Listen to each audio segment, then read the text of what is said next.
of the third quarter crime stats report for the 2021-22 financial year.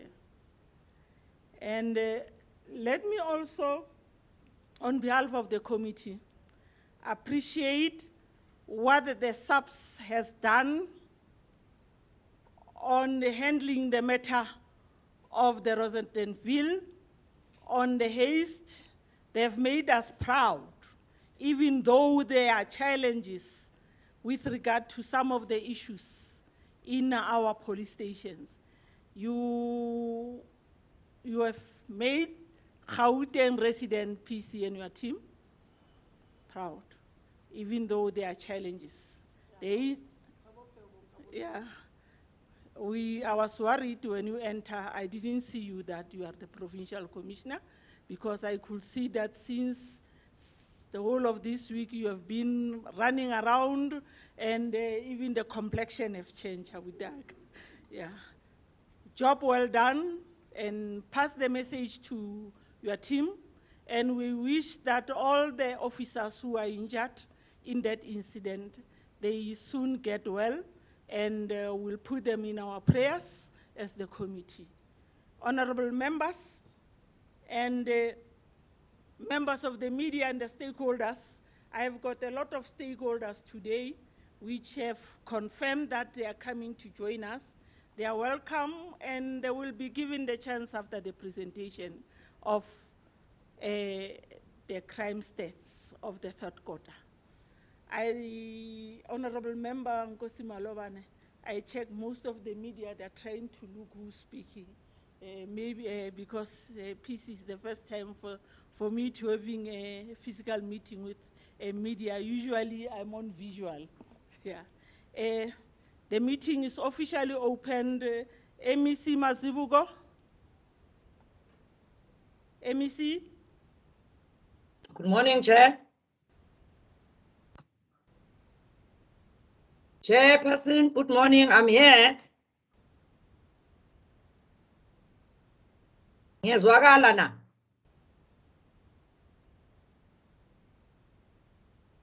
Your voice, maybe you have lost. Yes, MC, we can hear you. Maybe you are not in the meeting. Can we move to our agenda point number 2, which is number 13 in terms of our proceeding today? Any apologies for that, Ntabiseng?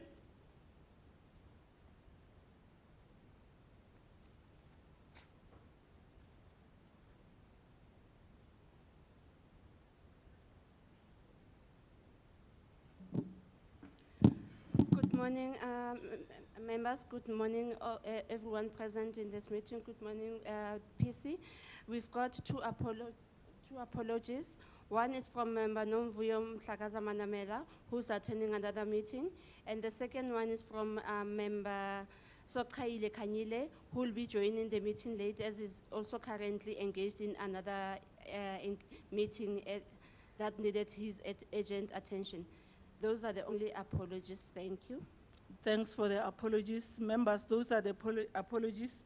Any seconder and any mover and seconder for noting? Shall we accept the apologies? Thank you, Member Nkosi Malobane. Any seconder, Member Shackleton? Second, Chair. Thanks, Member Shackleton. Now we are moving to agenda point number 3, the presentation of the Gauteng Provincial Quarter Crime Stats for the third quarter of the 2021-2022 financial year. While the PC will do the presentation, I hope you have received, PC, the letter from the office, the request through the email, that before the presentation, we will appreciate the summary of the incident so that the committee get the information from our provincial commissioner, not getting the information through the media. So I hope that will be done. MEC? Can I go straight to the PC, MEC? Yes, please go ahead, Chair.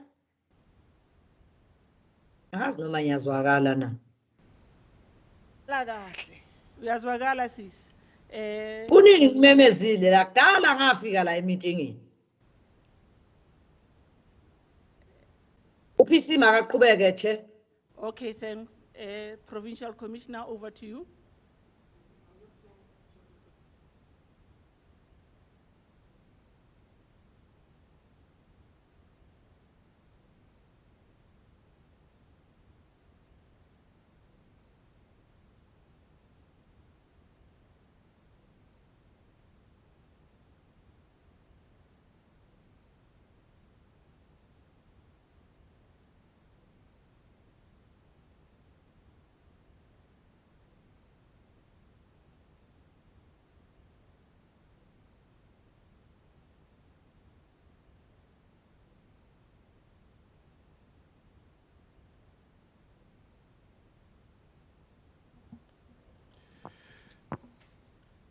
Thank you very much, Honorable Chairperson, honorable members, senior members of the SAPS, the deputies, all stakeholders who are here, members of the media, our MEC for community safety, ladies and gentlemen.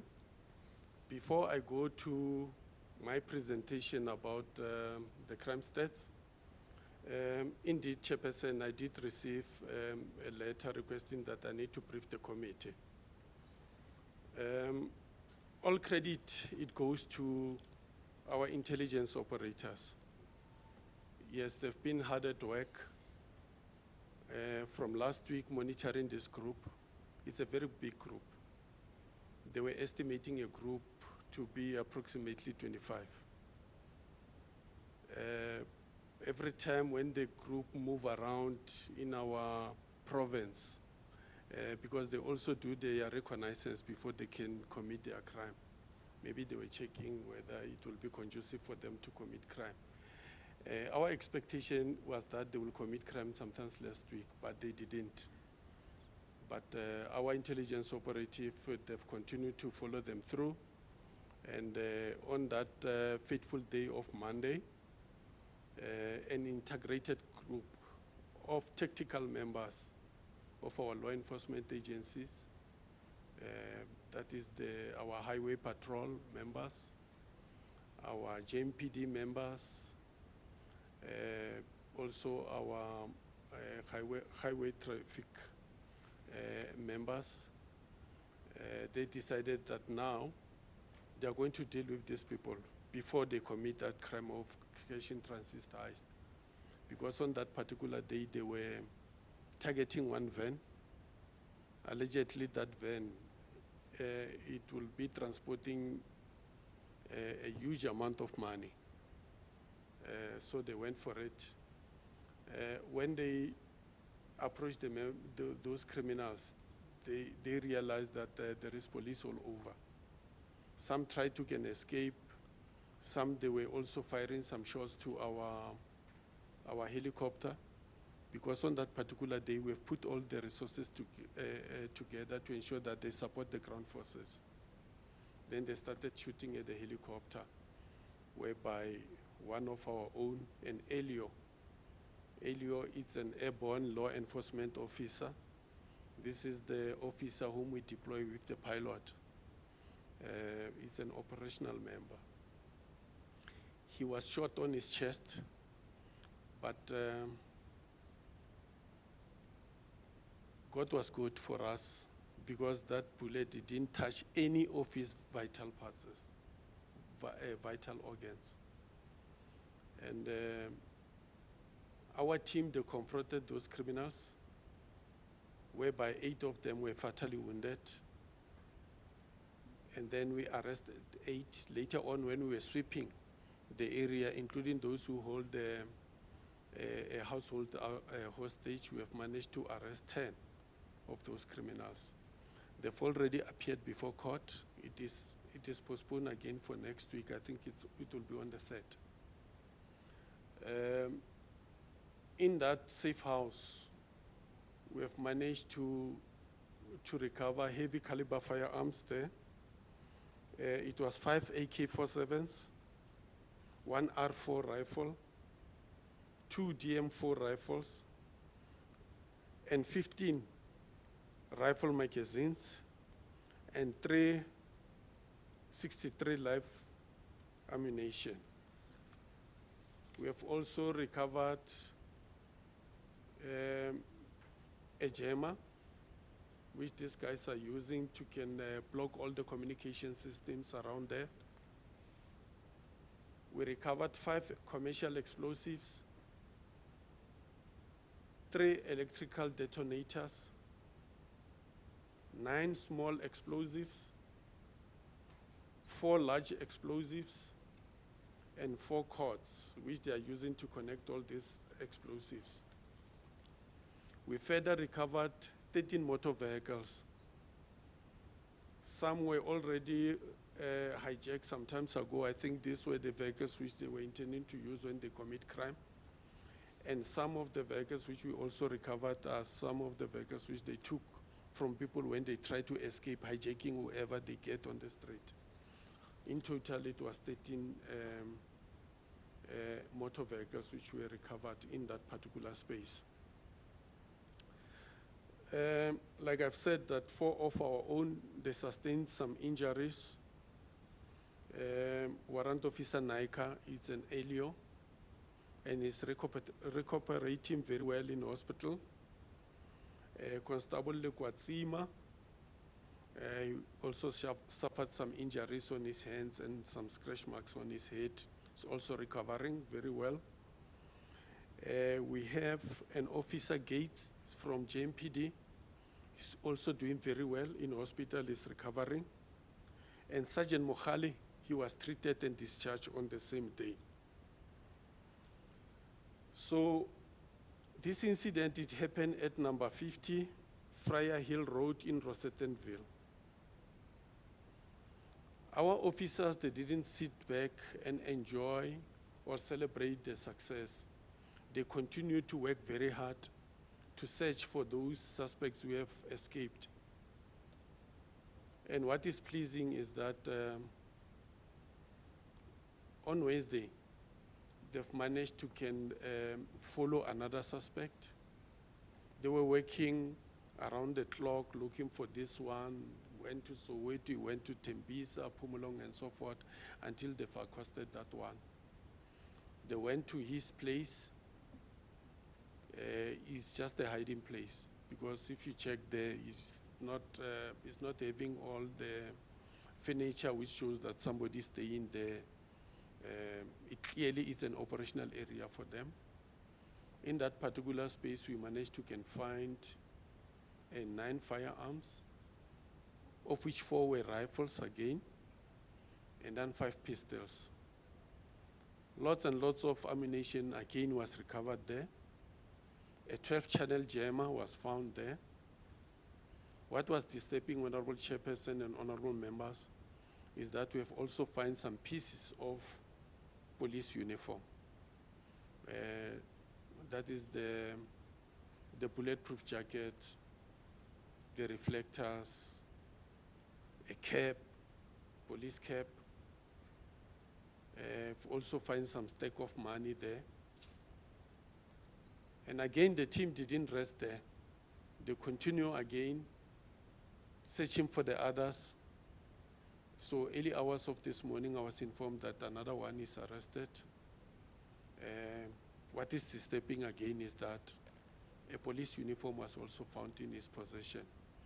In him, we found a gun, unlicensed gun, police and ammunition, police uniform. It's a combat clothes like the one which I'm wearing,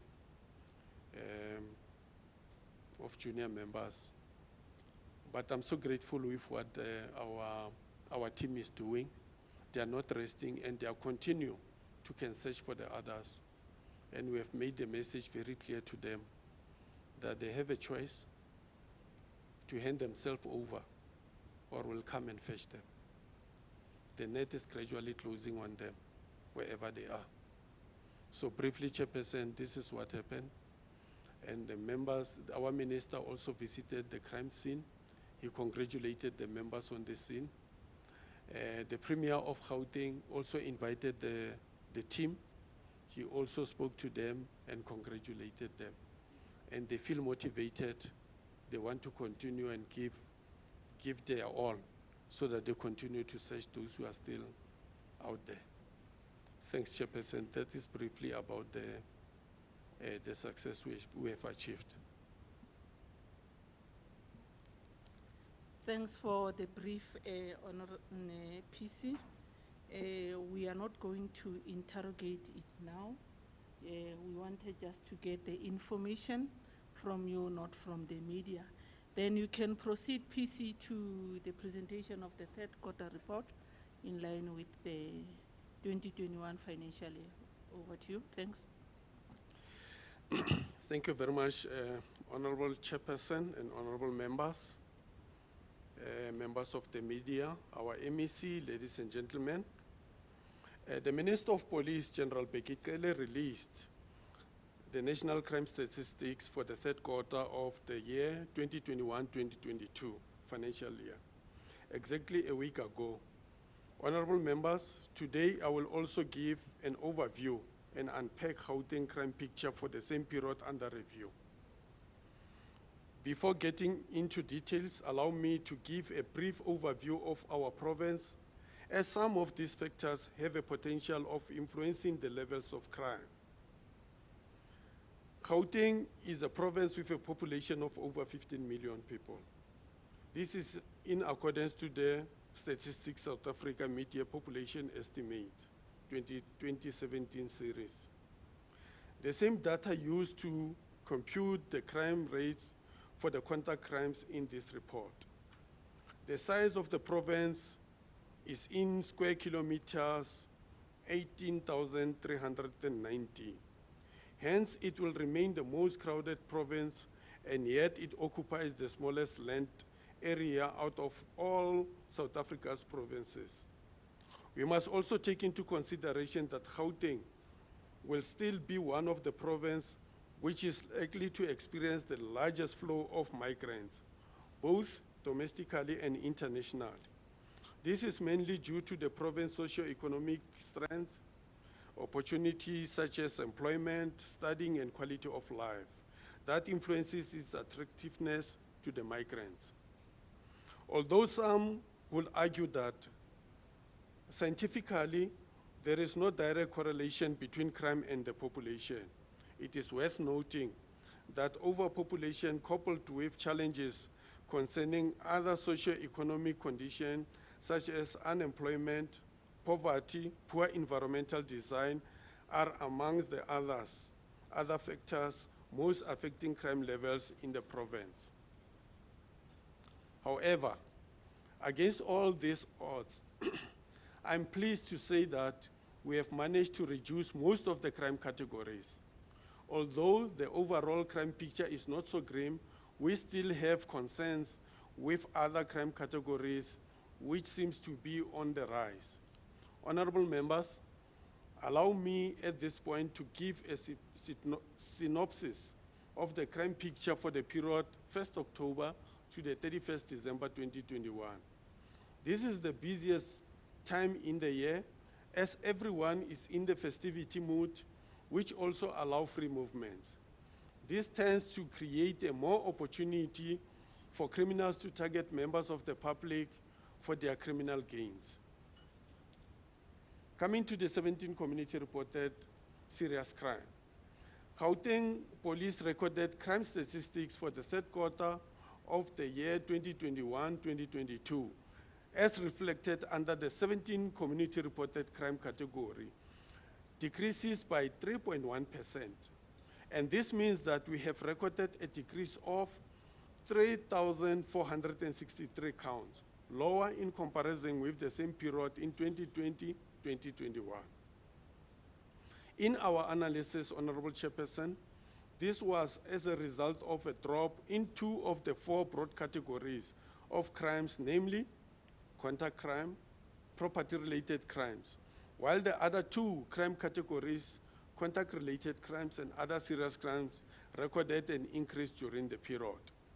It will then be understandable that Gauteng contributed 27.7% of the overall crime in the country for this quarter, of which it remained on the same average in the current financial year for the first and the second quarters. We have also observed over the years the contribution of our provincial top 40 priority stations reducing. These stations contributed 48.9% of the Gauteng total crime figure in respect of the 17 community reported crimes during the third quarter of 2021-2022, a number which we saw reducing from over 51% since 2018-2019 financial year.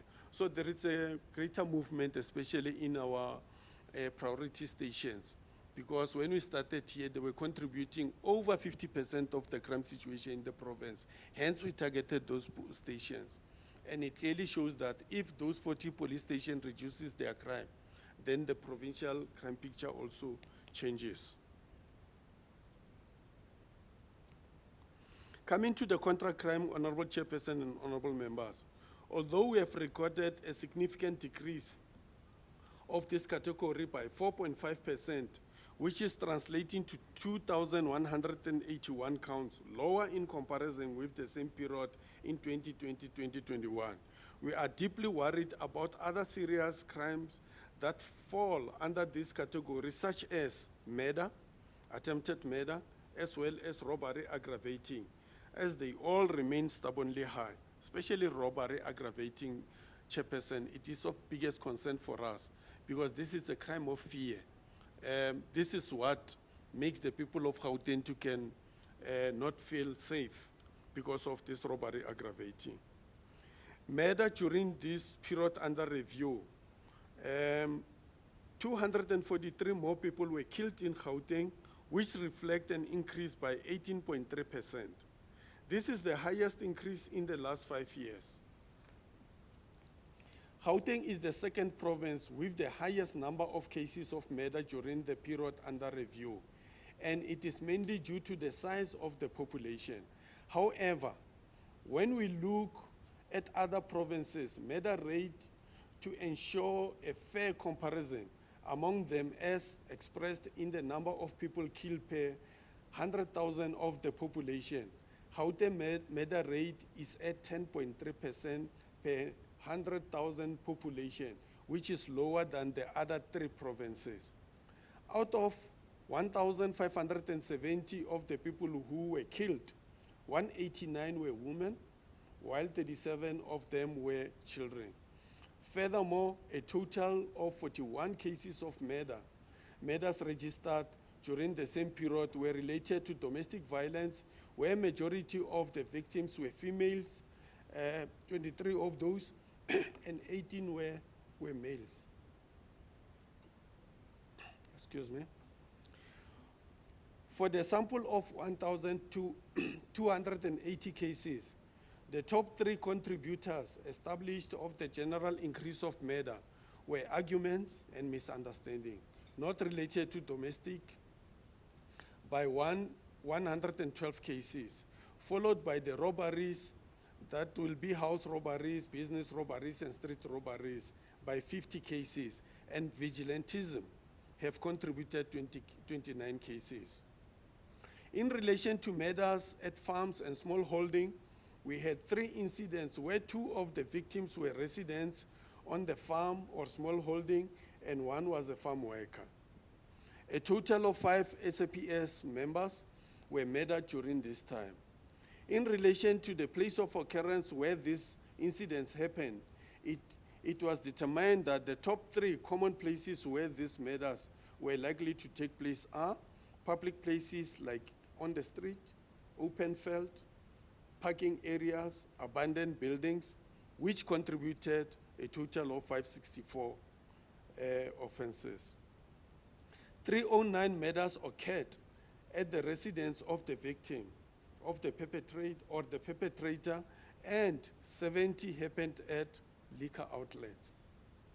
Among many other factors that contributed to murder increases in Gauteng is this phenomenon of multiple murders.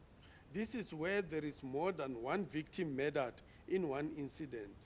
Gauteng had 18 dockets of murder registered with 50 victims, that has contributed to more accumulated counts of murder during this quarter. Examples of the incident of multiple murder that occurred during the quarter under review happened in Kagiso, Lodium, and Atteridgeville. In Kagiso, 7 people were killed and 5 injured by a group of armed balaclava-clad men. This incident happened at a house close to where there was a wedding. Consequently, people who also attended the wedding were also affected. In Lodium, investigation revealed that a vehicle stopped near an illegal shebeen. The occupants then randomly shot at the patrons of this, the motives for this shooting are still under investigation, but the investigation revealed to us that, these people they just shot at the patrons and resulted in the murder of these people, and where 12 other people were injured. So it's something which is happening in Gauteng, and we are looking into it. One individual will go and find happy people sitting, enjoying themselves, he just shoot at them. And that is one of the reasons which is making the murders in Gauteng can go out. It's not to say that it's separate incidents happening all over. Coming to assault, one of the biggest concerns for all of us, Chairperson and honorable members, both assaults with the intent to inflict grievous bodily harm and common assault contributed over 51% of overall contact crime in Gauteng.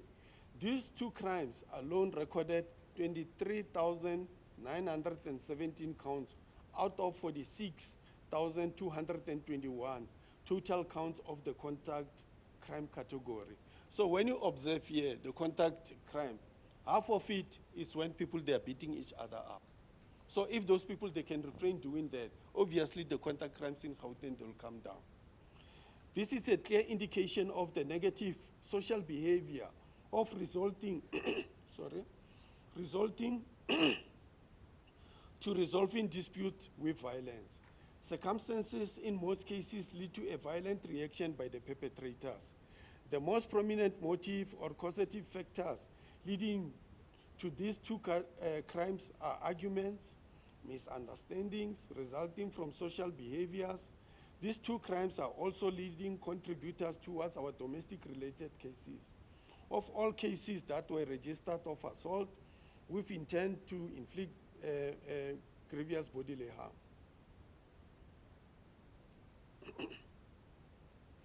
1,938 counts were as a result of domestic violence, and common assault accounted to a total of 5,021 counts related to domestic violence. Coming to sexual offenses, Honorable Chairperson and members, we have also observed a significant reduction in all 3 offenses: rape, sexual offenses, sexual assaults, contact sexual offenses, reported under umbrella sexual offenses by 7.4%, which translates to 243 counts, lower in comparison with the same period in 2020-2021.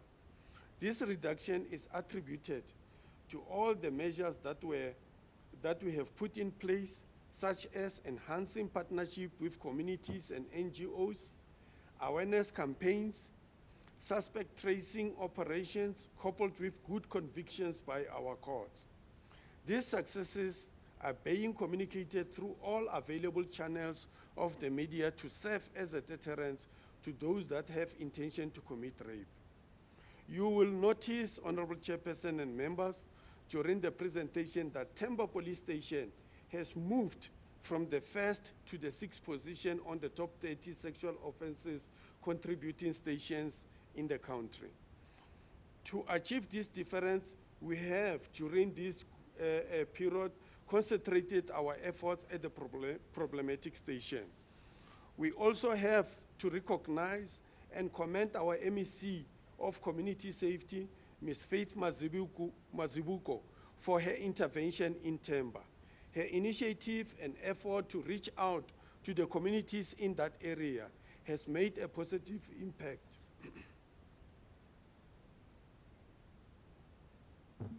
The MEC was on the ground with the GBVF brigades, interacting with the community through awareness campaigns. The MEC also donated 23 vehicles to be utilized by the Family Violence, Child Protection and Sexual Offences units, and 11 more vehicles that have been allocated to victim empowerment centers, as well as patrol vehicles for SAPS Temba. So we have strengthened the resources for Temba Police Station, and her active involvement on the ground also gave us the desired result. Even though for this period, Temba is only up with one count. We are grateful to be reaping the rewards of your hard work, MEC, and we can assure you that those vehicles have enhanced our service delivery, especially to the victims of GBVF. Coming to the trio crimes, which is our most problematic crime category. Crime reported under subcategory aggravated robberies, including the trio crimes, are most prevalent in the province. 4 of the crimes reported under the subcategory registered an increase during the current reporting period. Carjacking increased by 20.4%, truck jacking increased by 18.9%, bank robberies, 2 more counts were recorded, house robberies increased by 2.6%, while cash in transit heist decreased by 29.0%. Kidnapping, one of the topical issues in our country. Kidnapping are most prevalent in all 5 districts in this province, as they all have shown a significant increase. This crime trend is often associated with hijackings, as during the commission of crime, the victims are taken with, deprived of freedom of movement, and dropped off at other places later on.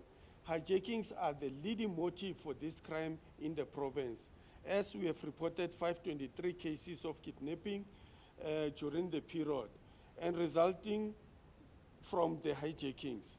The other leading motives related kidnappings are robbery and rape. Contact-related crimes. 2 crimes reported under the category, namely arson and malicious damage to property, both increased by 13.8% and 3.0% respectively. One of the leading motives for these crimes is domestic violence.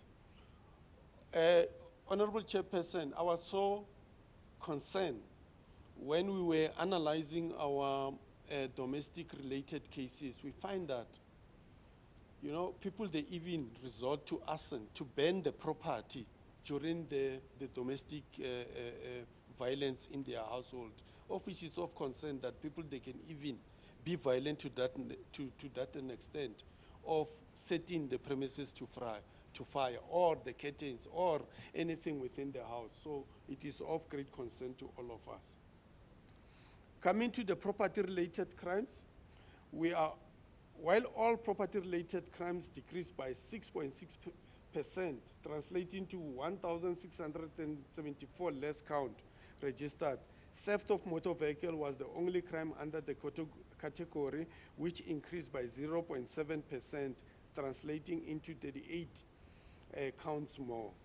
Other serious crime, the last category of the 17 community reported crime, which is other serious crime category, indicated an increase of 0.5% in comparison with the 2020-21 period under review. Honorable Chairperson, crime depending or resulting of the police action. Honorable members, for the quarter under review, through our continued operation, routine stop and searches, we have managed to take 1,183 unlicensed firearms off the streets. We will continue relentlessly to ensure that we fight the proliferation of unlicensed firearms in our province. The statistics that will be presented here will show that firearms have an impact on the increase on our murder, attempted murder, robbery with aggravating circumstances, as in most of these crimes. Firearms are indicated as an instrument commonly used during the commission of these crimes. We also have some recommendations to make, Honorable Chairperson. Fighting crime requires a multi-sectoral approach that we need to maintain when we plan our operations. Okaimolao Operation Specially continues to yield positive successes due to the resources of multiplicity approach that we have adopted. The operation will continue to offer a platform from various departments and agencies in the province to conduct their duties in a safe and secure environment. So when we come together as a whole of a government approach, we have realized that we achieve more, instead of us having the fragmented approach whereby each one do his or her own operation. So when we enter into one space, each one they ensure that they execute their legislative mandate. Through the multidisciplinary approach, we can achieve a lot, and therefore I propose the following recommendation to the Honorable Chairperson of this House. Expedite talking to other committees. I know that this is not the responsibility of this committee, but I guess it's a social, it's an economic committee, to expedite the finalization of the process to migrate the Shebeen permits to the licensed licenses, to the liquor licenses. We have observed when we do the operations, we find that a lot of people, they're still in possession of the Shebeen permits, of which the intention was that in the long run, this Shebeen permits, it will be migrated to the permanent liquor licenses. Many of the people, they still photocopy this thing, they commit fraud, some they relocate from one area to another, go and operate in an area whereby this permit were not issued for. It creates a problem when we operate. We'll also recommend that a priority should be given to the amendment of the Provincial Liquor Act, and specifically focusing on the trading hours of these liquor outlets. We also request that the committee assist us. We have tried our level best. The MEC tried her level best. She even engaged the previous mayor of Ekurhuleni to intervene in expediting the process of securing suitable accommodation for Gauteng Police Station, Acacia Police Station, and Florida Detective Branch. All those areas, if Chairperson, you can visit those places and see how our members are operating in that kind of accommodation, it is totally not conducive at all. We will appreciate if, through your influences, through your interaction with other sectors, including the Department of Public Works, that we are assisted. But the Gauteng, specifically the city of Ekurhuleni, must assist us in that particular space. When I conclude, Honorable Chairperson and honorable members, I have to acknowledge contributions towards the fight against crime by our partners, law enforcement agencies that include Johannesburg, Ekurhuleni, Tshwane Metropolitan Department, the various municipal and traffic police, Gauteng Traffic, Road Traffic Management Corporation. We also have sustained a very good working relationship with Business Against Crime through the Eyes and Ears Project, National Liquor Traders Council, Community Policing Board, through the various levels of community policing forums, Community in Blue Patrollers, and the Youth Desk. My appreciation also goes to the communities of Gauteng for heeding our calls during the festive season to celebrate responsibly. The outcome of the collaboration between the law enforcement and agencies and the communities was a peaceful and eventful crossover to 2022.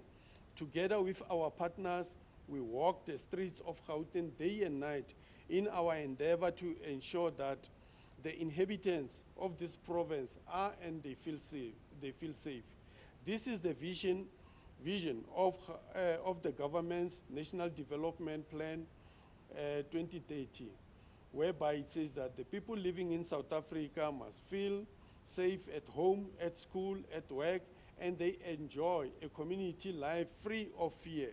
Women walk freely in the streets and children play safely outside.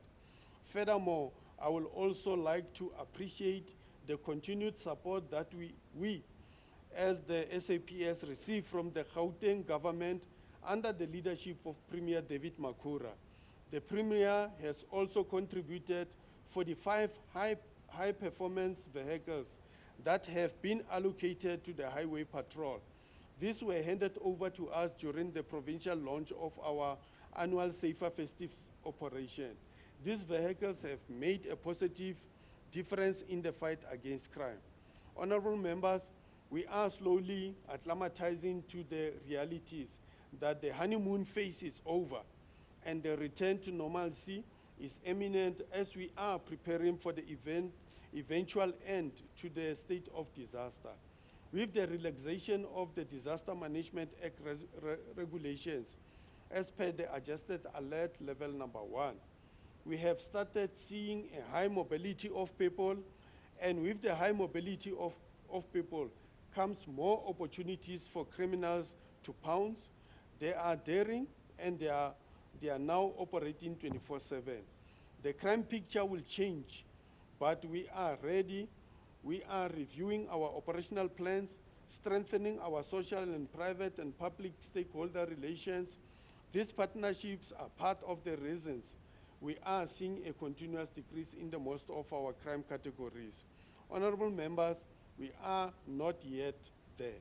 As majority of the people participating in the Victims of Crime Survey by Statistics South Africa 2019-2020 indicated that they do not feel safe, irrespective of the crime stats. Crime stats can go down, but you ask the people, they say, we don't feel safe. Even though perception of safety is considered to be subjective, well-being, we are, however, committed to still ensure that the people living in South Africa feel and have no fear of crime. Honorable members of the Portfolio Committee, I now hand over to Brigadier Mpochakalani to present the comprehensive crime picture of the third quarter of 2021-2022 financial year. I thank you so much for the opportunity. I think you need to come this side. Thank you, PC, for the overview. We'll request Mpo to, have you submitted them to your presentation to them so that they fly it?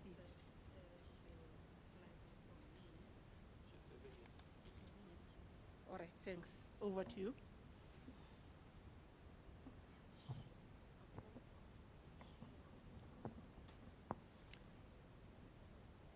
Thank you, Chairperson. Let me first start acknowledging my senior, starting with you, the Chairperson of the Portfolio Committee, honorable members of the committee, MEC members Zeboko, management of the SAPS, media, as well as the stakeholders that are present.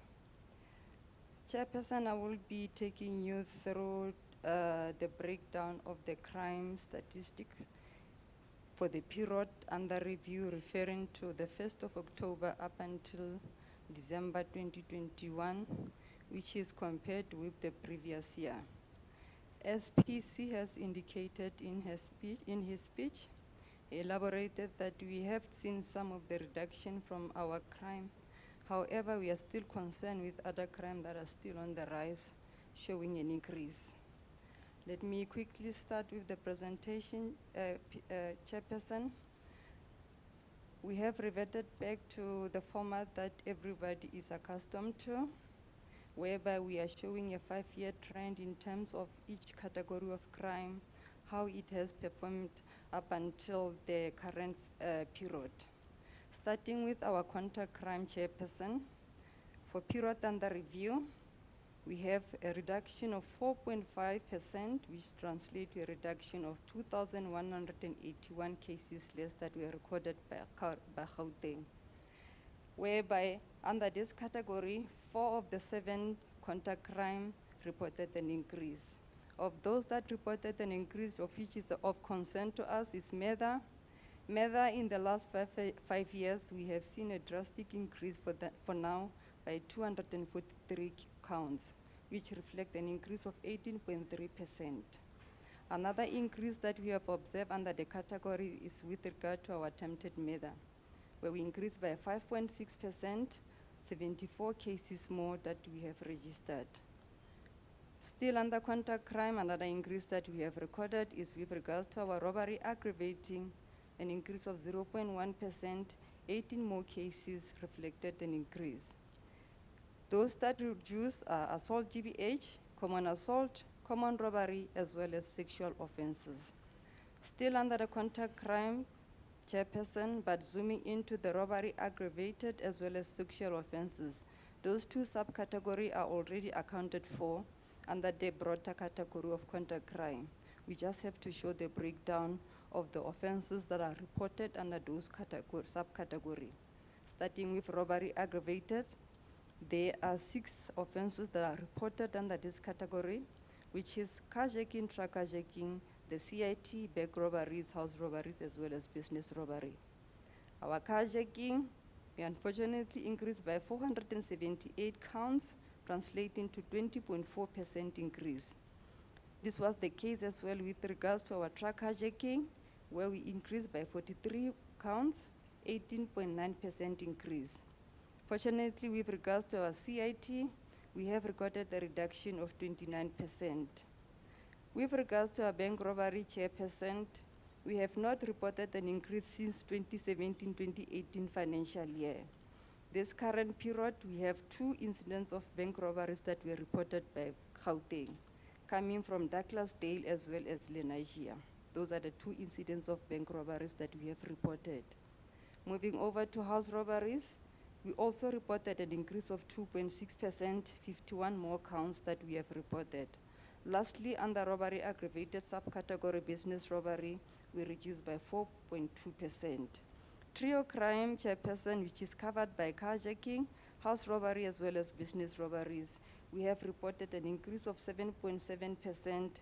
This increase was as a result of the increases that we've observed under car hijacking as well as house robberies. Moving over to sexual offenses, still under contact crime. Fortunately, for this subcategory, we have reported a reduction for all offenses reported under the subcategory, which is rape, reducing by 6.4%, attempted rape, 4.1%, sexual assault, a reduction of 8.9%, contact sexual offenses, a reduction of 28.9%. Next page, Chairperson, moving over to our contact-related crime, which is the next category of our 17 committee reported. Under this category, there are 2 offenses that are reported, which is arson as well as malicious damage to property. We have lost the 2 offenses for this period. With arson, we increased by 13.8%.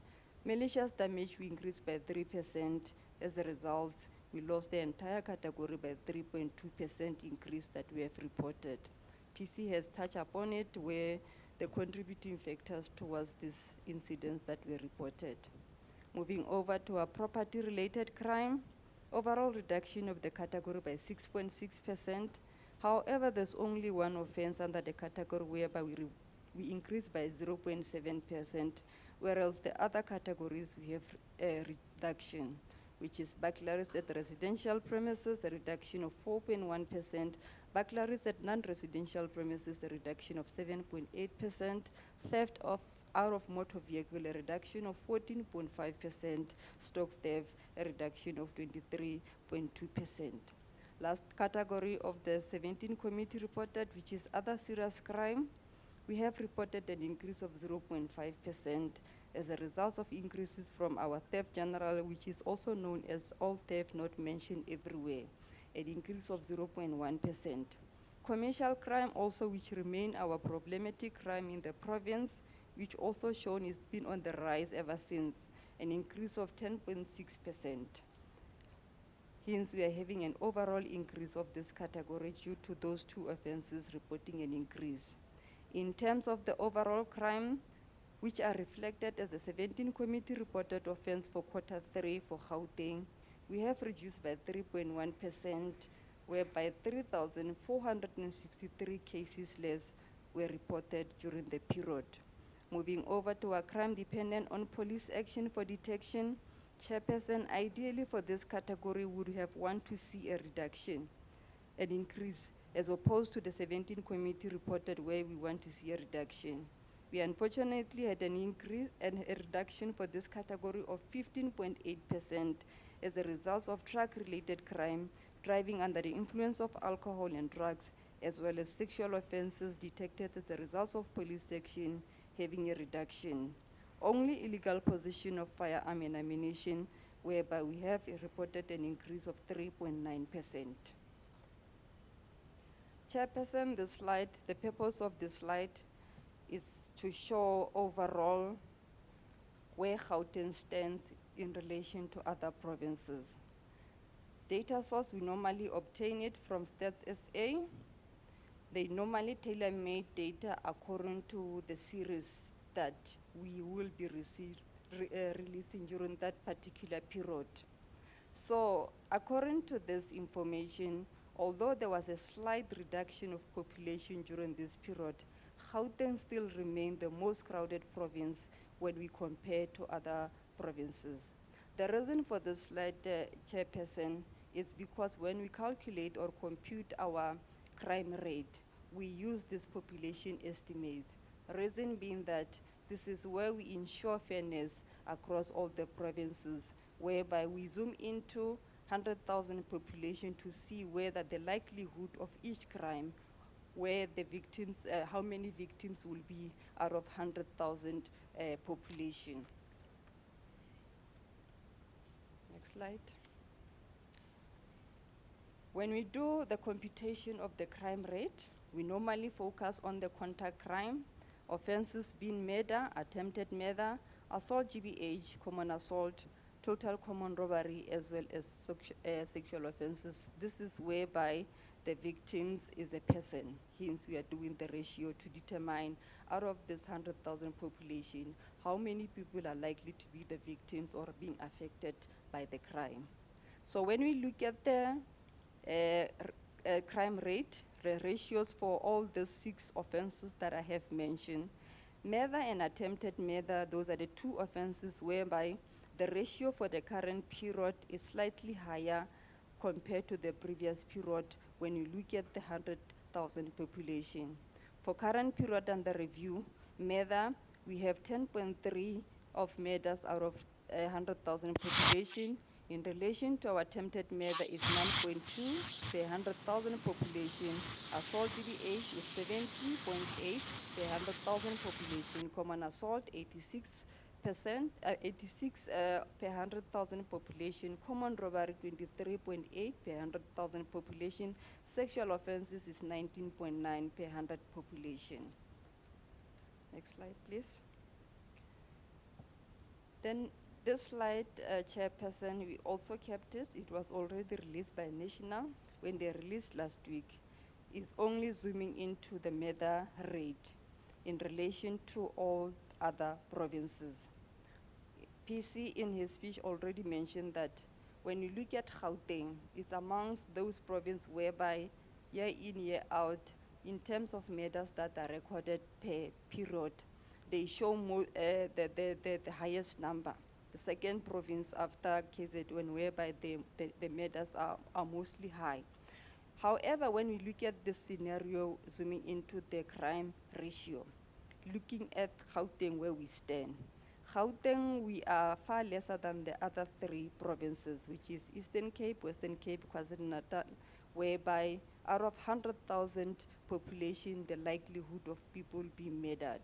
With Eastern Cape is 18.7, Western Cape is 15.1, KwaZulu-Natal is 14.2, and Gauteng we are standing at 10.3, and the rest of other provinces follows after Gauteng.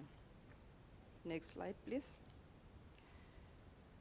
Chairperson, looking at our overall crime category, 17 community reported crime, Gauteng performance in relation to our other provinces, we have reduced our the overall category of 17 community reported crime for period under review by 3.1%. When you look in terms of the actual values, the counts, We are the highest province in terms of the reduction, the number of counts that we reduce. We reduced by 3,463 counts.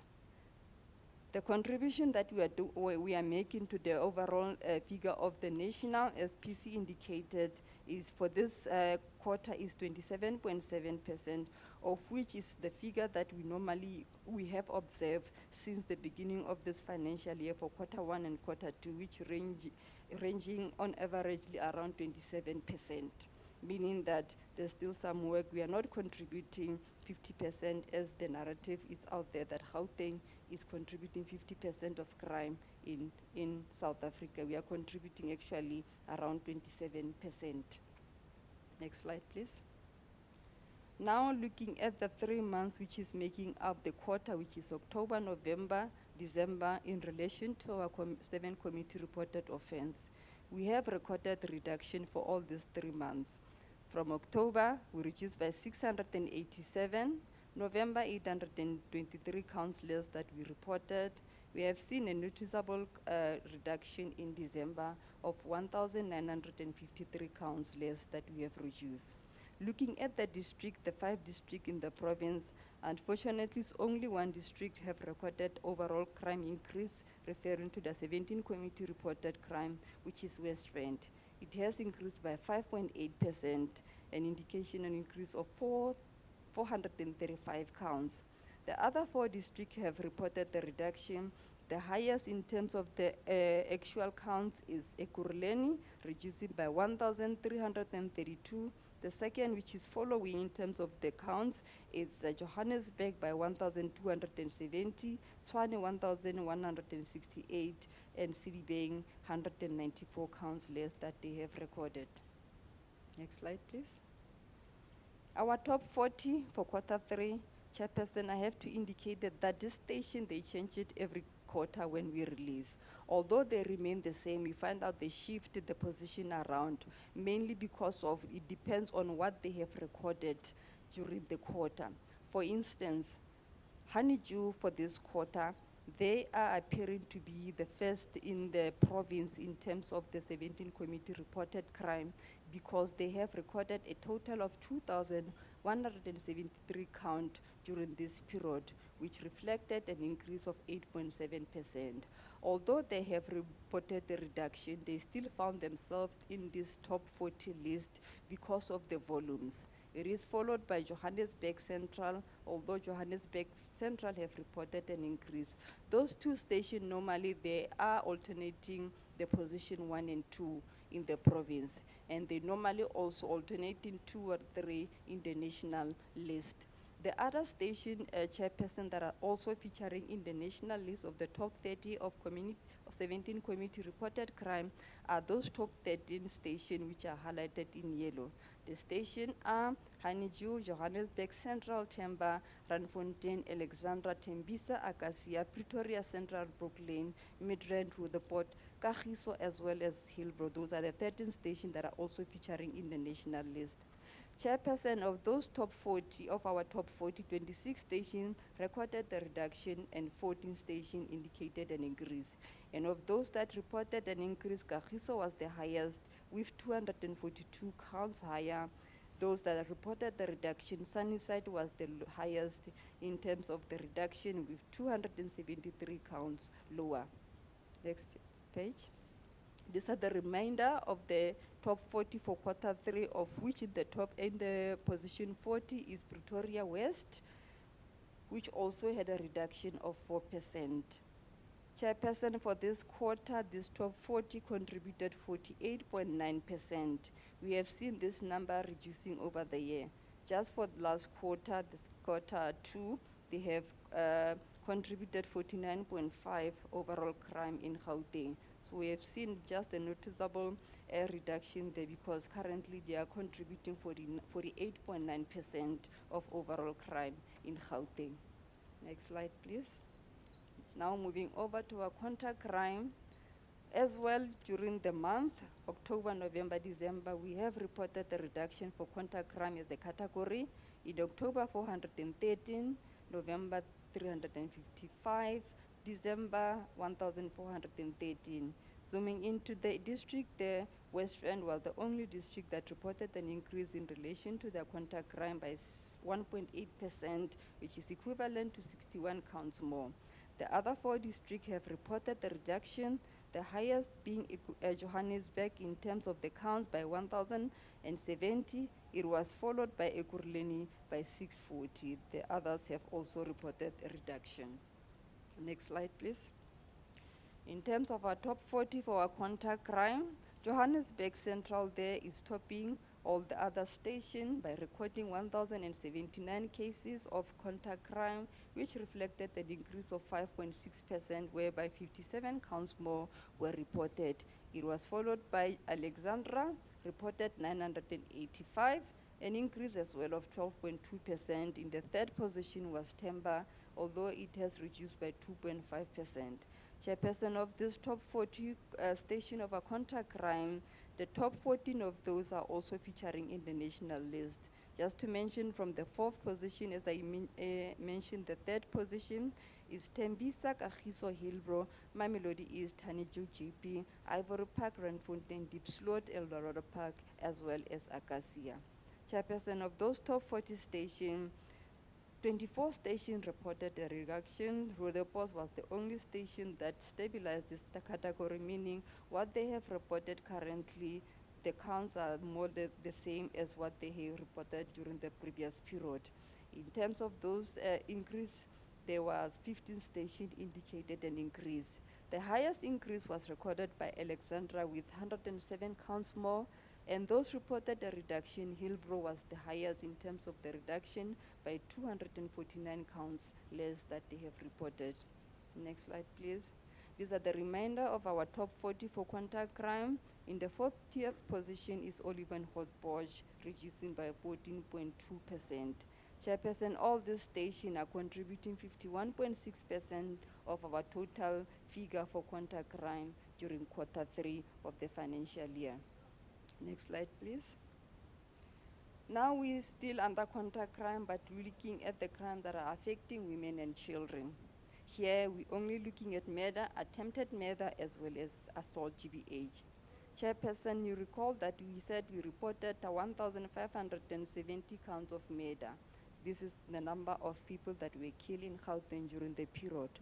Of this 1,570, 189 were women, and 37 of those were children. With women, we have increased by 30.3%, meaning currently it was 189 women that were killed as compared to 145 from previous period. With regards to children, currently it's 37 children that were killed, that were murdered, when you compared with 49 from the previous period, which translates to a reduction of 24.5%. Looking at the other 2 offenses, which are attempted murder, assault, and assault GBH. Those, in terms of attempted murder, in the relation to the victims, 345 were women, which reflected an increase of women who were involved in the attempted murder offense, an increase of 91 counts in terms of the increases. With regards to the children, it was 41, an increase of 8 counts. Those women that were the victims of the assault GBH increased by 129, which reflected that 3,638 women were the victims of assault GBH. In terms of the children, a reduction of 16 counts, meaning that 328 children were the victims of crime, assault GBH. These cover both boys and girl child from the age of 0 to 17. Next slide, please. Moving over to our domestic violence related cases, Chairperson. In Gauteng, when you look at the 3 months period, which is October, November, December, December was the month whereby most of the offenses that are linked to domestic violence were recorded in Gauteng. We're looking at the overall total that were recorded for quarter. It was 9,292 cases that were linked to domestic violence that were reported, of which from this 9,292, the highest proportion was coming from Johannesburg, because it was contributing 41% of these cases that were reported. It is followed by Ekurhuleni by 23%, Tshwane 21%, West Rand 10%, and 5% from CDBN contributing to this total of 9,292 counts. Next slide, please. Now looking at the selected crime whereby they were as a result of domestic related, which is attempted murder, rape, sexual assault, GBH, common assault, robbery with aggravated circumstances, common robbery, arson, malicious damage to property, all theft not mentioned elsewhere, as well as burglaries at residential premises. I will have a zoom in into the top 3 crime whereby domestic violence played a role in the province. Looking at the first one, it was common assault. Of all cases of common assault that were reported in the province during the quarter, 5,021 cases of those were linked to domestic violence, of which the majority of the victims were female with 4,189 and male 832. And the contributing district there, it was Johannesburg there with 2,024, followed by Tshwane, 1,163. The second most offenses whereby domestic violence always played a role is assault with intent to inflict grievous bodily harm, whereby out of this total of assault GBH, 1,938 cases of those were linked to domestic violence. Still with this one, the majority of victims were female with 1,335, male 603. Still with this one as well, Johannesburg is still taking the lead in terms of the contributors in the province by 803, followed by Ekurhuleni 482. The third most offense, which are also contributors of our domestic violence, is malicious damage to property. Out of all cases of malicious damage to property that were reported in the province, 1,653 of those were as a result of domestic violence, whereby the females still being the victims of the majority of the victim were 1,070, male 583. Still with this one, Johannesburg is still taking the lead, followed by Ekurhuleni. Just to mention other serious crime, Chairperson, whereby domestic violence played a role.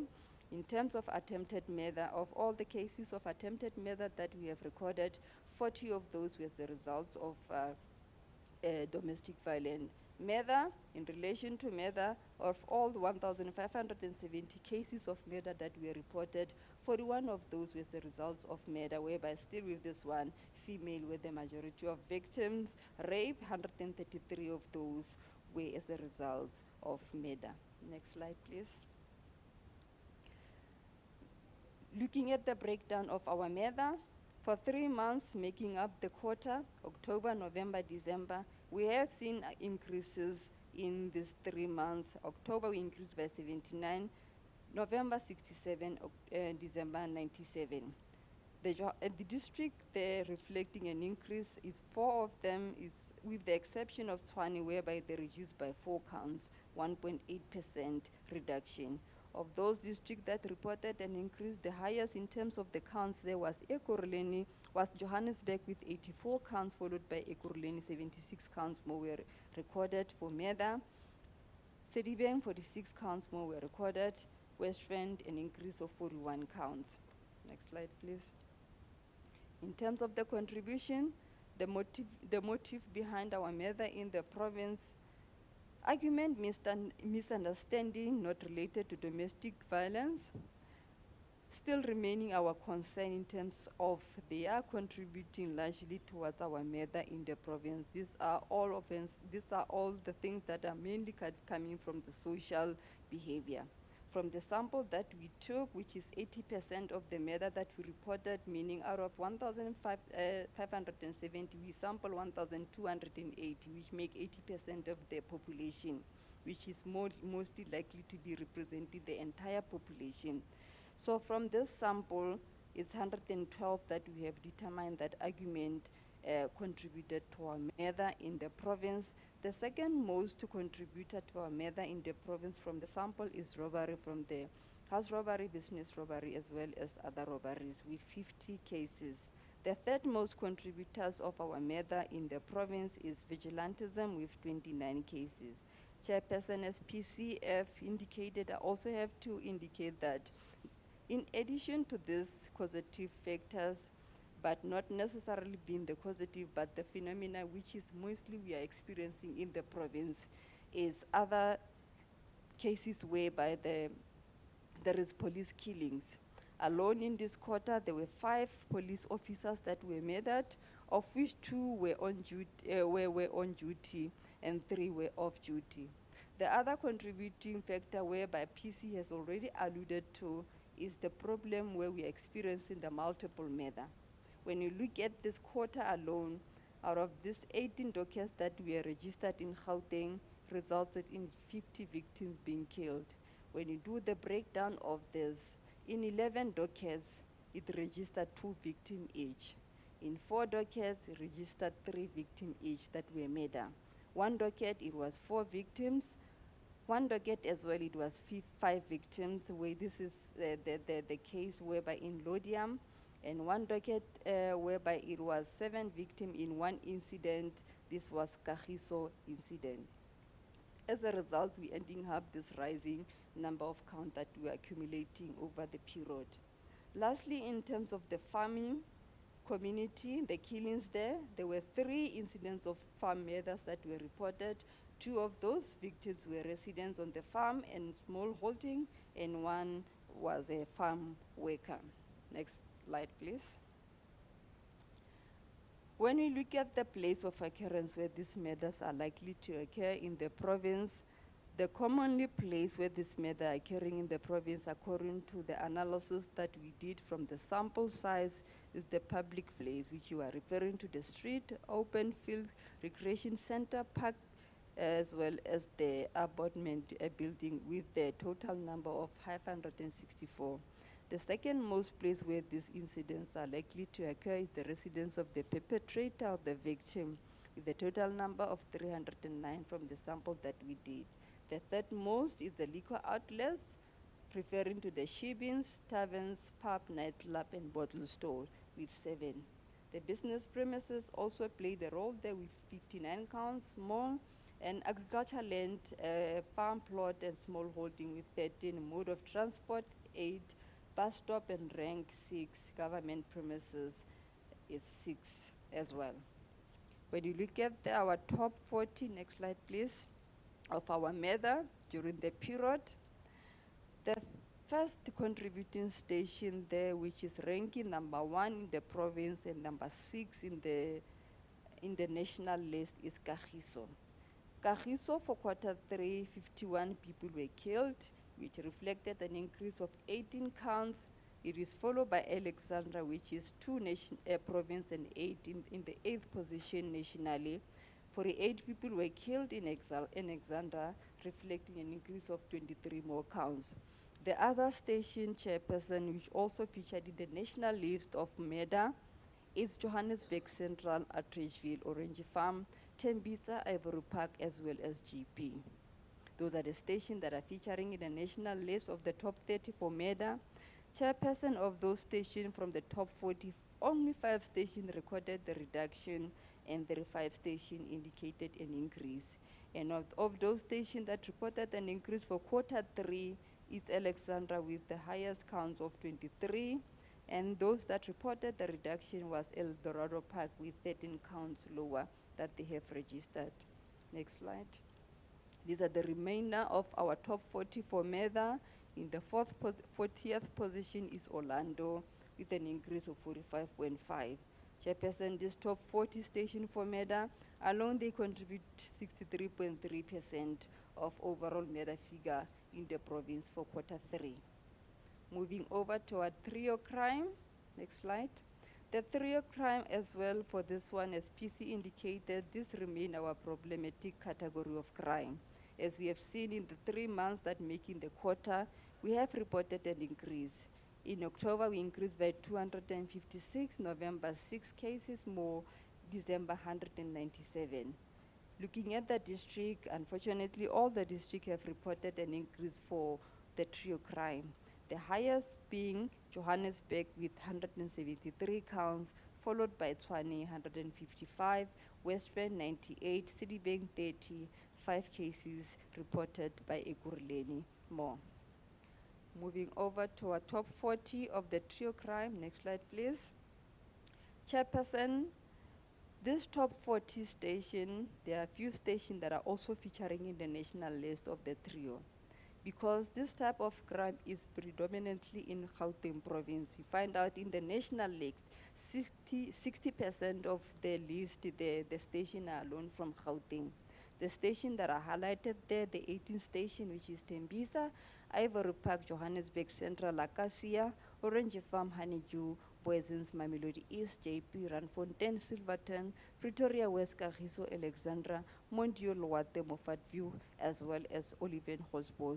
All those 18 stations are forming part of the national list as well as the provincial list, of which in the provincial list, Tembisa is leading as well as Ivory Park, occupying position 1 and 2. Chairperson, of those stations that reported the reduction, 12 stations reported the reduction and 28 stations indicated an increase. And of those that reported an increase, Johannesburg Central was highest with 45 counts, Midrand 30 counts less in terms of those that reported a reduction. Next slide, please. These are the remainder of our top 40 for trio crime, of which in the last position of 40th position is Krugersdorp. However, they have reduced by 1.6 because of the volume reporting 60 counts in the third quarter. They found themselves in this top 40 station. This station alone contribute for 51.6% of overall figure of trio crime in Gauteng for third quarter. Next slide, please. Carjacking. This is our problematic crime, Chairperson. In the 3 months of the quarter, we have reported an increase in October 224, November increasing by 70 counts, December 184 counts. Unfortunately, still with the district, all 5 of them have reported an increase, highest being Johannesburg by 156 counts more, followed by Ekurhuleni 115, Tshwane 104, Western 89, Sedibeng lastly with 16 counts more. Next slide, please. With this one, Chairperson, majority of the station making up the national list, 77% of those are alone from Gauteng, with a total of 23 stations. The station are Orange Farms, Tembisa, Alexandra, Mamelodi East, Sandringham, Johannesburg Central, Ivory Park, Boisens, Moroka, Acacia, Loate, Pretoria West, Bondio, Enadale, Silverton, Kagiso, JP, Sakane, Rabbi Ridge, Randfontein, Mabopane, as well as Vosloorus. Next slide, please. The station alone are contributing 59.4% of overall figure of carjacking in the province for period under review. Next slide, please. Robberies at residential premises. In the 3 months of the quarter, it was only during the month of November where we have reported the reduction for this particular crime by 18 counts, whereas in October, 51 more counts were reported, December, 18 more counts were reported. Looking at the district Tshwane was the only one reducing by 17 counts, whereas the other 4 districts have reported an increase, with the highest increase reported by Western by 28 counts, followed by Johannesburg 20 counts, Sedibeng 13, Ekurhuleni lastly with 7 counts. Next slide, please. In terms of the top 40 of our robbery at residential premises, the top 11 stations from our top 40 are also forming part of our national list. However, even these top 5, although they found themselves in the top 40 due to the volumes in terms of the number of counts that were recorded during the period, they found themselves in the top list, which is Honeydew, Ivory Park, Acacia, Tembisa, Sandton. The other stations from the national list are Diepsloot, Linden, Randfontein, Kagiso, Boisens, as well as Dobsonville. Chairperson, this station, 14 stations reported the reduction. Wildebrecht was only station which was able to stabilize this particular crime. 25 stations indicated an increase. Looking at those that reported an increase, Randfontein was highest with 29 counts. Those that reported the reduction, Mildredrift was the highest, reducing by 21 counts. Next slide, please. These are the remainder of our top 40 for robberies at residential premises. On the last position there of our top 40 is Brook Lane. However, it reduced by 36.7%. Chairperson, this station alone are contributing 56.9% towards our figure of robbery at residential premises for period under review. Next slide, please. Robberies at non-residential premises. The 3 months of the quarter reported a reduction for this particular crime. October, 19 counts less. November, 46 counts less. December, reduced slightly by 5 counts. Looking at the district, 2 of the 5 districts reported an increase for this particular crime. The highest of the increase was from Tshwane by 68 counts, while Sedibeng just only by 1 count increase. And of those that reported the reduction, Ekurhuleni was highest in terms of the count by reducing by 117, followed by Western 19 counts less, Johannesburg 3 counts that it was reported.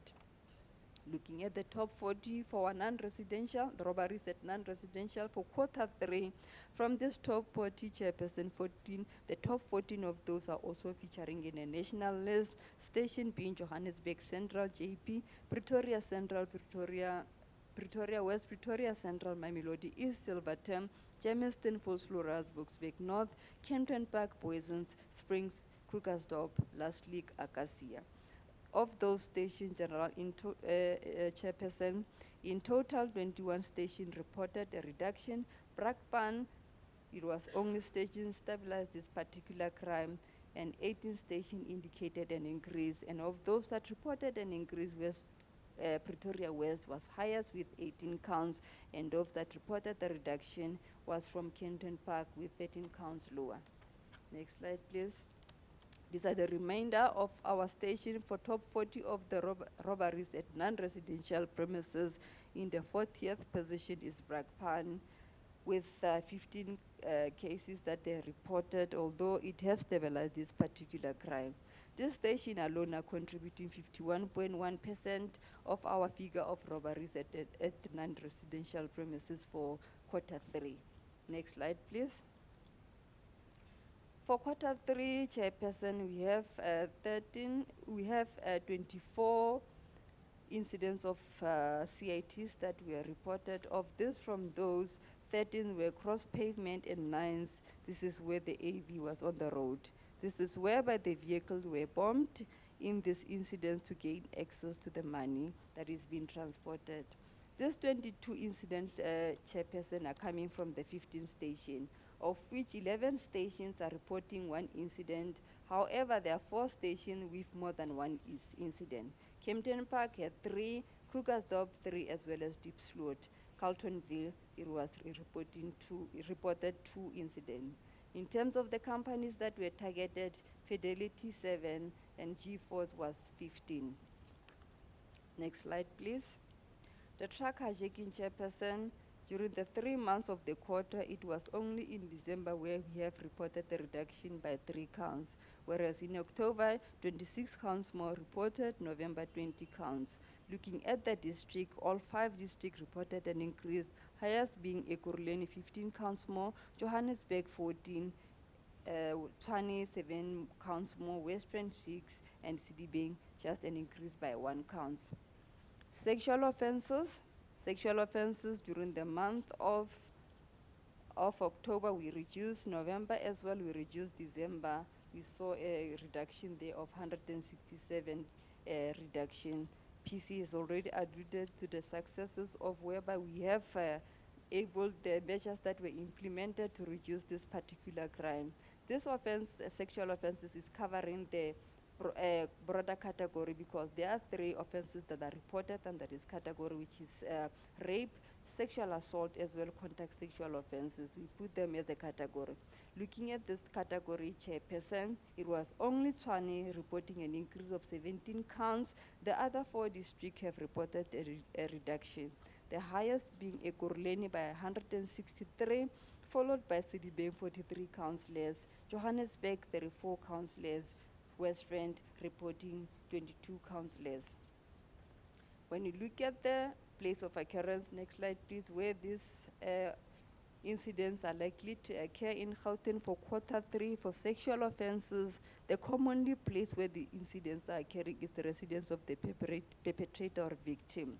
With the sample that we took of 71% from all the total cases that were reported, 680 of those reflected that residence of the premises is the place where these incidents are occurring. The second most commonly place where these incidents are occurring is public place with 272, and the third most place is mode of transport such as bus, car, and taxi with 27 counts. Next slide, please. Looking at our top 40 for sexual offenses, Chairperson, I have to indicate that even from this list, we have our 9 stations that are also forming part of the national GBV station, are also forming part of the national list as well as our provincial list. As PC has indicated, we have seen a progress in terms of timber, whereby initially from the last quarter, they occupy position number 1, both province as well as nationally. Although they're still retaining the position in terms of the provincial by position 1, they slightly moved lower in terms of nationally.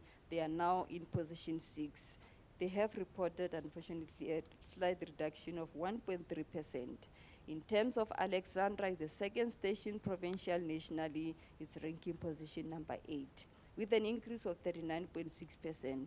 Zakani provincially third position, nationally 14th position, with an increase of 11.3%. The remainder of the station, whereby they are also featuring in the national list, are Haneju, Hillbrow, Loate, Mamelodi East, as well as Randfontein. Those stations, Chairperson, 20 of those stations reflected an increase from the top 40, and the other 20 as well indicated an increase.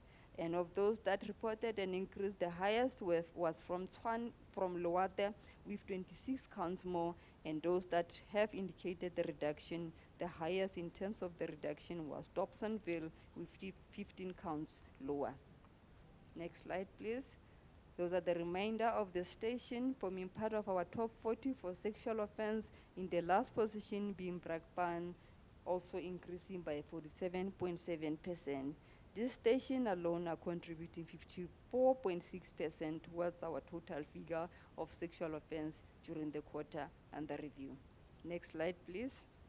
The kidnapping, which also has become a headache for us in the province, because all the district, we've seen that this particular offense is prevalent across all the district. When you look at the 3 months making up the quarter, October we increased by 248, November 231, December 153 counts of kidnapping increases were reported. All 5 districts have increased by more than 100%, with the exception of Tshwane there increasing by 58.5%, 79 counts more. In terms of the increases for the actual counts there, the highest was from Johannesburg, 220 counts more, followed by Ekurhuleni, 151, West Rand, 115, Tshwane, 79. These are the stations that are also forming part of the provincial list of top 40 for the kidnapping. You find also that the 77% chairperson of the station are alone forming part of the national list. As we indicated, looking at the number of carjacking that we are reporting in the province, this particular offense is most probably linked to that particular crime. As PC indicated in the speech, during the commission of the crime, we find that the victims are taken out of their will, deprived the freedom of movement, whereby they kept and being dropped off. So normally, because irrespective of the time, whether you were taken against your will for 5 minutes, we register that as such as kidnapping, because as a result, the victim was deprived freedom of movement. It was kidnapping. Hence, you find that we have this number increases as a result of the carjacking that are reported in the province, because in most of the cases, the victims are taken with during the commission of crime. The stations which are forming part of the national list are Johannesburg Central. All the stations have reflected an increase except Florida. The station at Johannesburg Central, Randfontein, Tembisa, Mondio, Vosloorus, JP, Heidelberg, Protea, Kempton Park, Carltonville, Temba, Kagiso, Western Area, Ivory Park, Everton, Eldorado Park, Mabopane, Pretoria Central, Moffat View, Krugersdorp. The last three from the national list are Lenasia South, Atteridgeville, as well as Rutherford. The last in our top 40 is Beggersdal, with an increase of 7 counts more on the top 40. The station chairperson alone contributes 66.8% towards our figure of kidnapping for Q3. Next slide, please. As I indicated, our leading motive in terms of our kidnapping resulting from hijacking related, both from carjacking as well as drug hijacking. The second most contributors of our kidnapping is robbery related with 130, and rape as well. The rape related cases also, there's also kidnapping involved. Revenge 71, tax related 49, ransom. This is whereby the ransom is demanded with 48 cases, domestic related 29, children whereby they are removed from their parents of guardians without permission 16 cases, and extortion also is involved there with 11 cases, intimidation 10. Next slide, please. Property related crime. For 3 months of the quarter, we have reported the reduction in this particular. October, a reduction of 510 counts less, November 425 counts less, December 739 counts.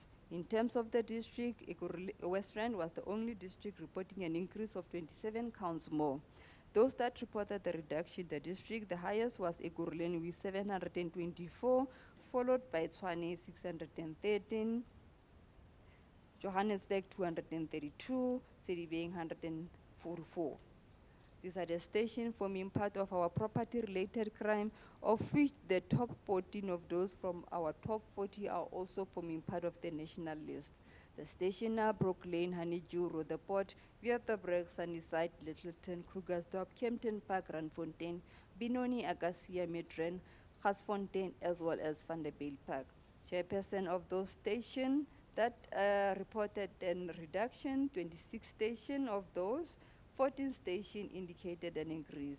And of those that reported an increase, Rutherford was highest with 116 counts, and Brook Lane was highest in terms of those that reported the reduction with 36 counts less. These are the remainder of our top 40 stations. In the last position there being Brixton, although it has reduced by 3.4%, contributing 53.3% of property-related crime for Q3 in Gauteng. Next slide, please. With regards to our stock theft, which is my last slide, Chairperson, for 3 months of the quarter, we have reported the reduction across with, in October, 30 counts less, November, 12 counts less, 31 counts in terms of November reduction there, December reduction. Looking at the district, Johannesburg was the only district reporting an increase by 4 counts.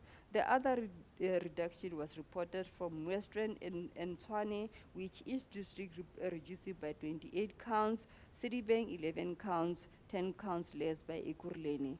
For this one, Chairperson, although we have our top 40, nationally we don't have any stations that are featuring in the stock theft. Thank you, Chairperson.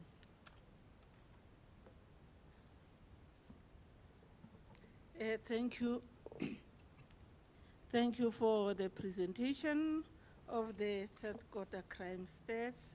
Honorable members, yeah, it is clear that there are some decrease in certain categories of the crime stats, and in others there are increase. But it is also clear that the trio crime category is a problematic in the Gauteng province. And therefore, we will have to have some of the oversight mechanism on how are we going to be able to visit those areas which have been highlighted, police stations which have been highlighted in the crime categories as being presented. And also there are recommendation members from the subs after the overview of the PC. We will give the provincial commissioner the feedback. We'll take some of the matters up. Honorable members, I'm now going to note the hands for comments, questions, of some clarification in terms of the figures. I'm noting Member Shackleton, Member Malobani. I don't know on the visual. Member Hoffman, in that order. Member Shackleton. Thank you so much for the opportunity, Chair, but hopefully I won't speak for too long. I'd firstly like to obviously the SAPS officers involved on this committee is rightfully impressed. We do wish the officers good health that were negatively affected. It is worrying that SAPS officers were involved, but we definitely encourage that you do appear to have sufficient police intelligence to address the root concerns of the people in these communities too. Okay, thank you so much, Chair. However, okay, so then on the stats, and hopefully I'll be much briefer on that in a way. Kidnapping has essentially doubled in this province in the last quarter, 568 to 1,200. I think all of us are left asking why. Honestly, why is that? Is that a failure of police intelligence? What is really going on? Obviously, we don't want to see this continuing, and surely from the side of this committee, we will do anything that we can to help. But surely there's been some sort of failure of police intelligence. The fact that it's been allowed to double. We've seen that murder has increased by 243 cases, carjacking by 478. So what we do know, what I have certainly seen when I've visited committees, police stations in my personal capacity, when any of us, even as the whole committee, have gone to any police station in this province. You can go to Santon, we can go to Temba, we can go to rich and poor communities alike, servicing any racial group. The station commander will always tell us that they don't have enough vehicles in service. Recently, I think the latest stat received from the National Minister of Police was, I think it was something like 1,169. So that's 1,169 SAPS vehicles out of service in Gauteng.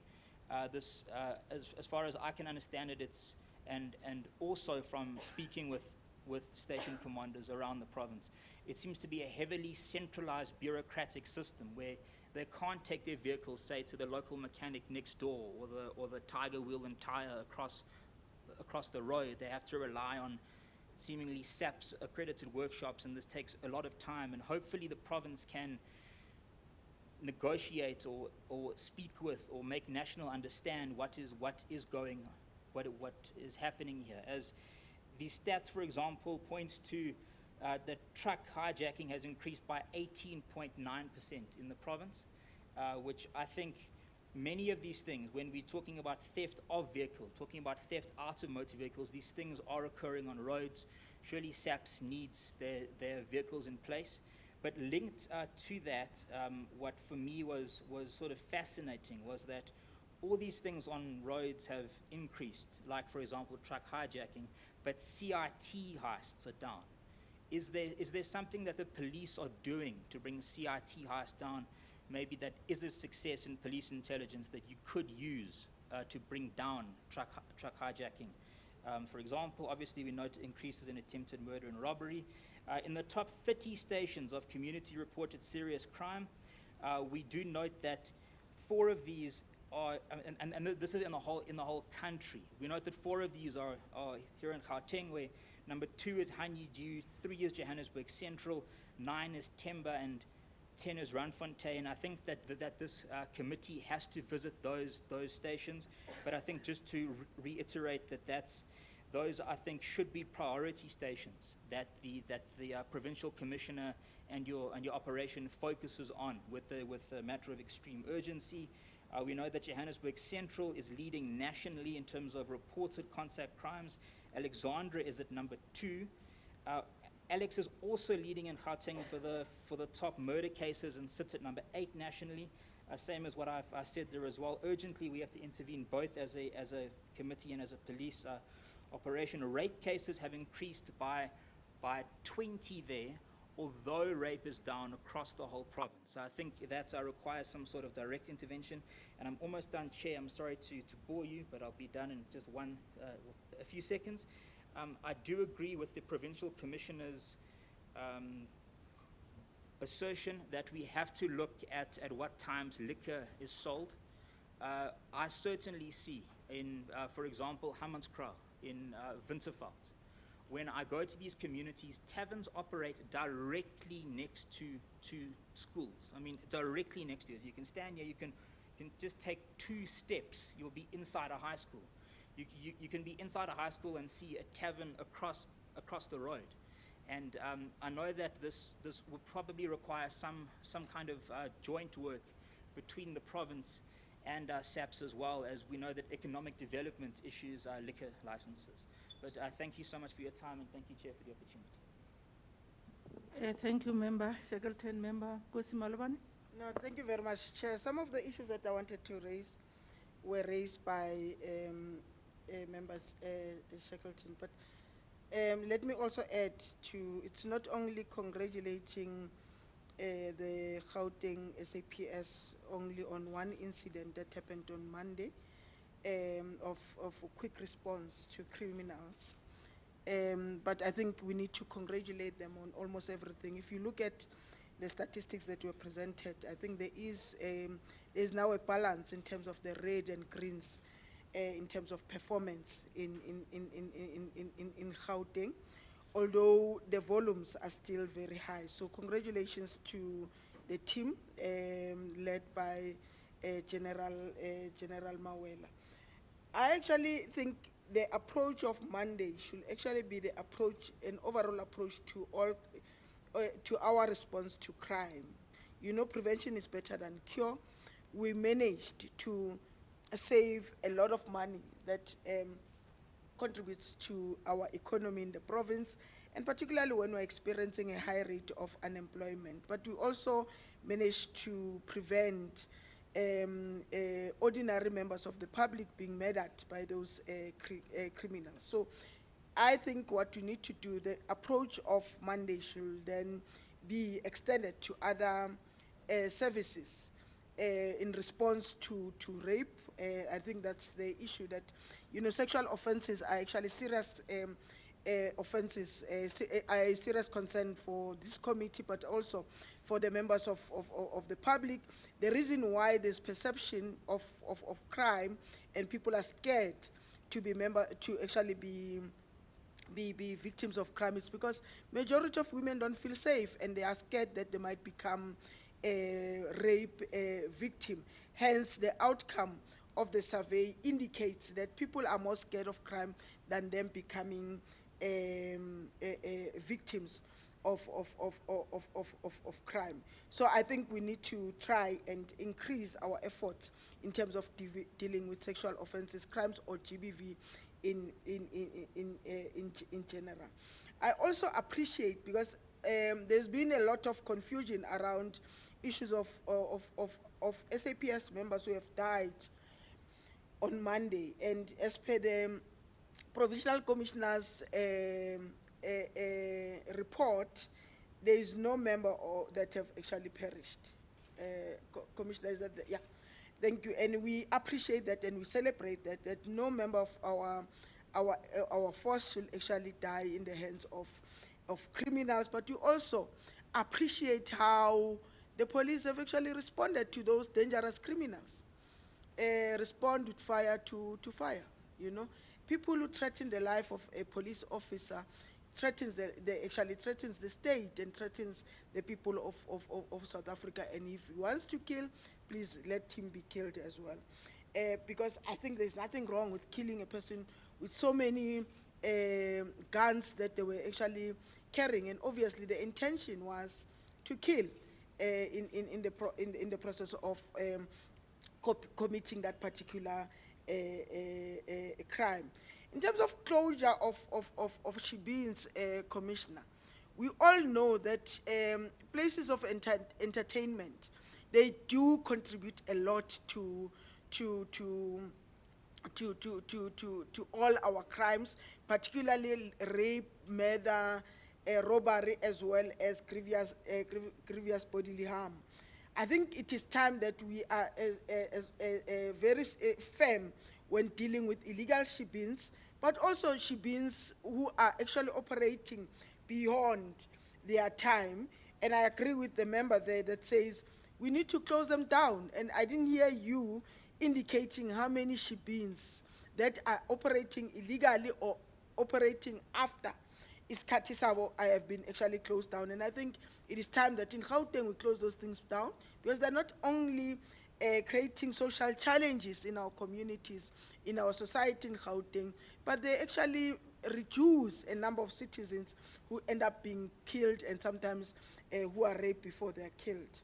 I think the issue of guns,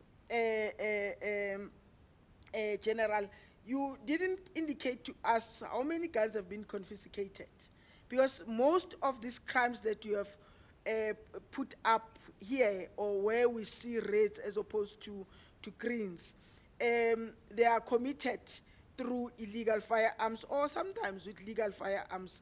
And it will actually appreciate at some point as a committee to know how many guns have been confiscated, and sometimes how many guns have been surrendered, but also how many of those get lost at the police station. Because we have discovered, because it might be, people might think that it only happened in Norwood, but it does happen in other police stations as well, where guns that have been handed over or confiscated during when crime was committed, they end up being used or in the hands of criminals. So we will really appreciate a report that indicates to us how many of those guns have been confiscated and what happened to them. When were they destroyed? And sometimes it will be proper to invite a public viewing of when these guns are being destroyed. The other issue, Chair, is kidnapping. There's an increase in terms of kidnapping amongst, and I'm going to be specific, amongst Indian business people. And they get kidnapped, they disappear, and after some time, family are forced to pay a lot of money. And I think it is time that as Gauteng we come up with a strategy to deal with this issue. And we know which areas, particularly in Tshwane and Sidibe. Those are the two areas where there's serious. Now you are beginning to see the same happening in Johannesburg. At some point it wasn't happening in Johannesburg, but the two areas were the big contributors in terms of kidnapping of Indian business people. And I think the same approach of establishing a specialized unit to deal with CIT, we need to also look at that as well. West now they're beginning to kidnap children. So I think we also need to try and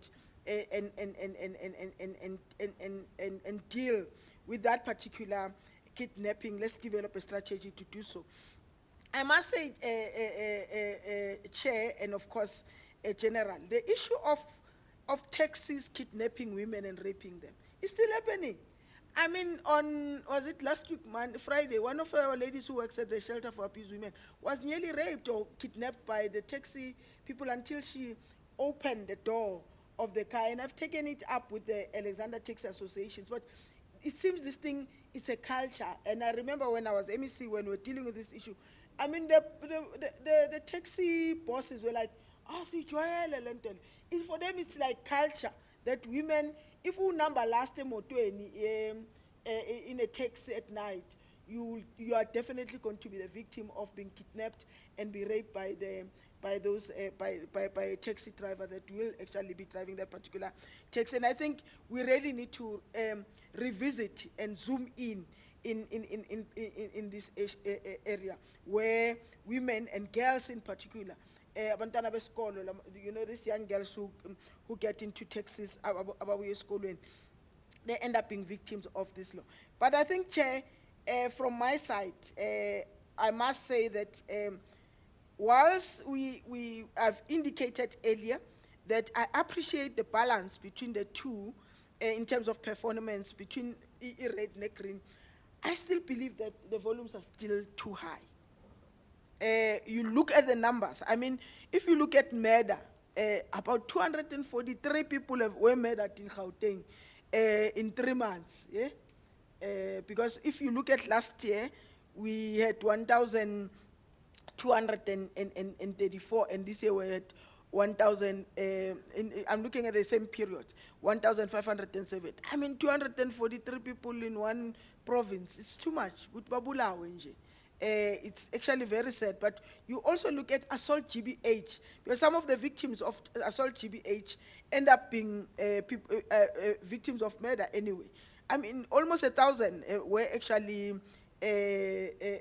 beaten up, and whereas assault GBH, ukishilihlo, ukwazwa amathumbu, unqampula umunwe, and all that. You know, so it's not just it's a serious thing that happened to people, and that's what makes our people being scared of crime, because umbona umuntu bamhlephula umlomo, bamshayile bamhlephula umlomo, then you really become scared. Good, I might become such a victim, and in most cases, these cases are not successful cases in terms of prosecution. And I think we really need to zoom in terms of trying to reduce the numbers. You look at no, it's not even.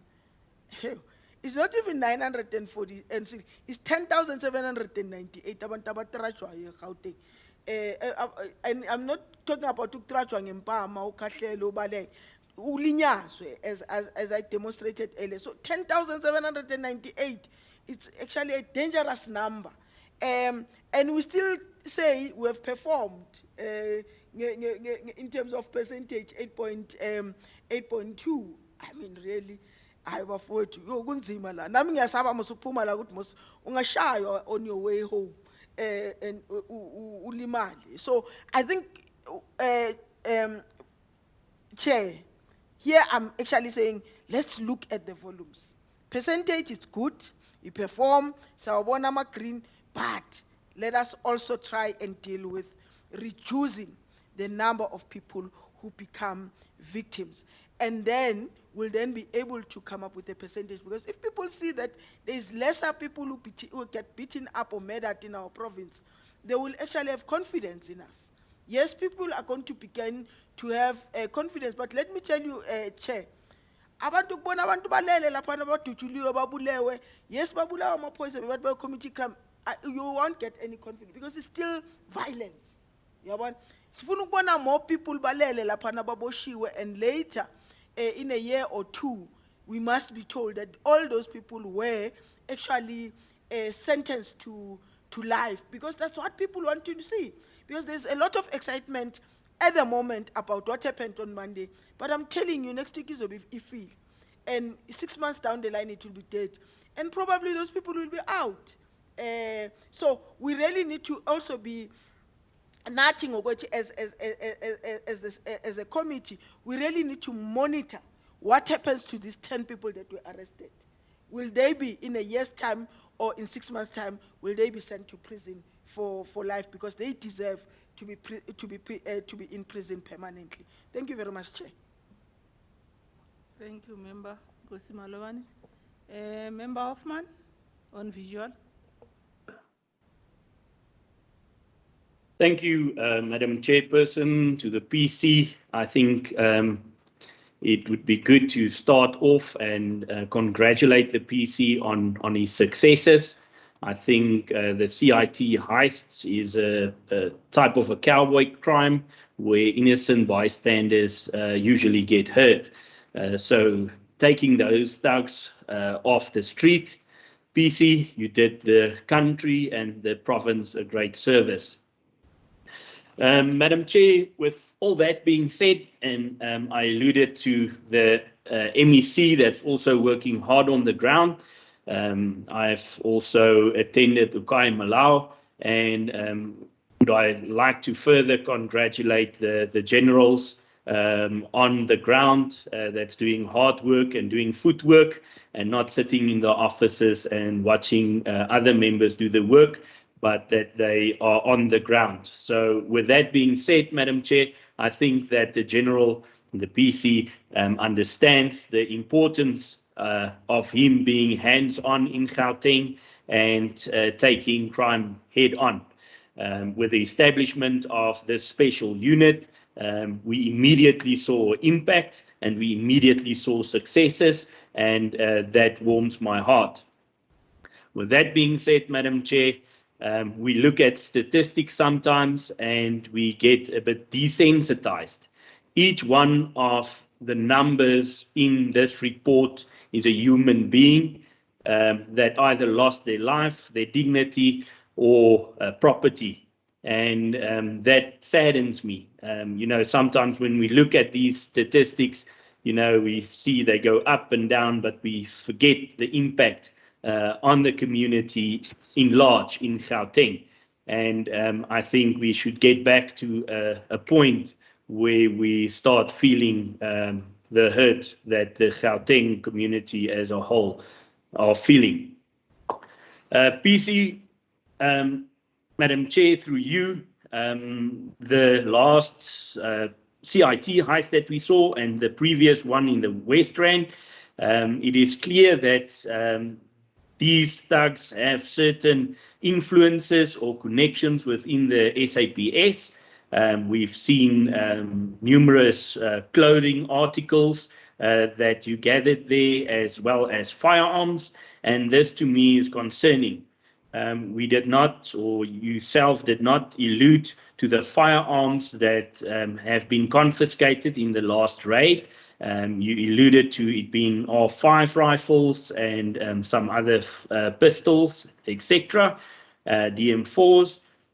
But if it's R5 rifles, surely it should be military or police firearms.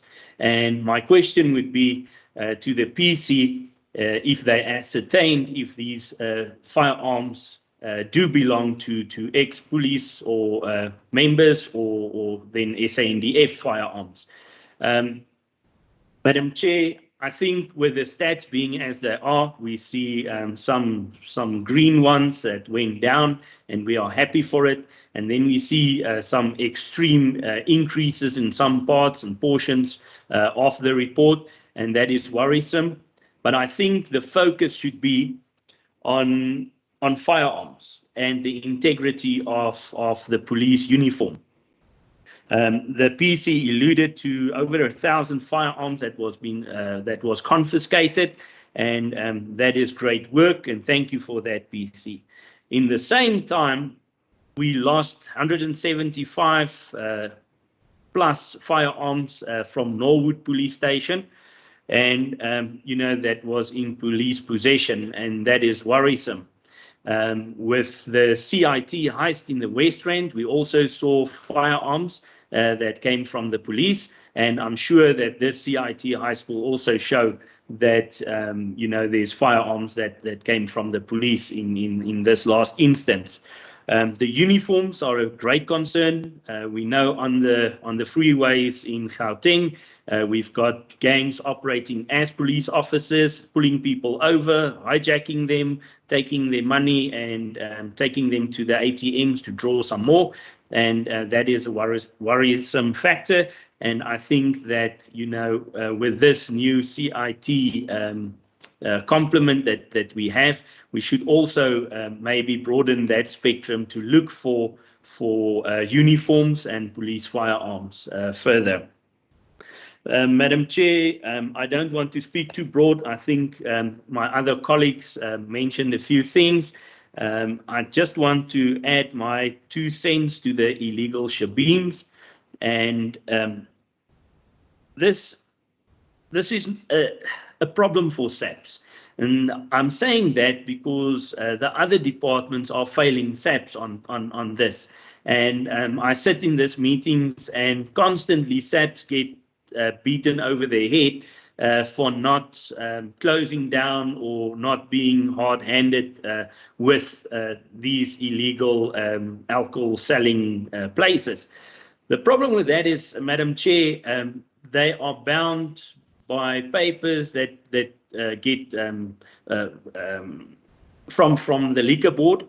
And if they get to a premises, usually there's an application, or there's an application pending, or there's a temporary license given.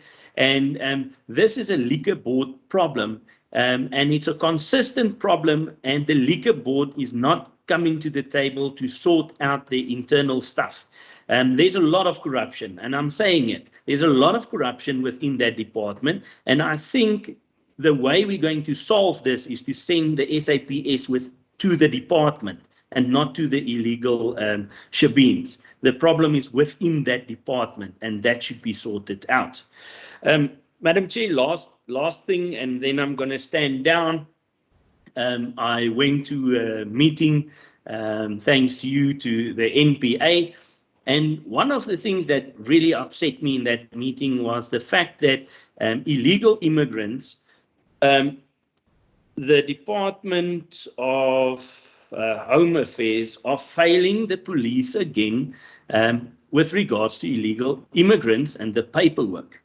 And then there was a court case that said, you know, they gave them 4 months to rectify some issues within the law, and that has not happened. So the problem that the police are sitting with is they cannot act because the laws of this country is not in place. And that is a big problem. And I can see on the faces of the generals and the SAPS guys there, you know, the frustration that they have. If we look at this last CITIs, it was clear that it was a lot of Zimbabweans that were involved in this. If they were properly vended or checked at the borders, or their documentation was right, then you can look for fingerprints, and that would assist the police. But if somebody comes over the border without being vetted or checked by Home Affairs, how can the police get hold of that person? How can they identify that person? So, Madam Chair, you know, we always throw rocks at the SAPS, and that's fine. Some of what is happening is the SAPS's fault. But I think with illegal immigrants and the surge in crime that we have to support the SAPS in Gauteng and all over the country by reprimanding these departments that's not servicing the rest of South Africa. We have to stop the Department of Home Affairs corruption within the department, and to allow these things to happen. And stop blaming the SAPS for everything that's wrong in all the other departments.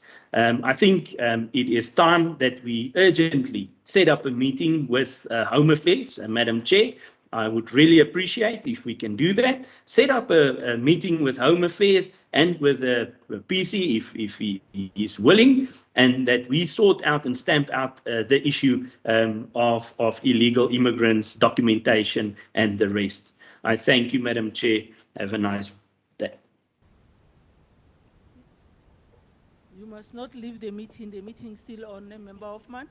I saw Member Maloba, Nkosi Malobani say. No, Chair, I actually forgot one important thing, man. PC, there was this challenge, and I think it's still there.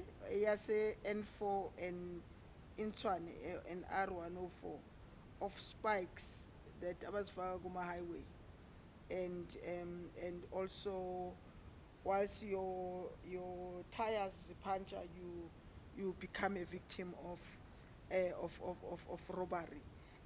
I just wanted to check what is the status of that particular situation. And the last one, Chair, that I forgot was the PCF indicated that there were vehicles that were actually presented to Gauteng SAPS by the Premier to assist with crime fighting. I just want to check with that contribution. I think it's more than 50 vehicles, if I'm not mistaken. With that contribution, how it has assisted with the challenge of motor vehicles that are scarce in our stations, and how it has assisted with our response time.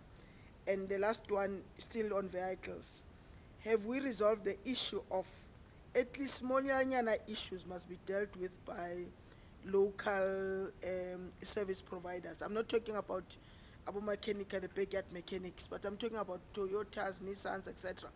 When the tire have burst, instead of taking your car to a government garage, that takes forever. Are we now allowed to take the vehicles to the nearest service providers, whether it's Nissan, Toyota, or Ford, or whatever, just to try and deal with the small things? Then I will understand if it's actually accidents, and particularly big accidents where the car is not moving, and we can then keep it and do some investigation. But isn't it Amalite, etc., etc.? Are we now able to take our cars to be serviced in the nearest areas? You know, the reason why I'm raising this, I encourage because no one wants to lose a car for 6 months. A patrol station commanders, poor them, they end up being authorities because they keep quiet and take these cars for a fixing of the light, changing of the tire, but in relationship with good service providers around. And then when he's caught, that person is treated like a criminal, when he's not actually a criminal. He was trying to make sure that his resources are available 24/7. So maybe in shop steward in future, when they get charged PC, I will come and represent them, because it's not fair to charge a person who's trying to make sure that vehicles or resources are forever available for the members of the public. Thanks. Thanks, Member Nkosi Malobane. Member Bosch. Thanks, Chair. Let me just get this right. Okay, I just want to, first of all, also latch onto the liquor license issue that the PC raised with regards to fraudulent licenses. So in other words, photocopies or licenses that expired or actually belong to a previous owner and not to the actual specific tavern. Is there any specific stats available on that as to exactly how many of these type of taverns and fraudulent licenses are we dealing with? And what kind of action has been taken against those taverns specifically who uses these photocopies or expired licenses or licenses from previous owners? And then further to that, is there any internal training taking place to actually teach the officers as to how to do proper inspections to see whether the license that is up at the tavern is indeed belonging to that specific tavern? I've heard of cases in Mamelodi, for instance, where the license actually belongs to a liquor store and not even to a tavern, and the liquor store is 3 blocks down from that specific tavern. But the license is photocopied and put up inside that tavern, and they've got some sort of deal between them and the tavern for the liquor store for sharing this license so that they can actually get access to alcohol after hours if they do run out. So what kind of database do we have, or data do we have available on these, and what plan of action do we have to address this, except for the issues that we've got with regards to the liquor board itself? Then you also made mention of the Kwatema, Akasha police stations that needs better venues, and that you are currently struggling to get assistance. Could you maybe just possibly elaborate a little bit more on that? What has been done already? Where is your blockages exactly? Is it with DID? Is it with the local municipalities? And you know, what exactly is the issues there? I know I personally visited Akasha before, and they also complained for officers at that station, and said that they need, you know, if there's constant sewage problems and things like that, and they don't have parking, and a part of that station, I think, is still in a container. You know, so these are things, but if you can just elaborate on the exact details so that we as a committee can maybe, you know, intervene to an extent to try and set up like a dual committee of some sort of DID to try and see if we can't address the issues.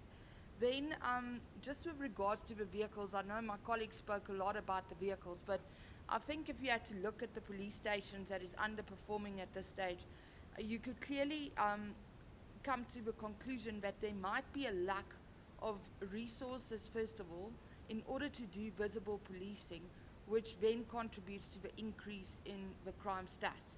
And so apart from vehicles that is out of order, that is not working and stuck in garages, I think the police also has a very serious issue with regards to vacancies that cannot be filled. And that contributes to the fact that there can't be visible policing.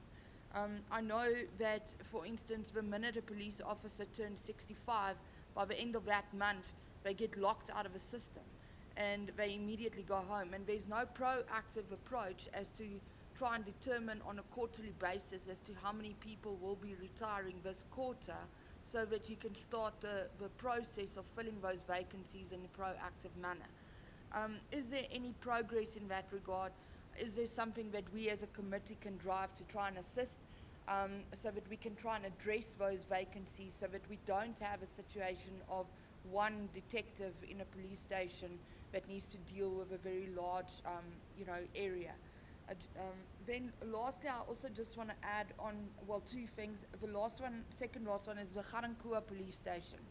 It was not in the top 40 that was presented to us with crime stats.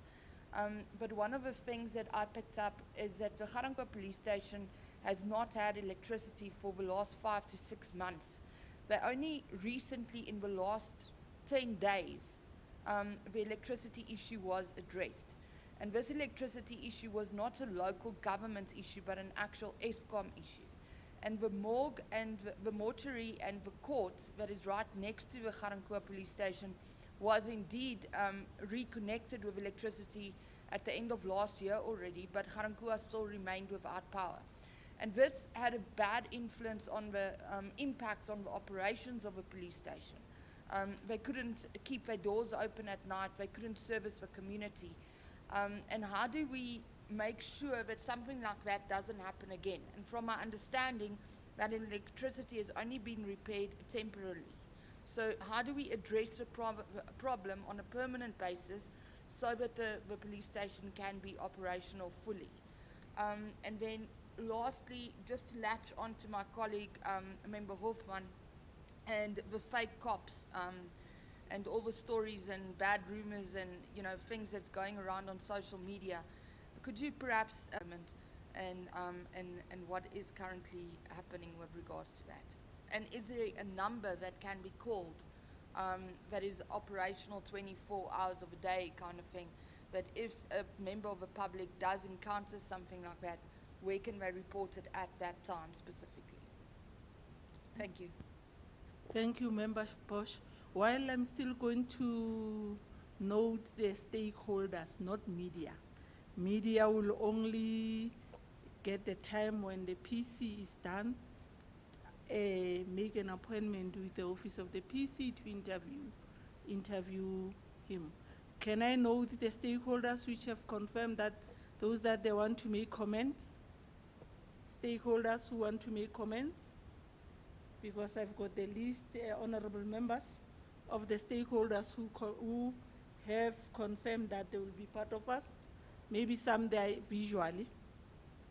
While Tabile is checking, PC, with regard to the 3 police stations which you have mentioned in terms of the challenges of the infrastructure, I request, don't respond now. Let your office, PC, send us a report in terms of the process, how far have you gone, so that when we arrange a joint venture meeting with other departments and also the Section 79 of those municipalities, we've got a full report. You don't respond now. Then with the last part, PC, with regard to the non-residential robberies, PC, I just wanted to find out, is there any mechanism, particularly for the malls? Because if you check, malls robberies are there almost, I think, every week, and at a certain time. Those robbers, they target a certain time. It's either when the malls open at 9 o'clock or when they knock off, close. Is there any maybe mechanism which the office have to, in terms of assisting on those malls? I'll make an example, PC. I think last week I've tried to phone his General Tombeni, but my phone was having challenges when I was in Mamelodi police station and the mall, and I see that it's appearing the Mamelodi East. You see, Fabiana and American Swiss, those are the targeted shops in Mom's Mall. So Fabiana, every Friday and Monday, they are complaining, particularly from 9 o'clock to 10 o'clock in the morning and in the afternoon. And they were asking, I visited the area as a mystery shop. You know, I like to do that PC, not knowing that I'm one of the chairperson. And I just asked them that, what are the reasons for this? Is there anything which we can assist as community members with regard to this challenge? One of the managers said to me that there was a deployment of police stationed at the mall, but recently they are not seeing them, and it seems these robbers, they have studied the movement of the people around the malls. Is there any mechanism, because otherwise most of the shop will leave that particular area, and it will create unemployment for the community of that particular area. Then if there is no any stakeholders who want to question, I'll request a PC and your team to respond, and some we will respond them later officially, please. Over to you, PC.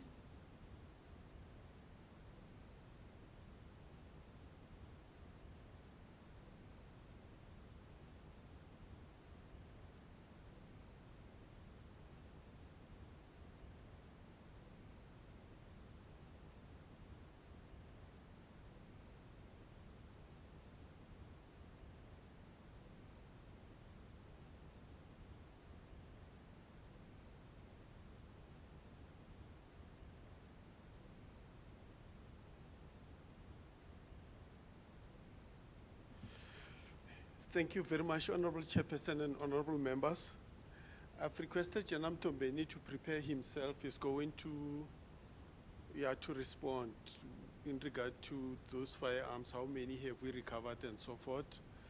And Janam Bele, also to ready yourself, if you can quickly brief the committee about the electricity problem in Harankua and Ritgat. I think Ritgat, we are still having a challenge right now. I did send a report to your office, Chairperson. And yeah, with regard to those police stations, definitely we will submit a formal report to yourselves. What are the challenges in those accommodations? Guatemala, Acacia, and the Florida Detective Branch. I will start from the last. With regard to the mall robberies, and not very long before the festive season, I had a meeting with the Consumer Goods Council, and then again we were doing a post-mortem debriefing. When was that? 2 days ago? 2 days ago, yes. We're having a meeting with them to actually, we're evaluating the measures which we have put in place during festive season. You're quite right, Chairperson, that during the festive season, we increased the deployment in those malls. We had the patrollers deployed by the MEC. We had our reservists. We had the members who are working in offices and whatever, because during festive season, we also deployed them outside. Our roving teams, they were also visiting the malls and so forth. Our air wing also deployed in Gauteng. They were focusing on all those malls and so forth. And those kind of intervention, it also impacted on the CIT robberies in the country. But one other thing which we have discussed with our partners, the Consumer Good Council, the Jewelry Council, is that the jewelry shops in many shopping centers, you find the shops are positioned next to the entrance. So if those shops are there, it is easy for the criminals to can commit crime and escape out of the mall. So we have said let them advise their constituency, especially the Jewelry Council, to say that the location of those shops must be in a strategic place inside the mall, whereby it's going to be difficult for the criminals to can commit crime and escape. Anyway, their customers are not just ordinary customers. So they will never go and then they buy something maybe on a flea market if they want a real and a genuine jewelry. So they will still find a shop and go into it. But the measures which they've put, some of the shops, we are also encouraged, because if you go to some of the shops, you'll find that they've put some a very good information technology, which I'm not going to talk about it. It's assisting us in terms of dealing with this criminality. Even if they've committed crime, we can still follow through and deal with those ones. Yes, the fake police, it remains a headache. It's a headache for us. Even though we have pushed this headache a little bit to Mpumalanga, we are working together with Mpumalanga to can deal with this fake police. We do have a very good and dedicated team which is doing extremely well. The communities, they can phone 0800 10 111. Brenda, I'm right? Yes. So they can phone that number and then they report those suspicious police officers. And you will see them. You'll see them from far, even when they are wearing the uniform. You'll see them from far. They will never have the name tag, because the crook police officers, when they sell this uniform, they don't give them the uniform with the name tag. So once it doesn't have a name tag, just say, I'm not talking to you. And then if you find a way to can escape from that area, do that. But we do have measures in place. We have strategic deployment in all those freeways. The issue, the measures we've put in place, we have seen a little bit drop of the, we call them the blue light robberies. With the arrest which we have also made, especially in the West Rand area, because these people, they operate everywhere. You'll hear is this polo, it's having a dash, blue lights and so forth. And then, so we started to can monitor them. Some of them were arrested. And because of, they know that we have intensified our patrols and whatever, we are pushing them towards Mpumalanga. Myself and the PC were talking, we have brought our team together to say that let us work together. We'll rather remove these people in the system. We don't want them to operate in any other province. We want to arrest all of them. Going to the tracking and tracing of the people who are retiring. We do have the system in place, the HR system. Right now, we know how many members will be retiring at the end of March on a quarterly basis. Those who are taking early retirement and those who are retiring of age and whatever. The only challenge which we were seated with is the intake of the new blood. Due to COVID, we could not train people and so forth. But you heard the announcement by the minister previously and also by our president, the 12,000 which we are going to get, and there will be people who are going to the college to go in training. And I'm happy to say that Gauteng, we are going to get a bigger chunk of those members who are going, of those trainees who are going to the so to can assist us to boost our forces on the ground. The vehicle availability, two things. One, command and control station level, because we can't take vehicles home and and then forgetting to service the communities. But under General Mbele there, we have a team which is doing unannounced visits to the police station to check those vehicles. Who took the vehicle home? Did we have an authority to can take the vehicle home and so forth? So we believe that in the long run, we are going to minimize these vehicles' unavailability.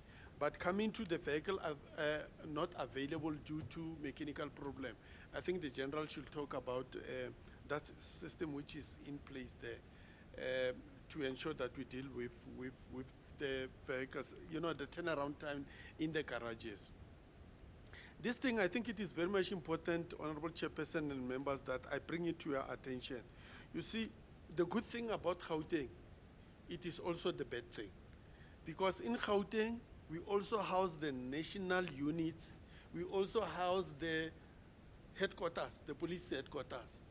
So all these national units, the national headquarters, they also send their vehicles to the very same garages, which must service our garages, which must service our vehicle. As a result, that is why you also observe that the turnaround time, it's been affected. Because they are overloaded, they have a lot of vehicles which are going to the garages there. So, as a province, plus minus 9,000 vehicles. But when you take into consideration the number of vehicles belonging to head office divisions, it's a lot. National units, it's also a lot. When they are broken down, they must also go through that system. So that's the challenge which we are having. But we are discussing it at national level to see how can we mitigate these deficiencies. But what we have done also on our part as the province, we say, when we buy a vehicle, we must ensure that we buy a vehicle which is having the maintenance contract. So that for that period, at least the vehicle is being serviced by the manufacturer, yeah, or a dealer. So it will minimize, you know, this overloading at these police garages. Yeah, the Janam Tombeni, again, when you deal with the firearms, will also deal with these issues of the fake liquor licenses. You know, what measures do we do? How many have we trained our members to deal with this thing? Even himself, actually, he is the specialist in that regard, with dealing with these challenges which we find on the ground about the fake licenses, the types of permits which people they must have, and so forth.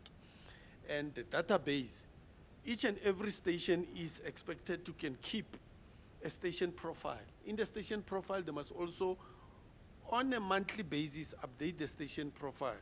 Check how many licensed liquor outlets do we have, how many on consumption, off consumption must we have.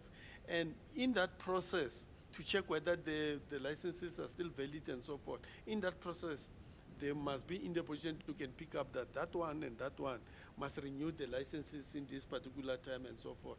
Jaram Tomben will talk in detail. Even, you know, he calls their exercise a compliance inspection.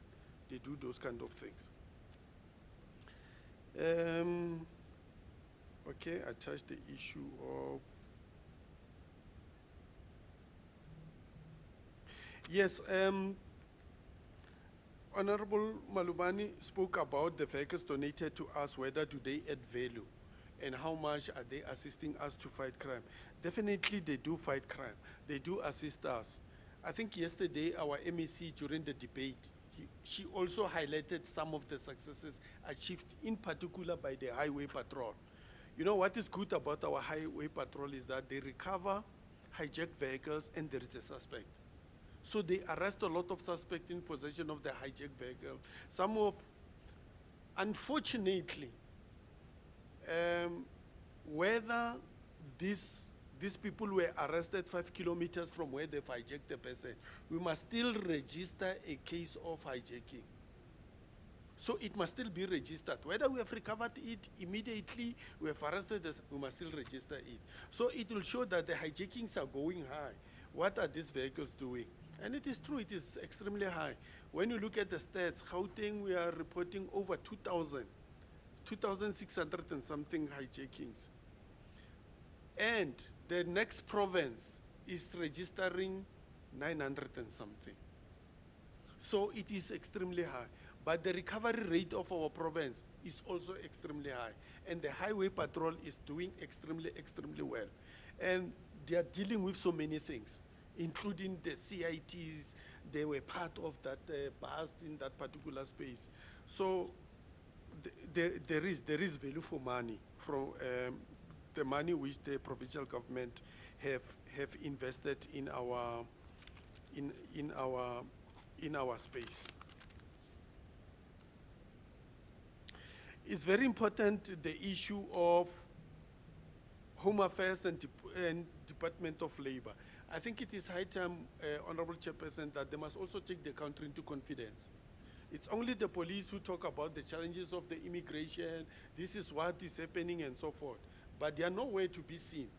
I think it's high time. I've also raised it with some of their people at national level to say, the spokespeople or the DGs or the HODs of those departments, let them also go in public and educate the community to say, yes, issues of enforcing the immigration laws, it is our responsibility, and this is what we are doing.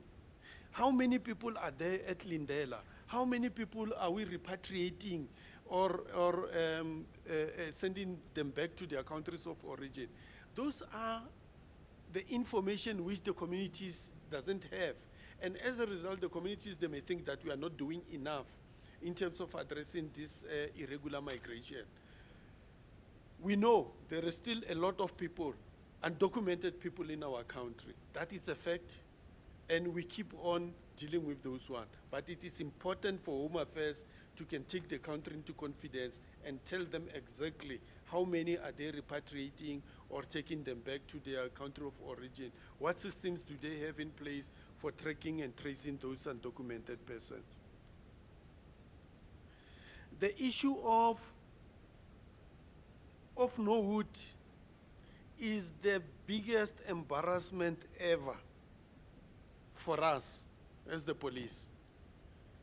And second to that is that one of Colonel Prinsloo debacle.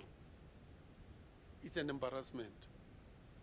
And out of the audit which we are currently doing, we also go to other police stations, which is having the high volumes of firearm and so forth, so that we can deal with this kind of challenges. And surely, when we discover any loss of firearms and whatever, we'll take action. And this one, we have made it clear to all of us that, you know, whoever is going to be found responsible for that, he or she must just know that will be taken out of the payroll of the SAPS. And criminal investigation will also follow. Because surely, with this high level of violent crime in our province, we can't afford to be the ones who are also feeding criminals with firearms. So we cannot afford that. So whoever is doing this thing out of the payroll, the one at Norwood, we all know that he committed suicide, the station commander resigned, but DPCI now have turned the inquiry into a criminal case, meaning that now they are having some concrete evidence to convict other people there. So we are happy with that kind of a process. And we'll continue to do that. We talk to our members. Each one of them who do these things, they're doing it at their own peril. They can run, but they cannot hide. We'll get them and we'll deal with those ones. Honorable Hoffman also spoke about the firearm we found, whether there was any R5 and so forth. Yes, when we, in this bust in Pumulon, Tembisa or Robberies, we did find an R5, and obviously the finger point to us, the police and SNDF. But we have allowed local criminal record center to can take those firearms and do the necessary testing and check the originality of those and where those firearms come from. But already the finger pointed us. We will just ascertain from which unit or department was this firearm taken.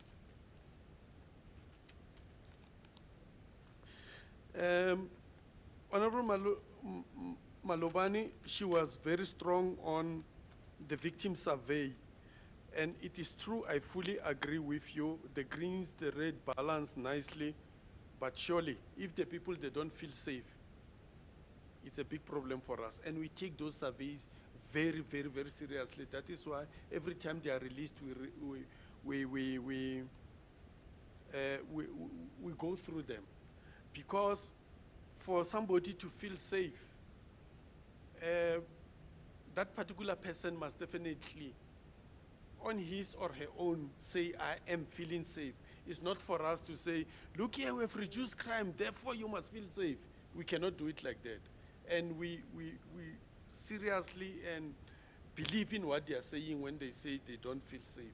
And we'll try our level best to ensure that we make our communities to feel safe by being there on the grounds, the boots on the ground, by being there when we are being called to attend crime. Improve on our response time, improve on our investigation, ensure that when we've arrested the person, we keep on, giving feedback, and then we go back.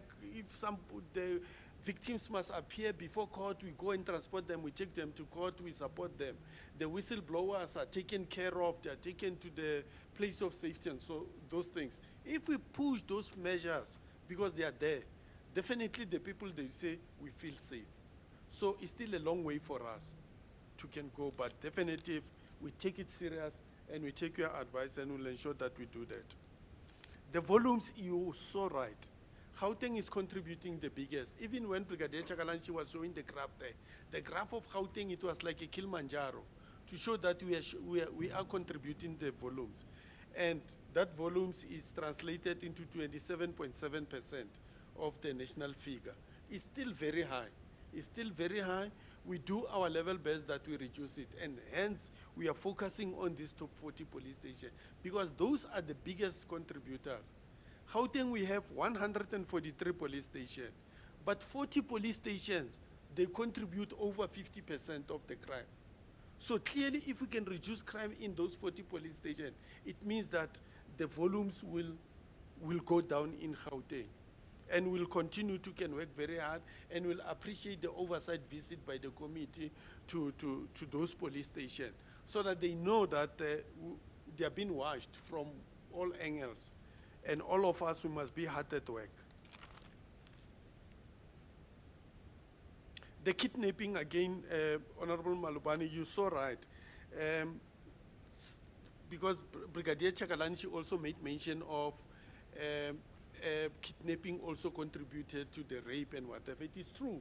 Those people who are transporting our people, whether it's this type of taxis we have in the country, last passenger may have a challenge, especially in the night. So we are zooming on those ones. Kidnapping, it remains a problem. But one other thing about this kidnapping, because we have two types of kidnapping which we are observing in the province. Firstly, kidnapping for the ransom. You have strongly spoken about it, targeting this, certain communities and so forth. We did have a meeting with their representative. We have agreed on some of the intervention, how are we going to assist each other. They call themselves a Muslim association, something like that. We have met with them. Myself and the deputies, crime intelligence and DPCI.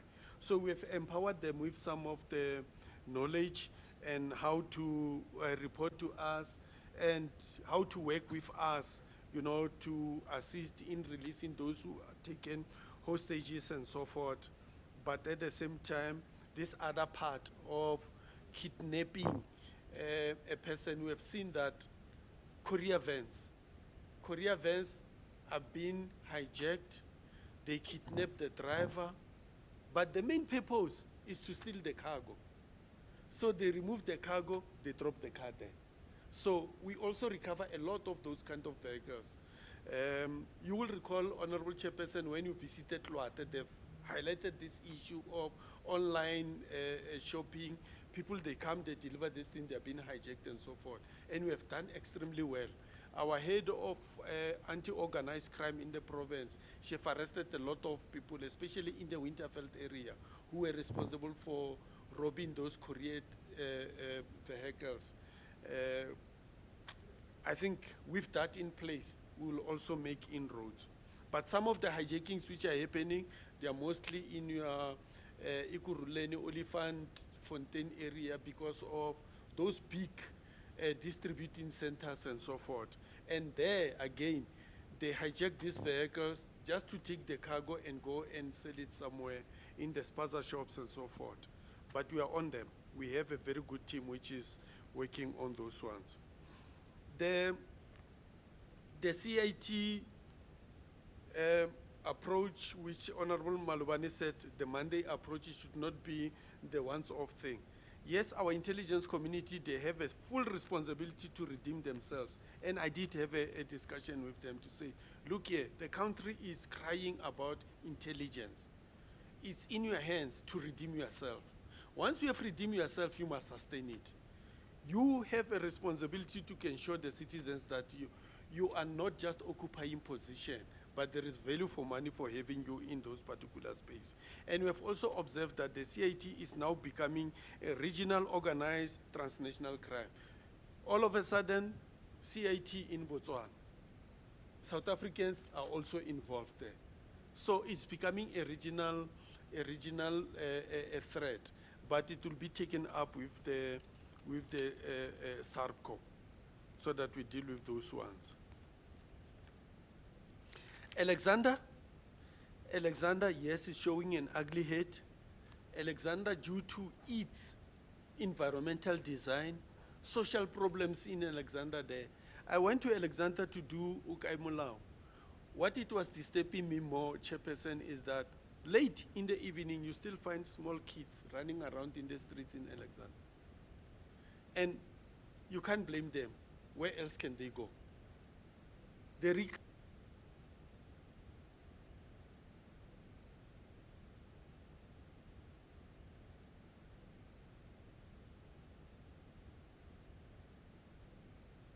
So those kind of the problems we are seated with. But we will appreciate if other government departments, they can also come to party.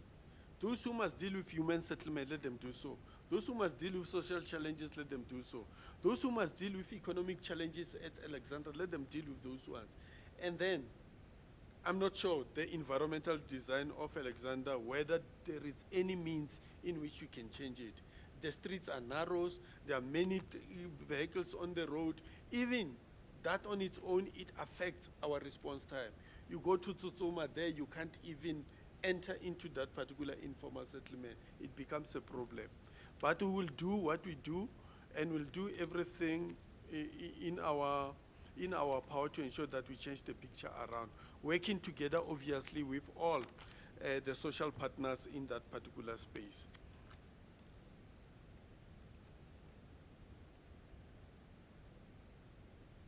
I think I've covered most of the question raised.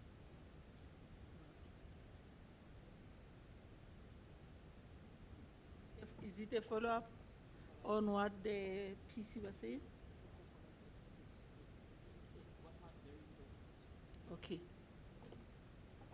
Thank you so much, Chair. Just to ask the Provincial Commissioner, it was my very first question regarding concerns about whether Operation Dudula has the potential to spread to the rest of Gauteng, and if police intelligence are taking this on board. Thank you so much, Chair. Yes, thank you very much. It is, of course, and there is not a secret. They do put their plans in public space that we are going to launch in that particular area this weekend, that weekend, and so forth. They even extended their footprint in other provinces. You are Mpumalanga, you are Limpopo, whatever. But the constitution of this country is very clear. Section 17 of the Constitution. People of this country have a right to can protest, to march, to gather, to raise issues, so long they do it within the ambit of law. They say in a peaceful manner and unarmed. The Operation Dudula movement, they can establish themselves everywhere in the country. So long they do it within the ambit of the law, I don't think it should be our concern. We must concern ourselves with the modus operandi. Once they begin to overreach and do things which is outside the law, we must worry about that. But at the same time, let us also not miss the opportunity to appreciate some of the good things which they are doing, especially their leadership, to forever taking charge of their participants to say, we are marching, but we'll do it in a peaceful manner. We are here and we'll ensure that nobody breaks any window. It's the law. That on its own, it needs to be appreciated. We shouldn't lose sight of that. And we call upon even other activists in this province to say that when you mobilize people, take full charge and take full control of the people whom you have brought together for marching, for gathering, and so forth. So, establishment is not against the law. Marching is not against the law. Gathering, not against the law. The only concern we are having when they overreach. Thank you very much, Chairperson. Thank you, PC. You said General Mtombeni. General Mtombeni, you come and then followed by General Bell. Okay.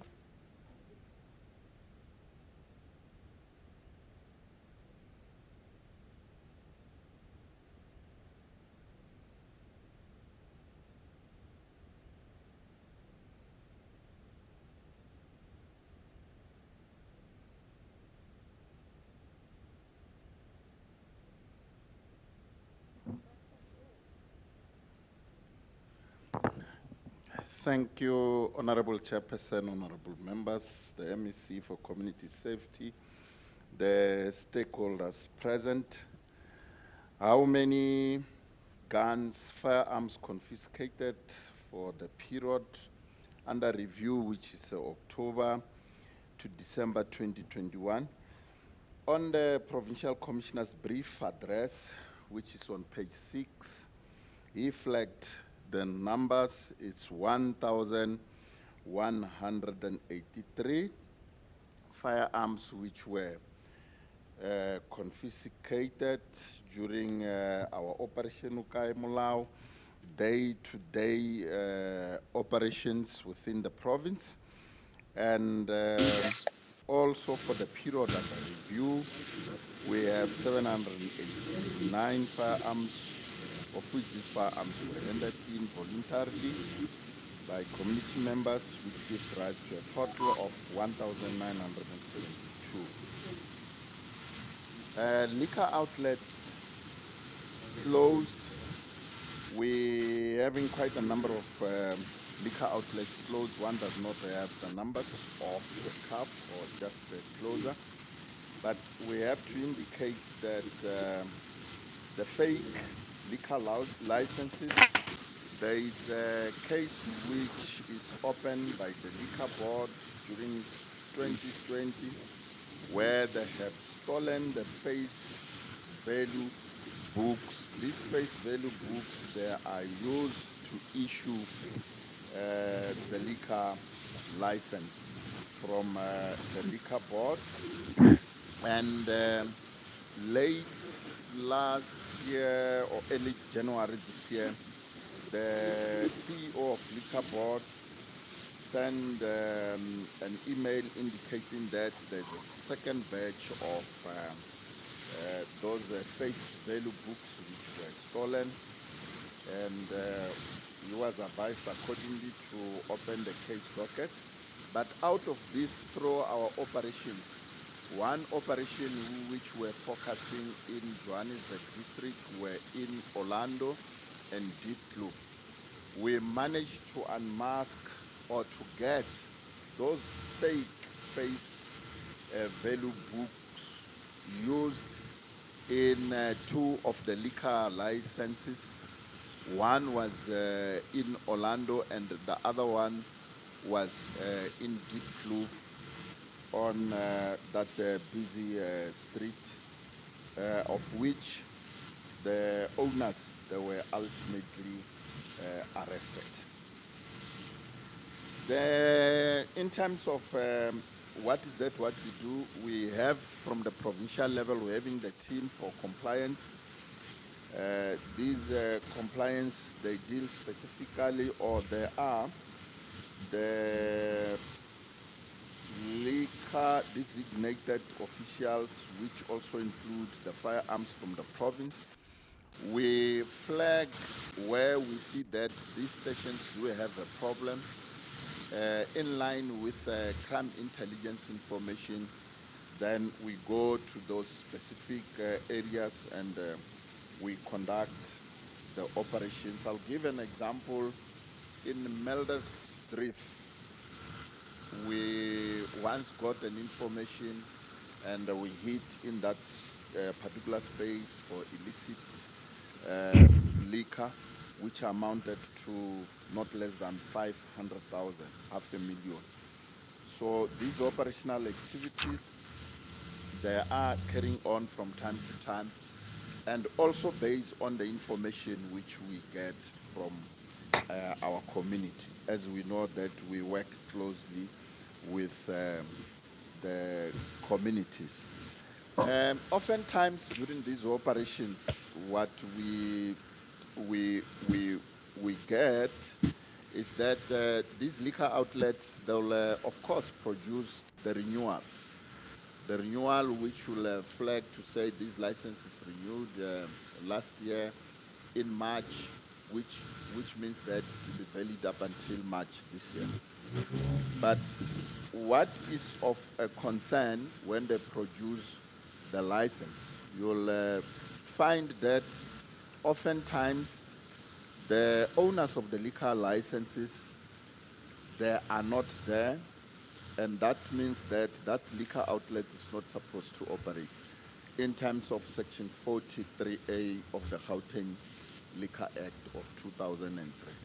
So basically you have this challenge where in most cases then we have to ensure that this particular person whom we get is trading without a license.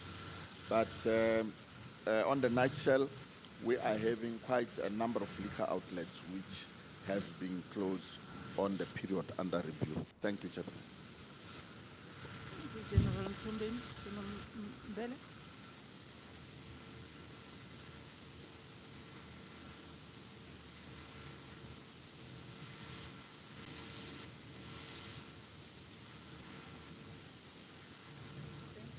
Chairperson, honorable members. Chairperson, I would want to give the progress in terms of the cut, in terms of the electricity.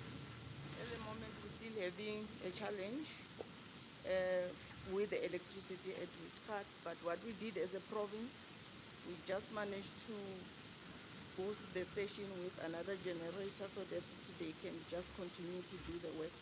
But the challenge in terms of the report that we submitted to your office, Chair, was the issue of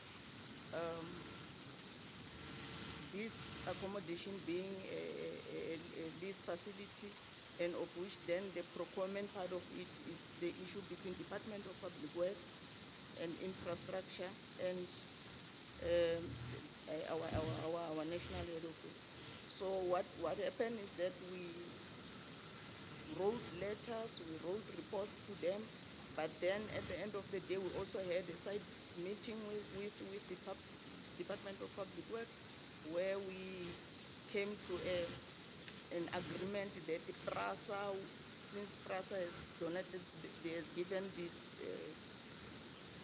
accommodation or rate card for us because it belongs to PRASA previously. So we managed to then came to an agreement to say PRASA and Department of Public Works and Infrastructure had to do the administration. Then from there we'll then open an account at the Tshwane municipality to proceed with this matter, because it's only when the account is open where we can be able to then, as subs, connect the electricity for the station. So at the moment, we with those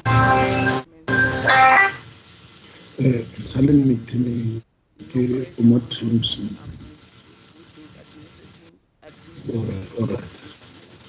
Then in terms of Garankuwa, when it comes to electricity in Garankuwa, yes, we had a problem with Garankuwa, then whereby they didn't have electricity for some time.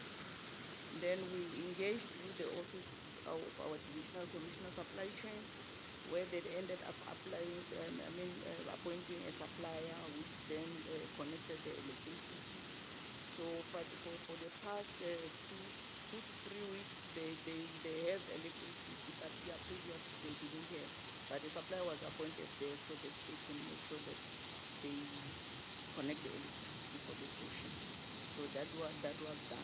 Then in terms of vehicles, the processes that it's in place at the moment, it's All our vehicles for services, they go to our own garages, whereby the mechanics in our garages are servicing those vehicles. Yes, of course, in terms of turnaround time, it is a challenge, but we are complying in terms of our contract, which is Article 46, because contract that is currently a national contract that is being localized. It's a currently a contract.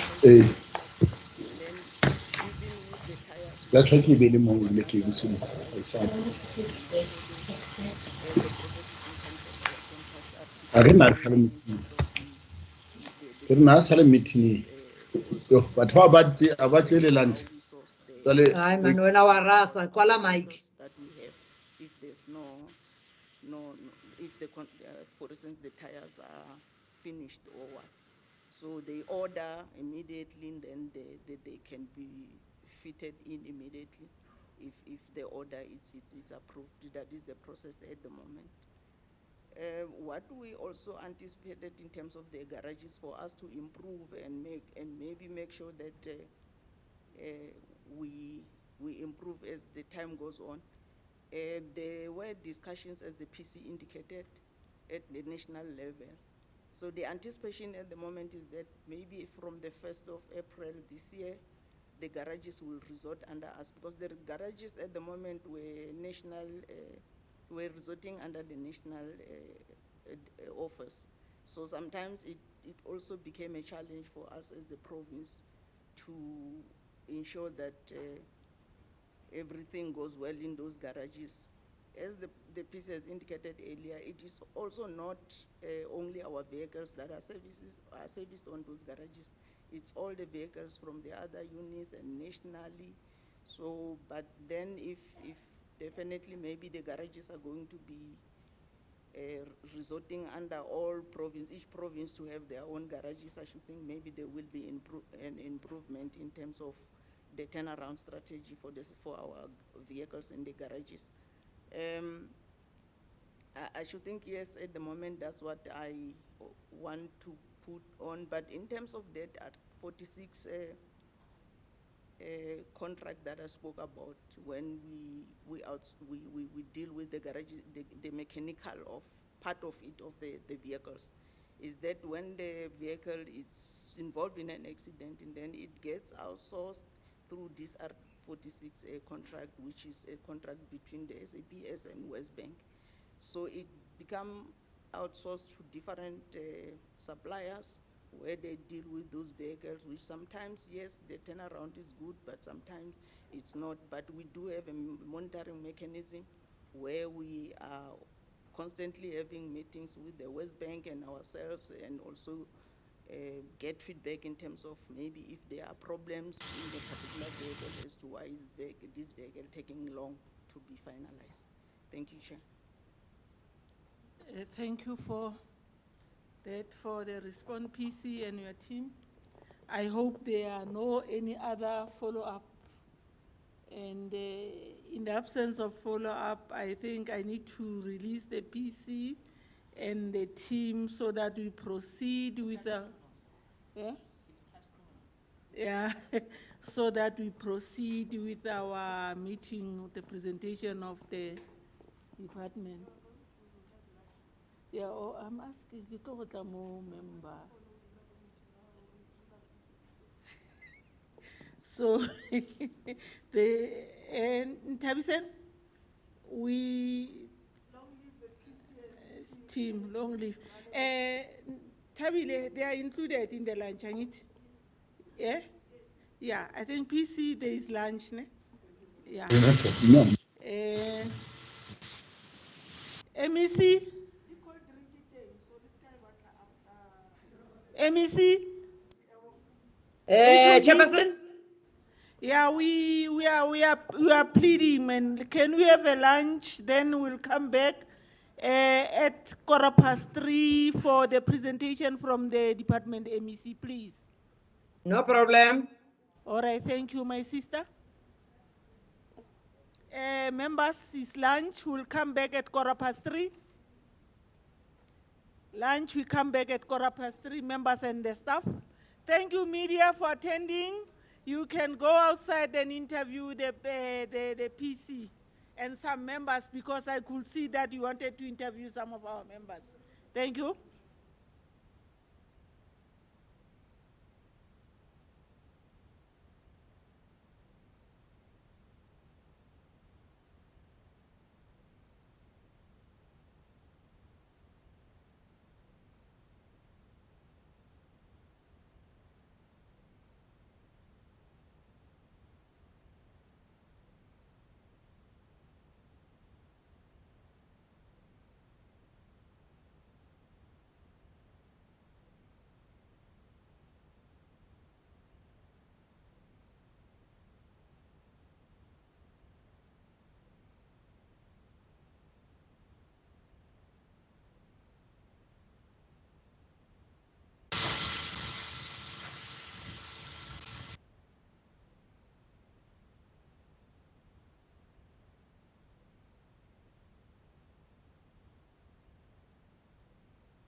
Okay.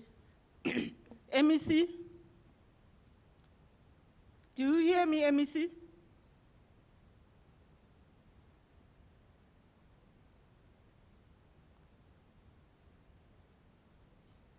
We are requesting the department to do a presentation on the community safety on the third quarter report for the 2020-21-22 financial year. Over to you, MEC.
Chair, I'm here.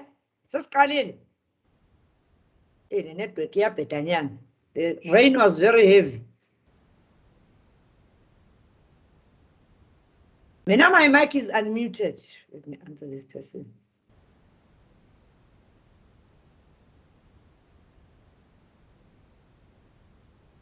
Can the IT people assist, please? We are here.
Good afternoon, Chairperson and members of the Portfolio Committee.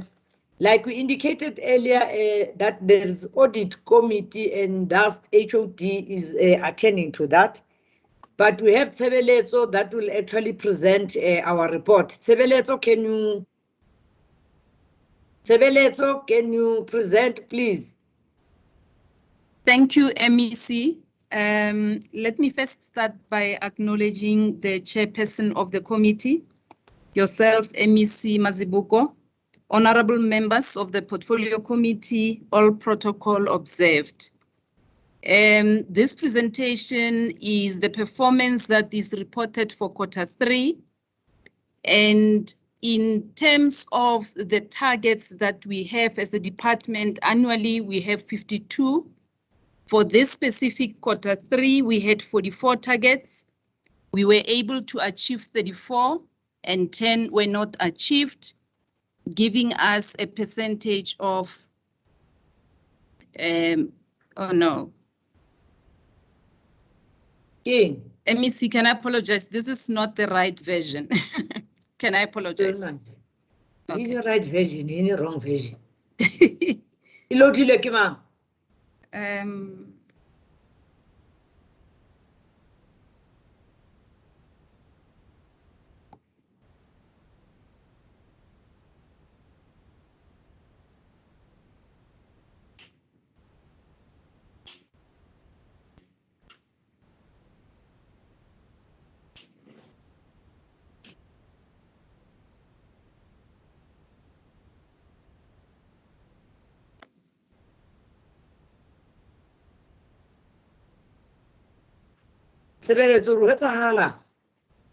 No, I'm putting on the right version, MEC. Just 2 minutes.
Kubega.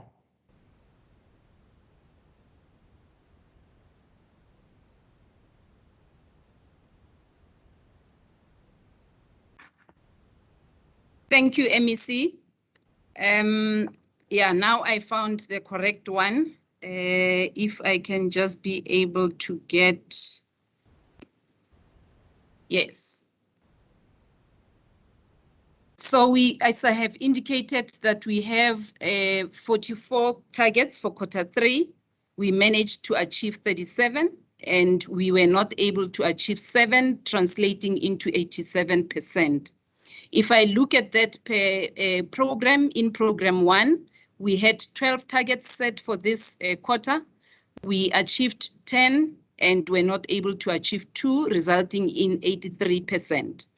For Provincial Secretariat Program 2, we had 22 targets set, 17 were achieved, 5 were not achieved, resulting in 77%.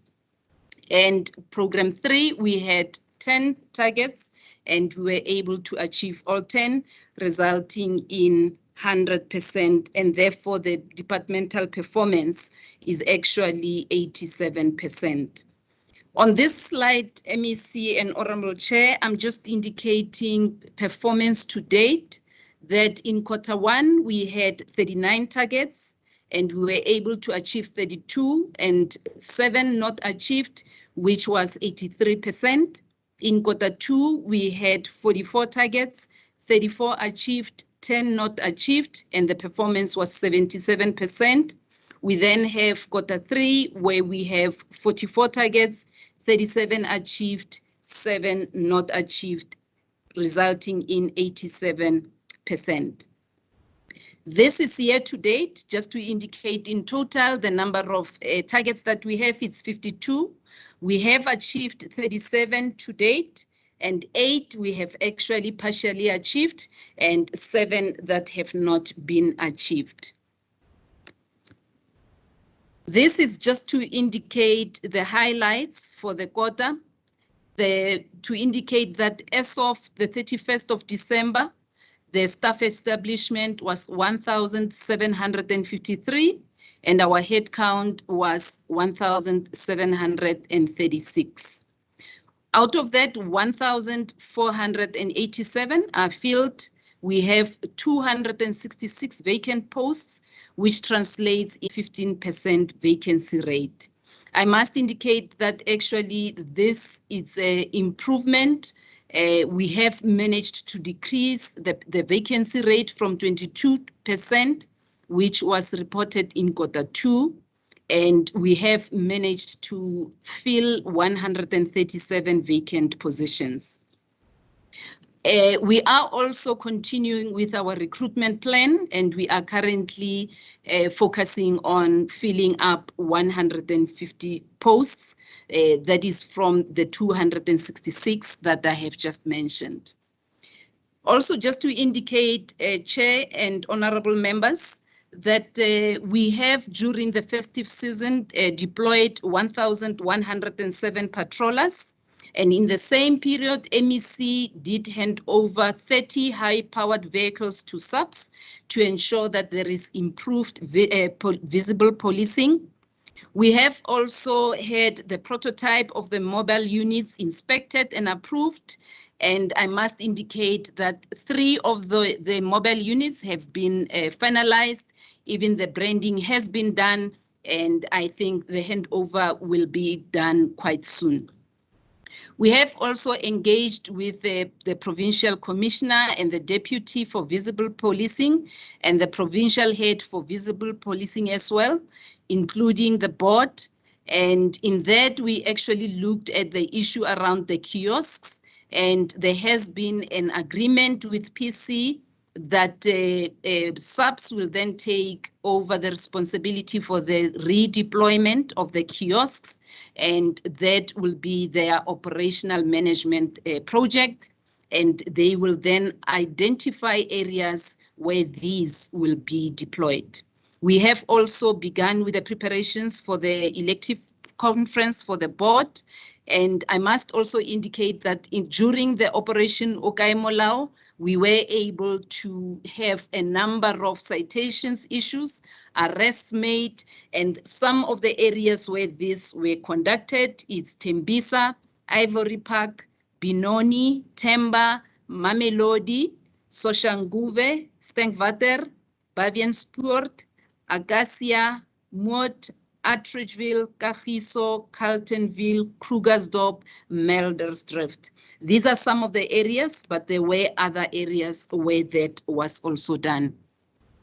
During the transport month, which is October, we actually intensified our efforts on a road safety awareness campaign, and that was intended to just promote compliance, that road users, being the vehicle drivers and pedestrians, can comply with the road regulations.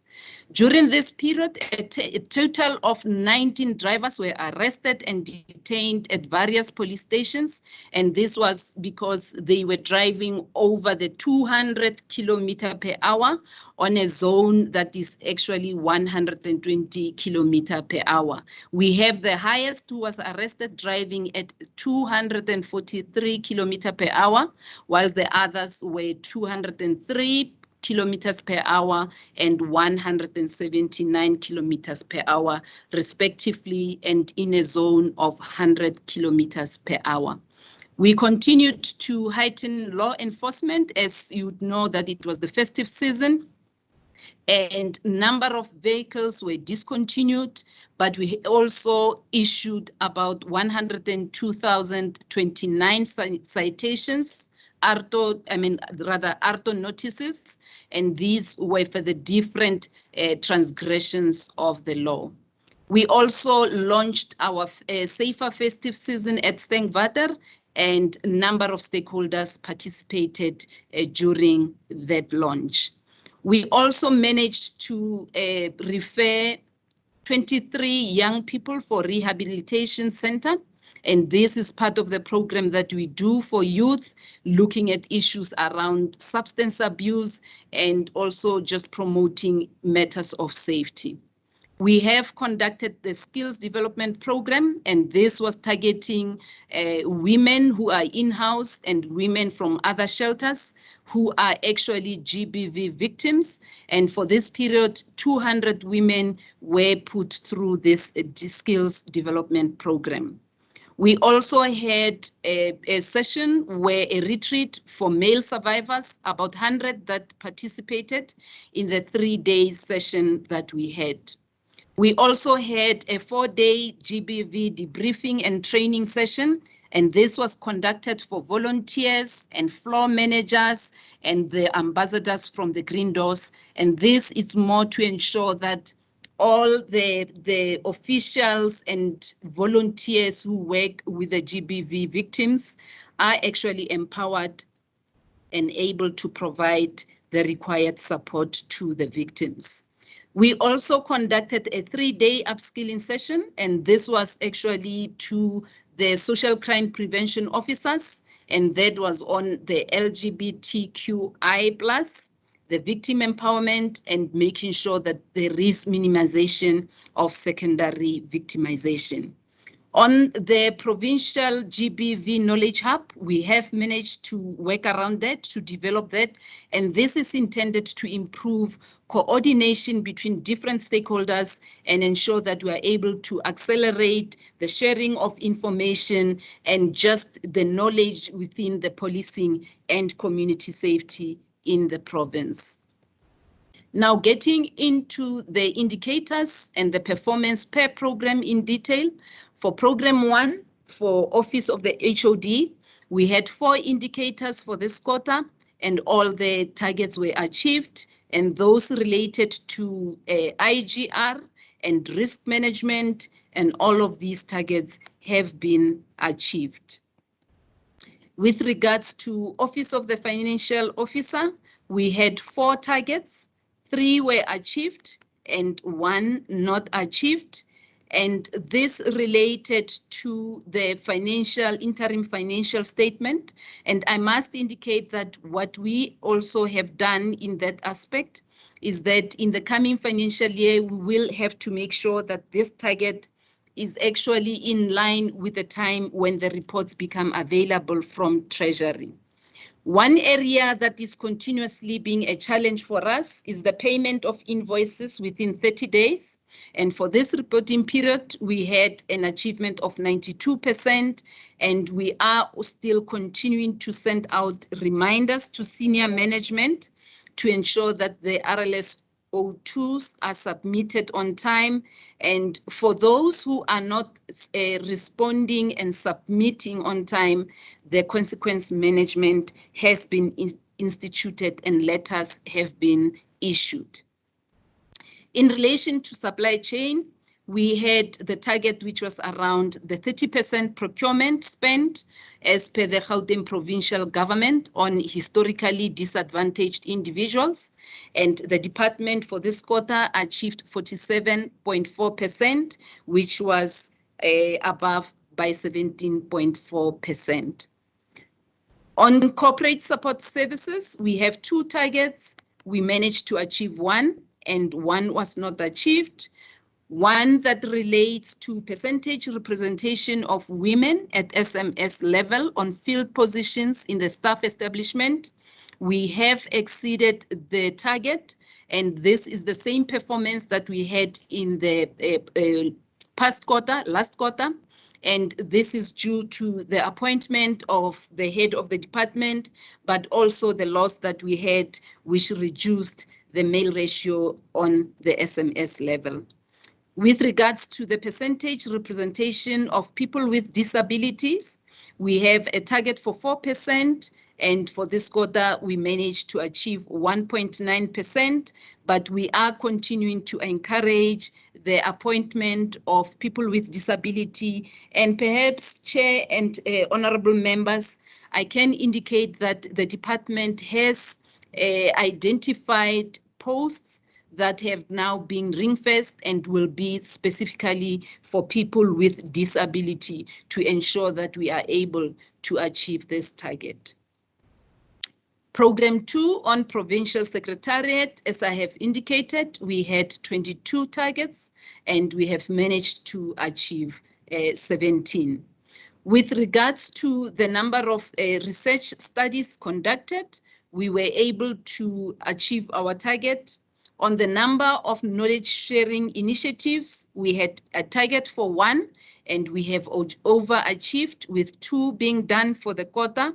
And this was as a result of an unplanned knowledge sharing session that had to be undertaken to raise awareness to staff members in terms of the location of the resource center since we have moved to a new building.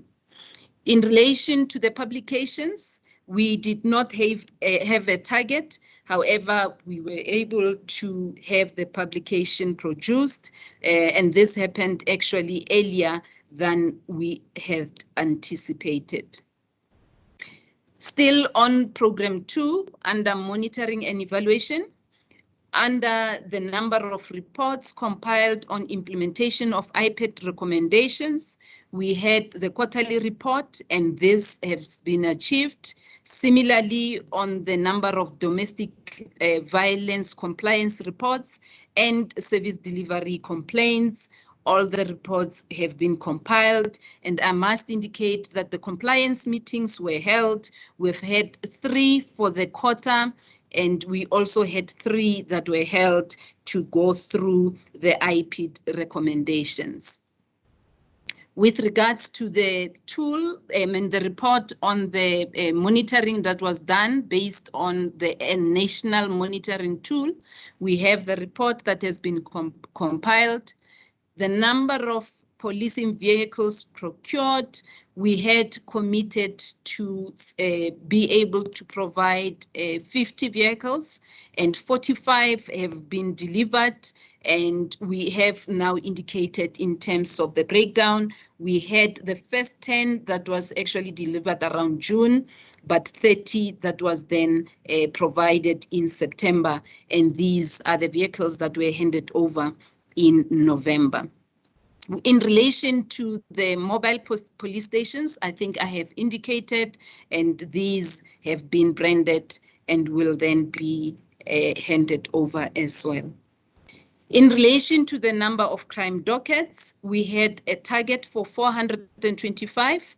We have exceeded the target and achieved 727. And this was as a result of the interactions that we had with community stakeholders. And I think particularly we had the concern that was raised in the Mulders Drift area. And so additional dockets were analyzed in that space to get a sense of the kind of complaints that were put forward by the community there. In relation to the number of court watching briefs monitored, we had the quarterly target for 2. We were unfortunately not able to conduct that. However, I must indicate, Chair, to you and honorable members, that we will definitely be able to deliver on this specific target. To date, we already have managed to conduct 4 of the court watching briefs, and meaning that by the end of the financial year, the target would have been met. In relation to the number of GBV cases tracked within the CJS, we had the target for 150. We have achieved 197, and this was as a result of the increased referrals that we continued to get. On safety promotion, still within Provincial Secretariat, on the number of social crime prevention interventions implemented, we had a target for 125. We have achieved 149. I must indicate, Chair and honorable members, that we had actually anticipated wave 4 of the COVID, and as a result, we reviewed the APP targets, and these were scaled down. And as a result, I think because the targets were a bit lower, but we were able to achieve more. But also the achievement was as a result of the adjustment levels that put us at level 1, and more interventions were then conducted. In relation to the number of school safety interventions, we had a target for 350.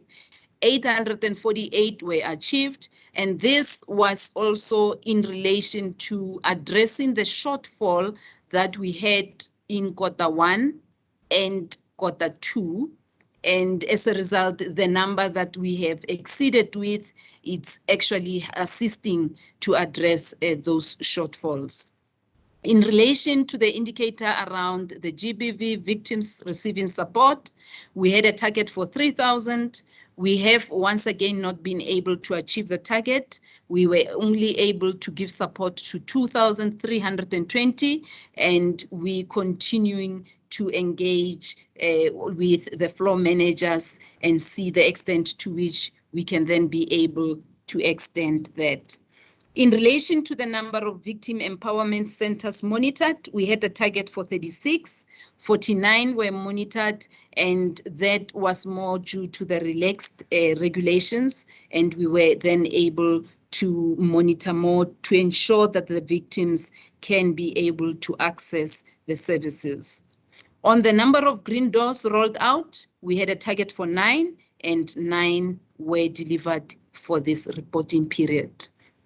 In relation to the number of officials trained on GBV, we had a target for 48, and we have achieved the target, 48 that were trained. We have also developed a report that indicates the implementation of the approved provincial GBV response plan. And with regards to the establishment of the GBVF coordination structures, we have managed to establish 5, even though our target was 3. And the additional 2 that were established was actually addressing the shortfall that we had in Q2. In relation to the strategic plan, we did not have the target for this specific quarter. It was a target that was set in Q2. On the provincial GBV knowledge hub, we have now even approved the concept document, and the development of the hub is continuing. With regards to community police relations indicators, on CPFs, we had committed to assess 120. We were able to assess 133, and we actually had these as one of those indicators that were amended in anticipation of the 4th wave. On the number of CSFs assessed, we have managed to assess 4, and we still have a shortfall of 3, but I must indicate that as we speak to date, we already have conducted some of the assessments, and this we will be able to achieve by the end of the financial year. With regards to the community patroller teams, we had committed to assess, to make 85 assessments, and 112 assessments were done, and this is also the indicator that was amended. On program 3, on traffic management, we had 100% in terms of performance. On the number of reckless and negligent driving operations conducted, we had a target for 1,980, and we were able to exceed the target by 12. Similarly, on the speed operations conducted, we had a target for 3,872.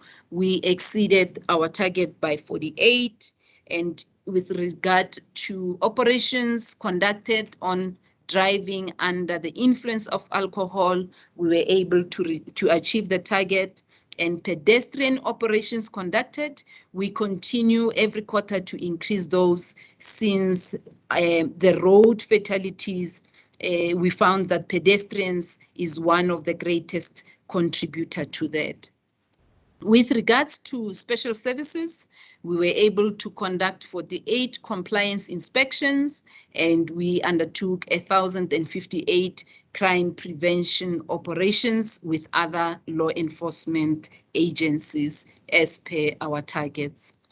On public transport inspectorate, we were able to conduct 1,440 operations as per our target, and 130 law enforcement operations that targeted the learner transport, and we were able to achieve our target in relation to the percentage of vehicles weighed. On road safety promotion, we had a target for 311 on the road safety awareness program. We were able to achieve 320, which we exceeded by 9 in relation to the target. MEC Chairperson, this brings me to the end of the presentation. Thank you.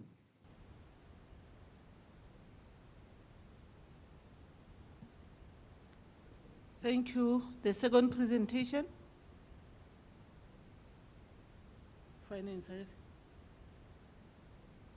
Financial performance, please.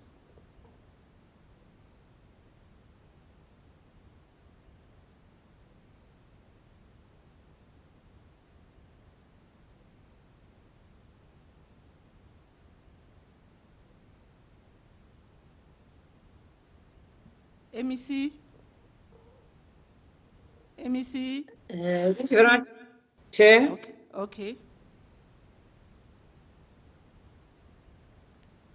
Financial performance for the third quarter, please. CFO, are you in?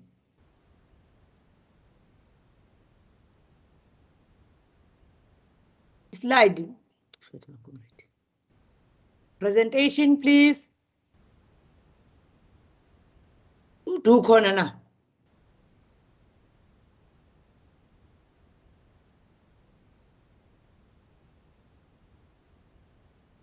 Two. Check it to get the presentation. MEC, I'm phoning CFO.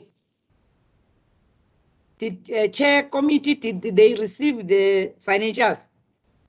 Yeah, yes, we did receive it, MEC. Maybe let's put it on. We'll present. I'm also with Daxita. You are in Nana girl. Good afternoon, MEC and Chairperson, members of the committee. Yes, I am here, MEC. I'm saying they must put up the slide. You guys can talk to it. All right, MEC.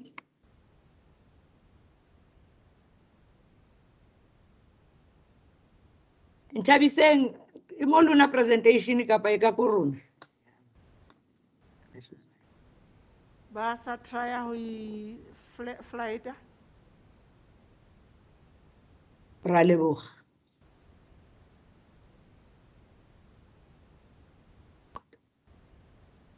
Daxita or Nana, one of you. Thank you, MEC. Nana, do you want to do the presentation or should I? Continue, Daxita. Okay, thank you, MEC. Once again, good afternoon, Chairperson of the committee and members of the committee. The contents of the presentation on financial performance will speak to quarterly and year-to-date financial performance analysis, financial analysis per program and economic classification, accrual as at 31st of December 2021, compliance matters relating to payment of suppliers within 30 days, and then also fruitless and wasteful expenditure, and then irregular expenditure. We will also touch on revenue, quarterly and year-to-date, revenue analysis, and the budget 2022-23 financial period. Thank you. Next slide, please. When we look at this slide currently on the screen, in terms of administration, sorry, the screen is a bit blurred and now it's moving.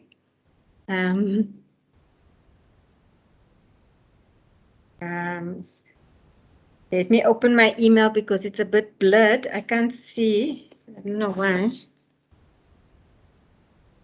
But Of course, it's not clear. Yeah, I think it's the weather. The weather.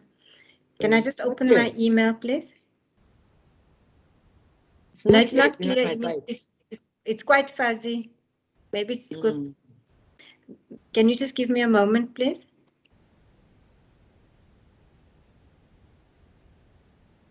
Oh, it can happen that maybe it's with the HOD.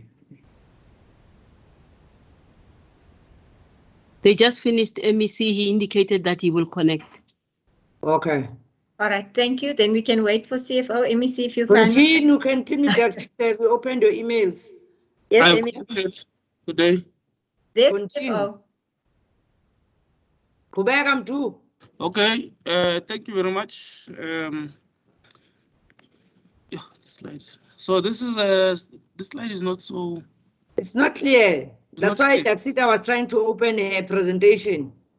Oh, all right, but I can speak to it. This is the first quarter spending. We haven't taken into account the accruals and commitments. As you can see, the budget for the quarter is 234. The spending is 252, which gives us. This is not so clear.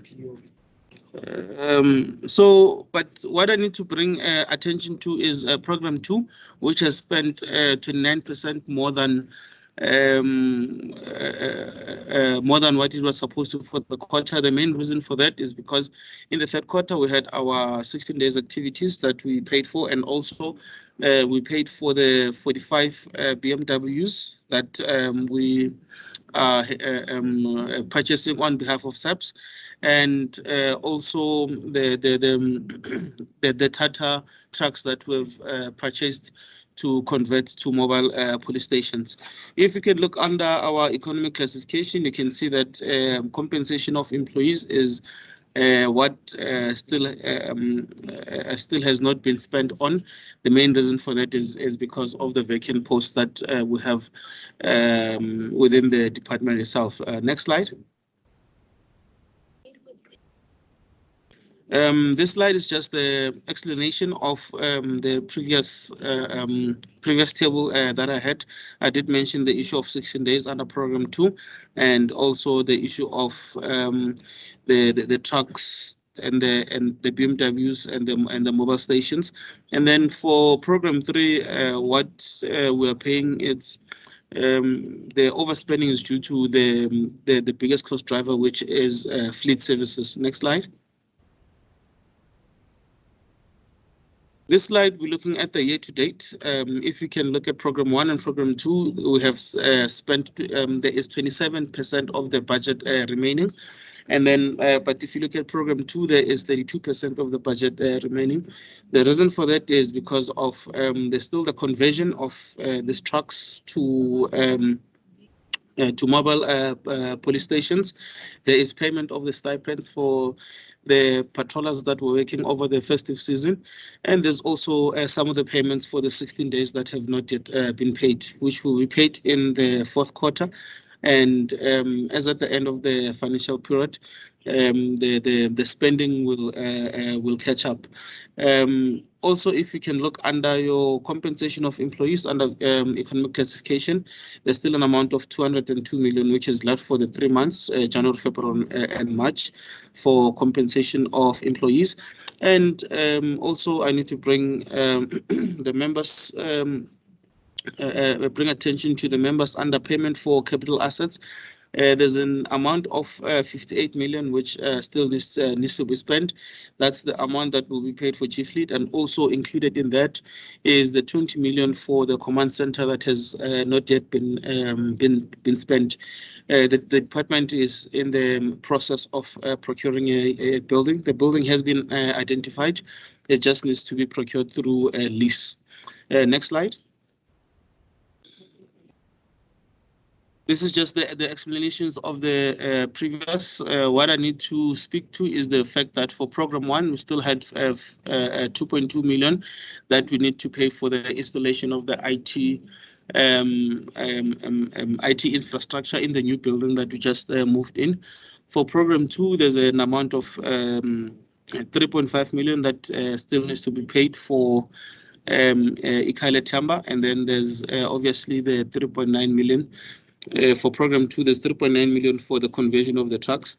And for program 3, I spoke to the issue of the 20 million for the command center. And then the remainder will be the payment of the fleet services within program 3. Next slide. So moving forward, the next 3 slides speaks to the issue around program 1, 2, and 3. So what we're doing here, we're also looking at the forecast for we taking into account our accruals and commitments as at the end of December. And for this program, if you can look under variance, we have 1.8 million, which is an amount which is expected to be reprioritized.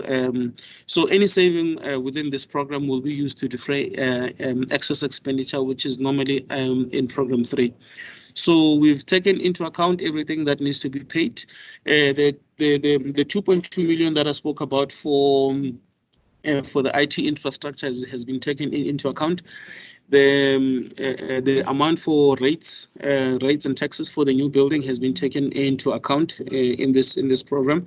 So we are not expecting that this program will overspend. We are currently, in terms of our internal controls, we are currently holding a budget monitoring sessions over and above that, because on the 18th of March will be the last day of payment. We are monitoring the expenditure to ensure that we don't find ourselves in an overspending situation within the department. And also we issued out a communique within the department to just say that in terms of the requests, we should not have any more requests between now and the end of the financial period. This is to ensure that the department does not have very high accruals carried over to the next financial period, and also we don't have high commitments, as those will affect the next year's budget. Next slide. This is just to explain that we are in the process of filling the vacancies in program 1, and also we are going to ensure that the spending is monitored up until the end of the financial year, so that we don't find ourselves in a situation of an overspent. Next slide. This is program 2. So in program 2, Chair, there is an amount, if you look at community police relations, there's an amount of about 17 million, which still needs to be spent. That's around the tools of trade for our patrollers, their uniform, and then also their stipends that needs to be paid, which is for the period of December and also for the period of January. And also the amounts for the conversion of the trucks will be paid in this program. However, we still do have, if you check under the economic classification, there's still an amount that's sitting under compensation of employees, mainly due to the fact that we still have vacant posts, and then any saving under the compensation of employees will be used to defray excess expenditure in program 3, as you will see. Next slide. So this is just to explain that some of the payments that still needs to happen in this quarter. The 3.5 for the security system at Ikailetemba. Wow, that's good. And then the 3 million for the conversion of the trucks, the payment of the brigade stipends and cell phone expenses. I spoke about the issues of the tools of trade for the patrollers and the patroller uniform. Next slide. So this is our, the biggest chunk of our budget comes to traffic management. As you can see, we have a total of 559 million of the total budget for the department comes to this unit. So this one also includes the commitment for the command center under our payment for capital assets. And there is an expected overspend for this particular unit. However, as you've seen in the first 2 units, there is an anticipation of an underspending, and then that will be used for a defrayment of excess expenditure that will happen in this unit. As I said, we have stopped any spending that will happen unless if it's really must for the department. This is to ensure that we don't carry higher accruals to the next financial period, and also that we don't find ourselves in an unauthorized expenditure situation. Next slide. This is the explanation that I just did. Next slide. This is the accruals of the department as at the end of December 2021. We're sitting at 53 million. This is what we're trying to avoid at the end of the financial period. We need to ensure that chief lead is paid up until at least up until the end of Feb. If we need to carry anything, we can only carry 1 month, and also the other suppliers. Next slide. This is just the breakdown of the amount above that. 30.5 million of that amount is G Fleet, and then 22.9 million is other suppliers. Next slide. From here onwards, Chair, we're looking at our compliance issues. If you can check the issue around the payment within 30 days, the department is sitting at 92%. So for the quarter, however, I should mention the fact that the interventions that we have put in place, you can see that they are working. This is evident by the fact that in October and then November and December, we are seeing an upward slope. When it comes to the 15%, it's a previous directive. However, I would not concentrate too much on that one, because first we need to ensure that we achieve the 100% so that we can put measures in place to ensure that we also achieve the 15% that is a directive from the Office of the Premier. Next slide. This is the just the duration in terms of the 30 days. Next slide. So this is our fruitless and wasteful expenditure. Chair, we haven't incurred any fruitless and wasteful expenditure in the third quarter. We do, however, have a balance that has been carried over from the previous financial periods. We are currently preparing a memo, because the accounting officer of the department does have the authority to write off the balances of fruitless and wasteful expenditure if all the evidence that trying to recover that money has been exhausted. So we are sure that some of that amount would have been written off as at the end of the financial period, and we continue to implement the internal controls to ensure that we do not incur any further fruitless and wasteful expenditure. Next slide. This is our irregular expenditure. Similarly, Chair, we haven't incurred any irregular expenditure for the third quarter. However, there are applications that have been sent over to Treasury for the condonement of this amount, and also as part of a follow-up within the department, myself and the Chief Risk Officer, we will be sending another applications for all the investigations that have been completed, and the recommendations of those investigations have been implemented. We'll be sending over those applications through to Treasury so that they can also be considered for condonation. The aim is to ensure that that balance eventually is all written off, and then we don't incur any irregular expenditure in the future. Next slide. Chair, this is our revenue. We have it here because of we haven't been able to collect as planned, and we have been warned that we should stop using COVID-19 as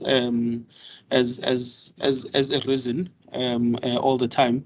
As much as it might be partly honest, or partly true that yes, we will look at the other reasons in terms of why we are not collecting as much as we can, and then we will update the reasons thereof. This is just to draw attention to the members of the committee that there has been a slowdown in terms of the collection of revenue. Next slide. As I said, that we are trying not to say that this is because of the COVID-19 lockdown, because of the reason why we're not collecting revenue. We are going to go further into the investigations to say that other than COVID-19, what are the other reasons maybe, and then also so that we can have other interventions in place to ensure that at least in the next financial period we try to improve our collection. That will be my presentation for the financial performance of the department chairperson. I'll take questions if there's any. Thank you very much. Thank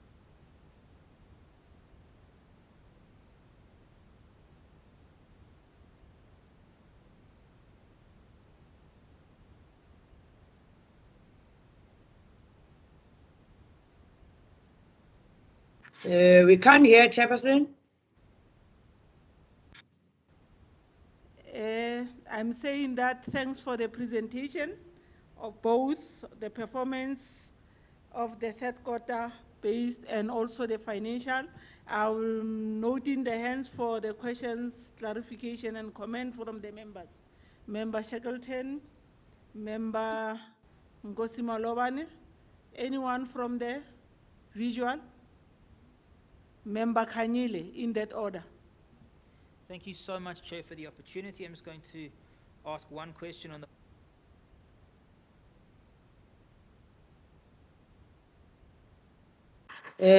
We're missing Member Shackleton, Chair. Asimuzwa. Can you hear me better now that you're able to see me, MEC? Yeah, Premier said you are the best person to speak better on safety. I don't know, MEC. Let's see if we can work together as a committee from all sides to see what we're able to come up with. I'd firstly honestly like to commend every person involved in the Department of Community Safety for ensuring zero fruitless and wasteful expenditure in the third quarter, as well as zero irregular expenditure. I think that can't be down just to one person.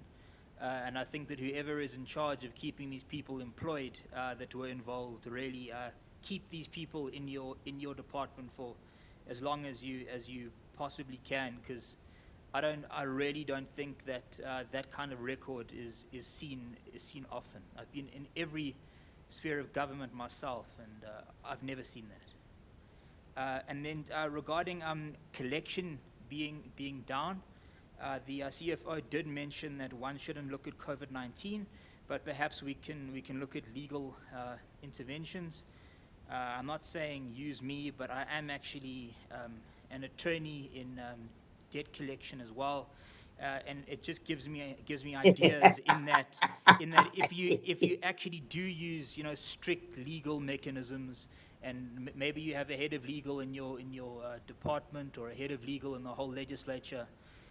You can follow Randall Williams's debt collector shutting down the Sheraton scenarios. In terms of the performance of the department, I honestly was quite relieved when I saw the reasons from the presenter in cases where the department didn't meet its targets, such as that. I was honestly quite alarmed at the absence of that financial statement when a target of one had been set, because it doesn't fall within the legal parameters of the PFMA to submit no financial statement whatsoever. But there actually is a commitment there to say that that financial statement will be provided within the required time that the law is asking us to have that submitted in. So I would just say that the committee and the department should just watch that very stringently to make sure that it does take place. Another so-called failure by the department, but it's the department's own targets, is that there was a target of 3,000 GBVF victims to be supported, and the department only managed to support 2,320. I know there were reasons for that, which was under-reporting, but I think that we as the committee, we have to highlight that, noting the times in which we live, where rape and assault on women is such a frequent occurrence here in our province. We have to address that. Again, I have to commend the department on reaching the target of green doors for this particular quarter. The target was 9. You managed to roll out 9. I did lament earlier in the day that normally when we have a debate in December about the department, and it's been happening for a while now, the first thing we note is that whatever the target that was set for green doors, it wasn't met. So I do hope that this will continue, and that whatever the target is for the whole year, that you're able to meet that. But something that actually member Nkosi Molobane said at the beginning of the day as well, so I have to give her credit so that you can see I'm not stealing her thunder, is that she did mention we have to monitor the efficacy of these green doors as well. That it's not good enough just to say we rolled out 3 green doors, we wanted to roll out 3 green doors. We actually have to monitor what these green doors are doing for people. And then I'm almost done. So I would also like to commend the department firstly for meeting all of your targets regarding traffic management. That has to be commended. However, when we compare this with the crime stats presented by the provincial commissioner earlier in the day, there are things like carjacking being up in the province, and hijacking being up in the province, and theft out of motor vehicles being up in the province, and perhaps the traffic management targets combined with any money that may be left over in the budget can look at things like, for example, extending the hours of the Gauteng Traffic Police, or providing greater resources to the Gauteng Traffic Police, or to the way that we look at these things. I know that I've often spoken about a 24-hour Gauteng Traffic Police. I don't think that's necessarily the only solution, but I think if we're performing so well on traffic management as it is, clearly there is the desire and the capability to still improve further, coupled with these high crime stats on roads. And I think if we all put our heads together, and if there's money available, we can put in greater targets to reduce these kind of crimes taking place. Thank you so much for the opportunity, Chair.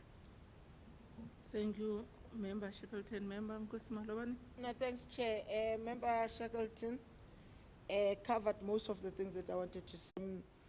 The spending on traffic management, as well as civilian oversight. For the first time, I mean, civilian oversight have overspent, which for me, we welcome it and actually celebrate it. We also hope that it won't affect the fourth quarter, where we really overspend in terms of that area. And I'm actually encouraged by what the CFO have indicated, that they will monitor that there is no overspend at the end of the financial year. The other issue that I want to raise then, Chair, is the issue of accruals. That if we're at 53 million, almost 54 million, in terms of accruals, we hope that those accruals will definitely be dealt with, because the challenge has always been with Chief Fleet, and we hope that this time, come end of the financial year, we have got less accruals than the 54 million that is the 53 million 417. We hope that it will have been dealt with at the end of the financial year. The last one, Chair, is the issue of the 17 million for uniform and the stipend. We are left with few weeks for us to close in terms of the financial of the financial year. You said the 18th, if I'm not mistaken. We haven't yet, okay, the question will be, have we called for proposals or issued a tender for this in order for us to be able to spend this money on uniform? In terms of the stipend, what mechanism are we going to use to pay the patrollers? Are we going to use a third party, or are we going to do it direct? Thank you. Thank you, Member. Thank you, Member Nkosi Malobane. Member Kanyile. Thank you, Chair. I just want to ask the following, just maybe some of them are clarity-seeking questions, but some of them are questions that need maybe some detailed answer. The first one is with regard to the way the department reports on targets achieved and not achieved. What I want to find out, let's say for argument's sake, in Q1, you had 44 targets, then you achieved 37 targets. So it means you've got 7 targets outstanding. Then when you report in the next quarter where you have 37 targets, you achieve 30. What happens to the 7 targets you didn't achieve in the previous quarter? How do you report on that? Is it possible that we could not, maybe not today because we didn't ask this question in advance, at some stage you could get an example of how you treat, what, like a target that's there, it was not achieved, and how you deal with it moving forward? Because in the way it's reported, sometimes it gets confusing. So I would appreciate it. That's the first thing. And I'm saying maybe the examples can come later.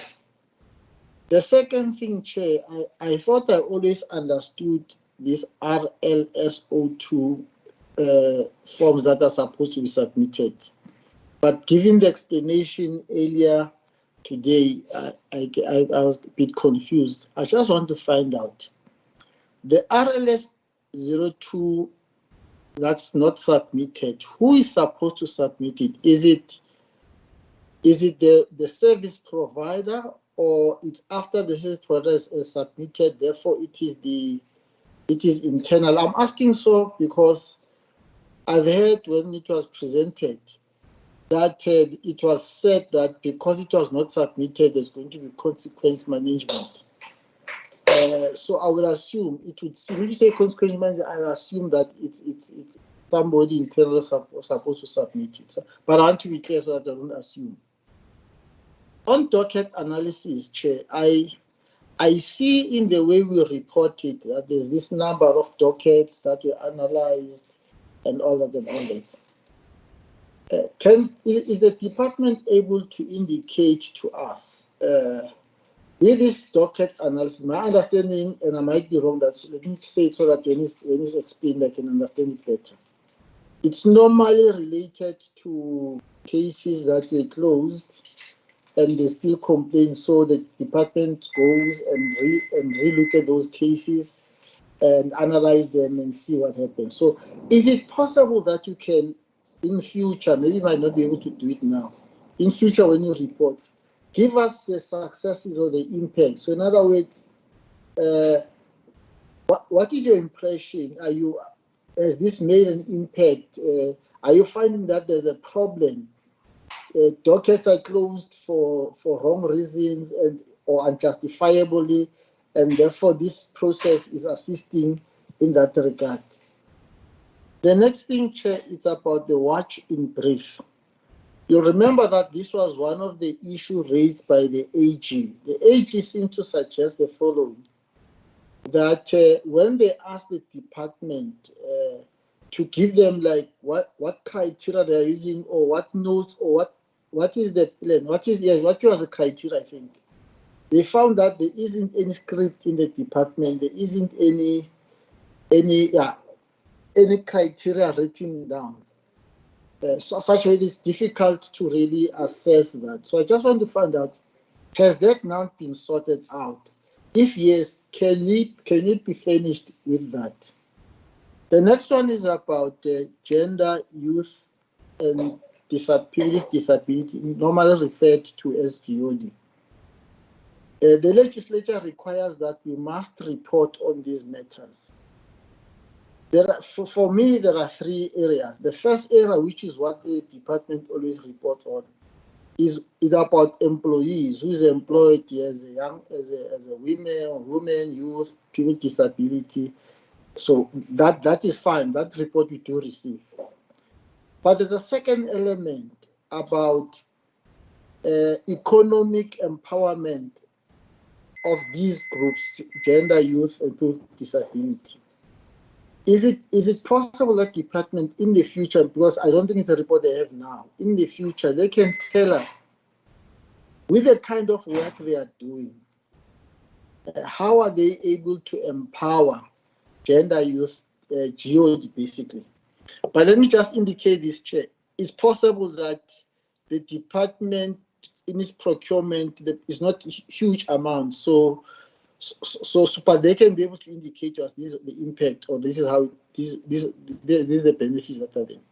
But the third element on GOD, remember I said the first one is employment, the second one is economic empowerment, but the third one is the impact of the department's programs on youth, women, and people with disability. I don't want to assume that when you say gender-based violence, it's more, in the way you do it, is more a benefit or protection of women, because some people say there are other men also who are abused. But I'm saying maybe in the future, maybe it's a difficult thing to do. Maybe the MEC can look at it and maybe let's have a discussion as a committee with her. Is it possible to report on the impact of the department's programs on gender, on women, on youth, on people with disability? The last two issues, Chair, the first one is the matter that the MEC has explained, but every time she explains, new questions arise. Maybe this time I'll get the last response to it and then I'll be clarified.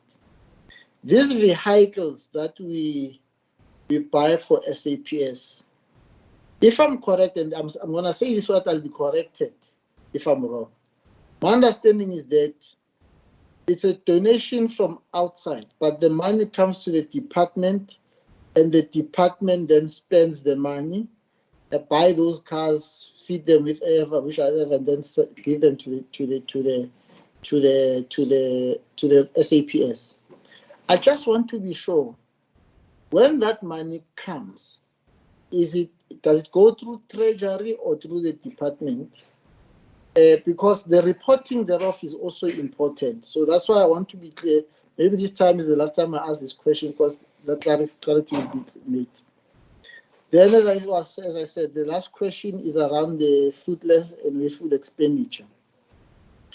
If I was listening to a CFO, he was saying that they are already at the stage where they are going to send requests for condonation. They are going to be sending to the Gauteng Provincial Treasury. That assumes they've already investigated, and that assumes that they now have a report. Now, there's this thing called consequence management. So after that, the report should be saying what needs to be done to correct. I mean, now that you have finished that process, Is it possible that we can get a sense later on consequence management? There are various forms. Obviously, it is said if the problem is a system, consequence management means you correct the system. If it's a policy, consequence management means change the policy or review the policy. But if it's got financial implications, there's negligence. You need to recover the money. So I just want to be sure if we can at some stage be reported to on consequence management on those things. Thank you, Chair. I'm sorry for taking long. Member Hoffman. Thank you, Chairperson. Firstly, I want to congratulate the MEC. I think she's a shining light, and he looks good. There are, though, a few issues, but my question would be this. I'm quite concerned. We've heard that there's a lack of rape kits and all these necessities at the police stations with our visits.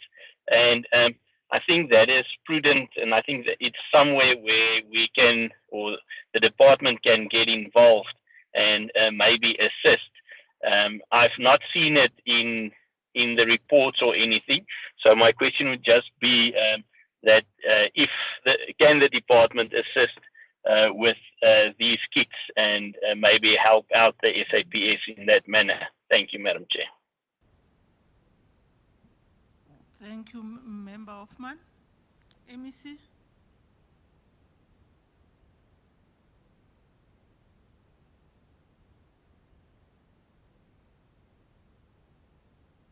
Thank you very much, Chairperson, for the questions from the members.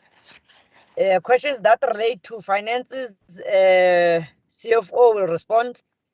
Questions that relate to the work that we do, we have Chief Mawela, we have Taxita.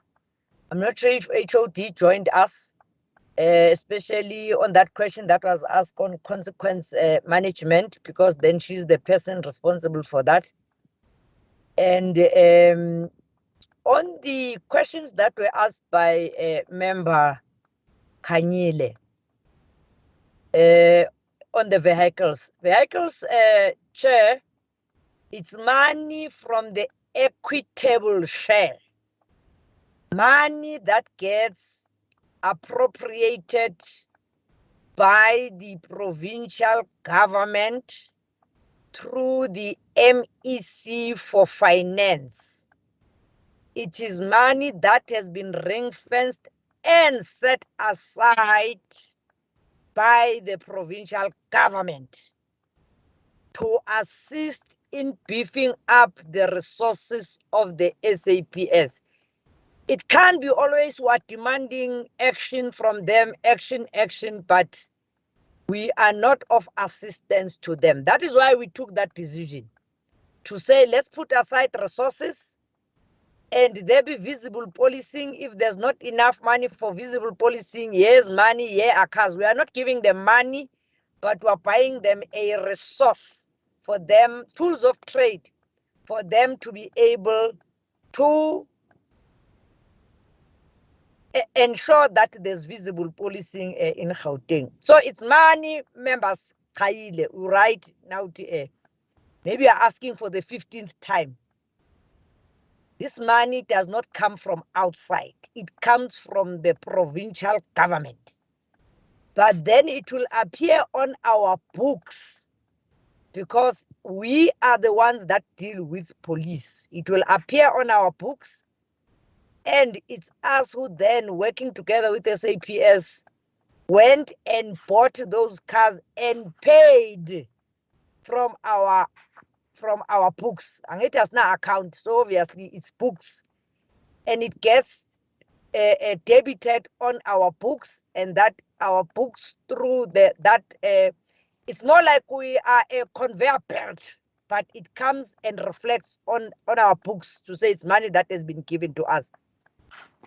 On programs of social, of youth, women, and people with disabilities, maybe Chairperson will also give us an opportunity at some stage to actually come and present, including the economic empowerment that we do to people with to the GOD people. I'm sure if you're listening to Member Hassan yesterday, we did share with her the work that we do and even the economic classifications of how we empower young people, women and people. In fact, she was focusing on young people. Maybe at some stage, Chairperson, or if the committee now, maybe in your request for us to come present the quarterly report, maybe start touching on it so that then it comes and as part and parcel of reporting on that work that we also do in relation to that, Chairperson. Then we hand over to Taxita. After Taxita, Chief Maisela will come in and then do all the financials that were asked, questions pertaining to financials. Please respond to them. RLSO 2. RLSO 2 sometimes is the end user. Say it was, I'm just using just an example, member Kanyile. We set up this green door in Vereeniging. Obviously, buying material to set up and all those people will have to sign off and submit the invoice will be Ikaele Temba because it has to do with GBV. So if they did not submit that RLSO 2 on time, that's why it results to us not being able to meaning the service provider not being paid on time, because in King and Igulama Z83 who don't submit things on time, they are the ones that cause problem. But Salanama invoice and not bring those on invoice on time. But Fagama Troeni, we're busy trying to fight with these drawers. We no longer want drawers in the department because things are kept in the drawers and people do not submit. But Lilonke, start Taxita. Thank you, MEC, and good afternoon, Chairperson of the committee. If I may just respond to the docket analysis question, I must indicate that yes, there are normally dockets that are closed that we do analyze. However, we do get complainants who indicate to us they are not happy with the process of investigation and perhaps they've not had feedback or they hear that the case has been closed. We then obviously obtain the case number and then go and look at the docket and also sit with station management, the branch commander and the investigating officer to understand what transpired in the docket. And more often than not, complainants are satisfied perhaps with an explanation, or we find that there's perhaps new evidence that has come to light and the case is reopened. I must just indicate on our docket audit reports, when they are sent to SAPS province, and because we often have case numbers in there, they go and look at those dockets again, and where we've raised concerns, they do reopen some of them. I may not say all of them, but some of them are opened. However, we can make those docket audit reports available, and I've noted that to say that we can perhaps in the next time when we report, give an assessment of the successes and the impact of the docket analysis. I must just indicate that we do raise concerns about the poor detection rate and the lack of informer network amongst the detectives, and we have been pushing SAPS province in our reports and in face-to-face meetings to improve on community intelligence and to improve on the number of informers that detectives have. However, the informer network is not only confined to detectives, but we also insist that VISPOL also has a number of informers. With respect to the watching briefs, I must indicate that we do have documents. We've certainly bolstered our efforts in terms of the watching briefs. Previously, it was just a pilot that we are doing, but we are much wiser now, and we will have documents for AG when they do audit program too. Thank you, MEC and Chairperson, members of the committee. Thank you very much, MEC. Afternoon to the Honorable Chairperson and members of the committee. Chair, I take to heart what is being said around the overachievement of the targets.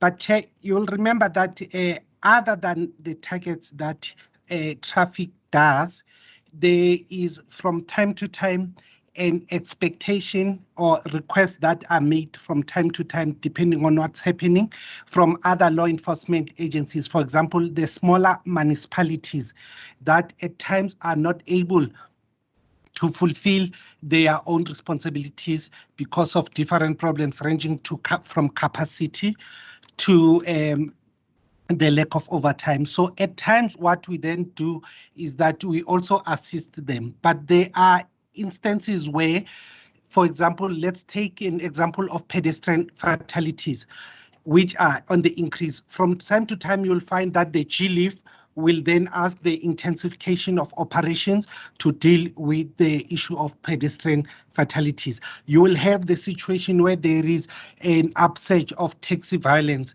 where you need to actually include more operations to deal with those issues of responding to those issues of taxi operations. There are then Ukai Mula, which are now twice in a week, no longer once, as it used to be. But more importantly, our road safety is also from time to time requested to do extra work to those communities where a need arises. So some of the exceeding of the target are really based, Chairperson, on the needs that get identified, and we are asked from time to time to assist or to intervene in particular situations. Thank you very much, Chair.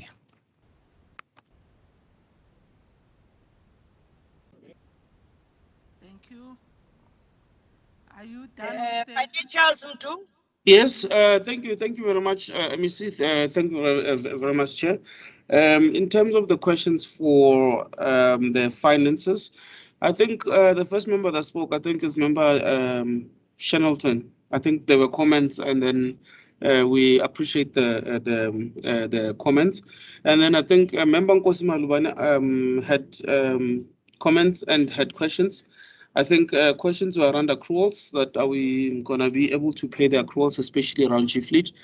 And then in my presentation, I did mention that currently we are halting some of the spending so that we ensure that we don't carry high accruals to the next financial period. So yes, we want to ensure that a minimal amount of the Chief Fleet accrual is carried over to the next financial period. And then when it comes to the payment of the stipends, as you saw in the presentation, we've shown 17 million. So the 17 million was as at the end of December. There has been an amount paid for stipends for December and January on that. And also we have appointed a service provider to ensure that the stipends for February and March are also paid in the current financial period. And then, Member Kanyele, you asked about the issue of the RLSO2. The RLSO2 is just a term that we use in government. This is actually a goods received voucher or goods received note. You know, when something is bought, and then if you receive those goods, you're happy with them, you sign that goods received note, and then, so what needs to happen, the end users, as the MEC has said, they need to send that RLSO2 to finance so that we can ensure that whatever it is that we're paying for is the correct quality and the correct quantity that has been ordered by the end user. Now, as the MEC has said, is that the Z83s do not submit. So in terms of the internal controls, we have them working.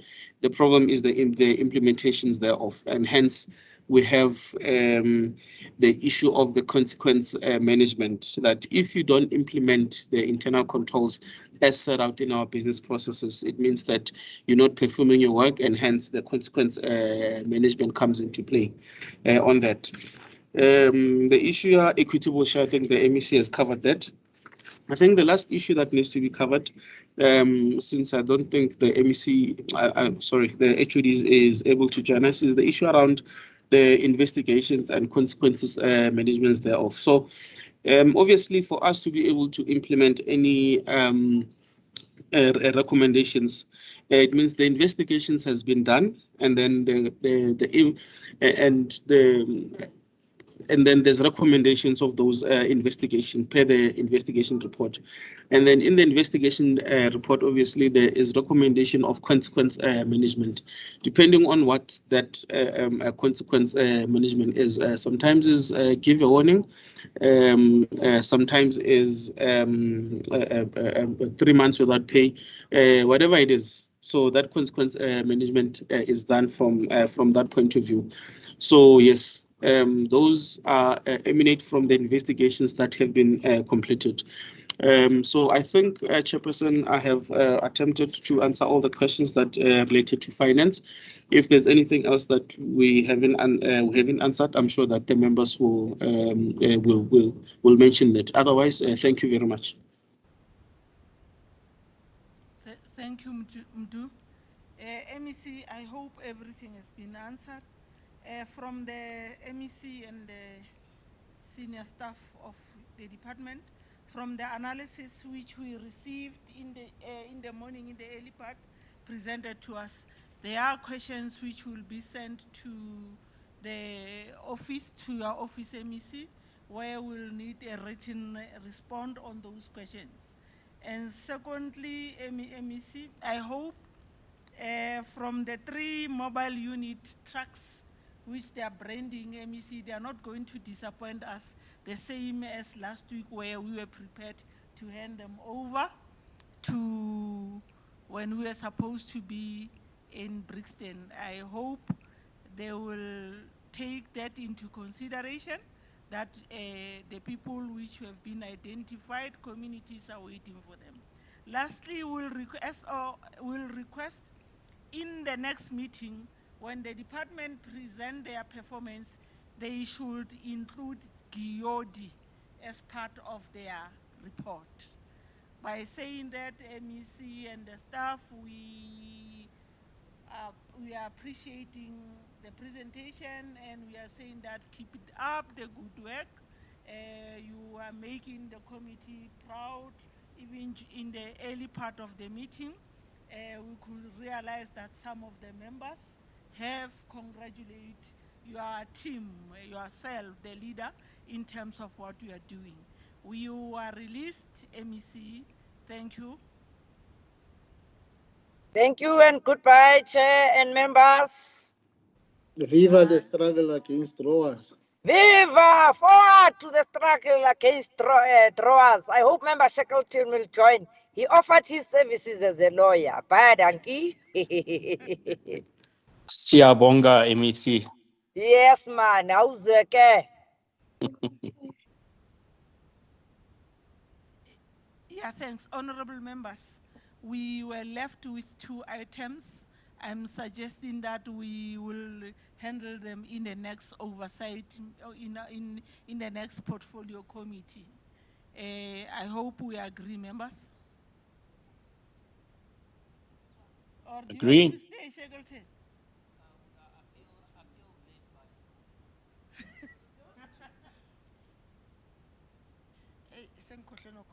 Can you repeat them? Yeah, we wanted to ask them. Yeah. We were left with the presentation of the research analysis on the respond to the House resolution on the analysis. How long will, yeah, what I wanted to find out, how long will it take?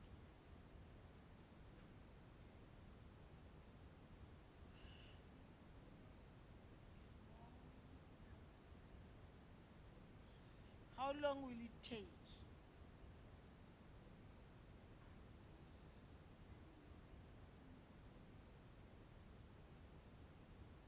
I think let's do that.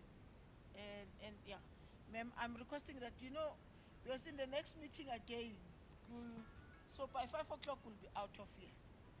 Please.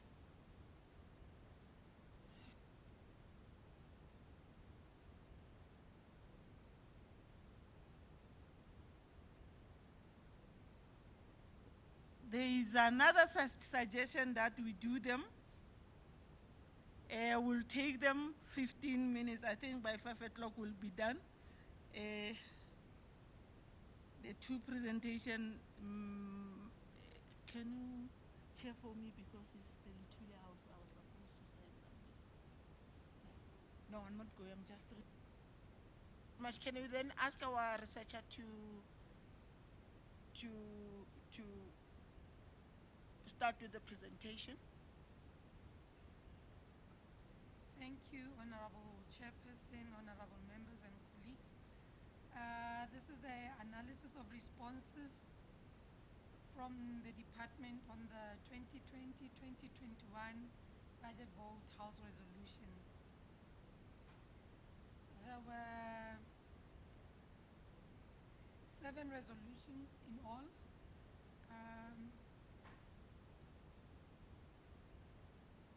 And yeah, they are as follows.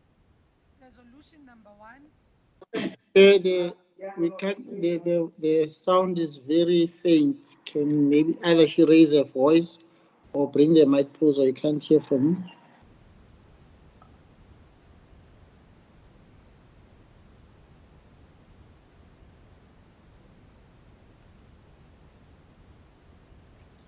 Resolution number 1. The department must ensure that the safety kiosks comply with quality standards. In addition, the department must ensure safety of volunteers designated to man the safety kiosks and the deployment of police officers as stipulated in the concept document of this project. The response from the department: all the 36 kiosks were taken for repairs in November 2019 to ensure that there is compliance with the quality standards. It can be reported that since then, there have never been complaints. The issue of volunteer safety in kiosks remain a priority for the department. The analysis: the portfolio committee undertook an FIS study assessing the functionality of safety kiosks between August and October 2020. During the study, it was discovered that patrollers are deployed to hotspots without a police officer and or a peace warden. Therefore, the response by the department that the issue of patroller safety remains a priority is vague. It does not confirm if police officers are deployed with patrollers at crime hotspot to support staff. Support staff may do a further independent verification to ascertain if the response does confirm if there is deployment or not. The resolution may remain open until such time verification is made and report is given back to the committee. Resolution number 2, the department must develop and submit a comprehensive plan regarding capacitation as well as the provision of necessary tools of trade and uniform to the volunteer programs such as the CPF, patrollers, and youth desks to enable efficiency within these structures. The response: the department has activated procurement processes which will ensure that 5,100 patrollers deployed in schools receive reflective jackets. This will assist in improving policing visibility. These efforts will also be augmented with the procurement of torches in the targeted schools to support the deployment. In relation to capacity building, there's a process unfolding jointly with CSP and VETS, which will result in the training of CPF facilitators by the selected officials within the department. Once that capacity is built, it will be rolled out to the CPFs. It is envisaged that through this internal capacity, it will be extended to train the trainer program, which will benefit more CPF members. For youth crime prevention desks, capacity building, the department will ensure that the youth desk members will be capacitated through the provision of relevant skills development programs as per identified needs. The department has earmarked the following accredited training programs: community development, youth development, project management. For uniform, the youth desk members will be provided with branded beeps and names engraved on the beeps. This kind of uniform is preferred because of its durability and multi-purpose usage. For tools of trade, the Provincial Youth Desk Executive Committee structure will be provided with cell phones and computers as well as space that will be utilized as workstation. It is envisaged that the provision of these tools will enable the Executive Committee to efficiently implement activities geared at youth crime prevention initiatives. Honorable members, I called the department to check the progress thereof because this are resolutions for 2020-2021 budget. The response I got was that branded jackets for youth desk, reflector jackets for CPF, training for youth desk has taken place. And the correspondent from the department said they would also verify other details and will confirm with the researcher. However, the response I got later on, I was told that that is not the right channel of communicating. I must liaise with the PLO, which I did, and I still haven't received their responses till now. So the resolution may remain open until all details are provided. Resolution number 3, the Department of Community Safety, jointly with the Department of Education, must develop a solid system to ensure that payments of patrollers are effected timelessly.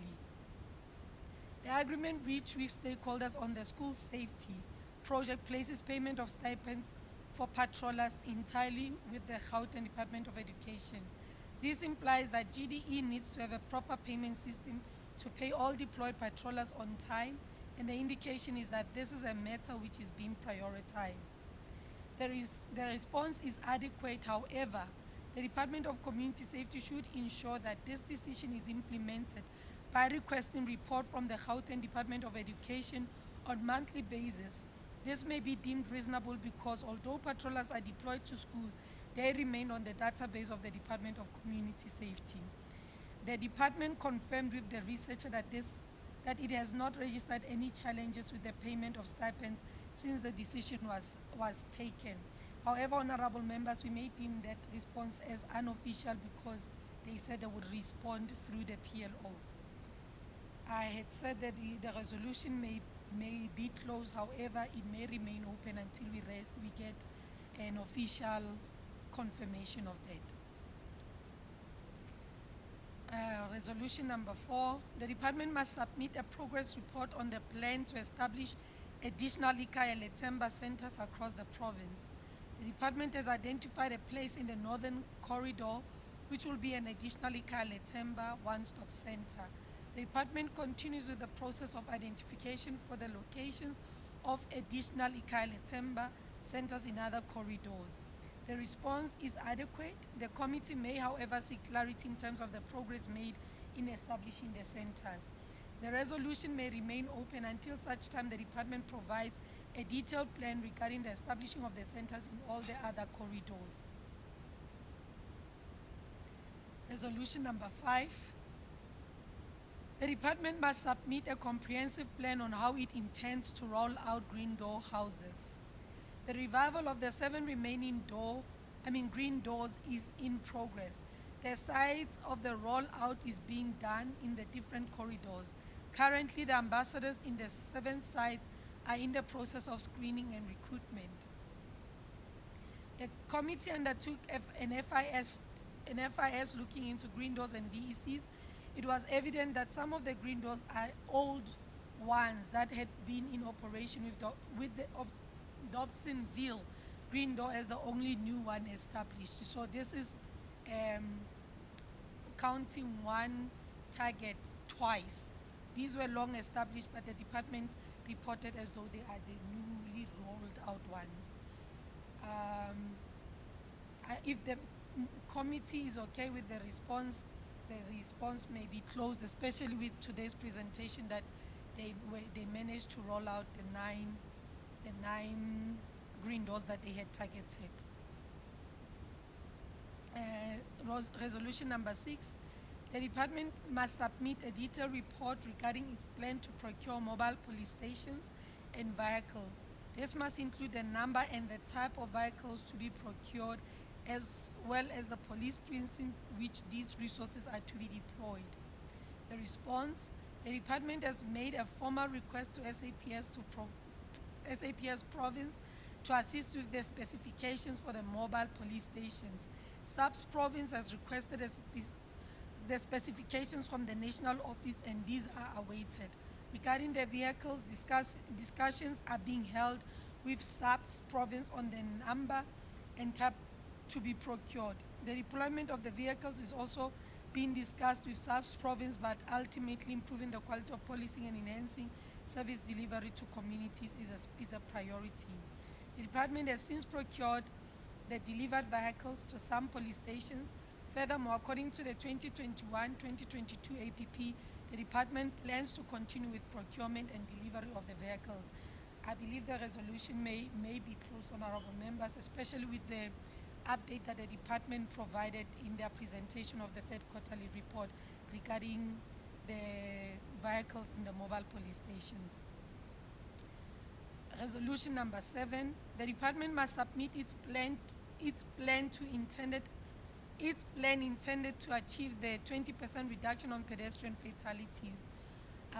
Response, law enforcement is conducted by Gauteng Traffic Police and by other law enforcement authorities. Interventions through GLE focuses on the hotspots areas and routes where the most pedestrian fatalities occurred. Most of the fatalities, as per statistics, occurred in the metropolitan areas. Visible patrols are conducted on freeways where pedestrians cross the road illegally. The response does not address the reduction or lack of road fatalities as such. At the end of 2020-2021 financial year, it is reported that there was a total of 1,916 fatalities, of which 862, which is 45%, were pedestrians. Despite the plans to address the challenge by various law enforcement agencies, the challenge is still persisting. The committee intends to undertake an FIS to look into road crashes and fatalities, perhaps with findings to be made. The committee will make recommendations that will address the challenge. The resolution may remain open. Thank you, honorable members.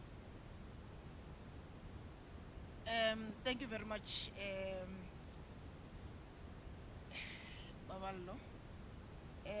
Let me check with honorable members if there's any questions regarding the presentation that have just been made.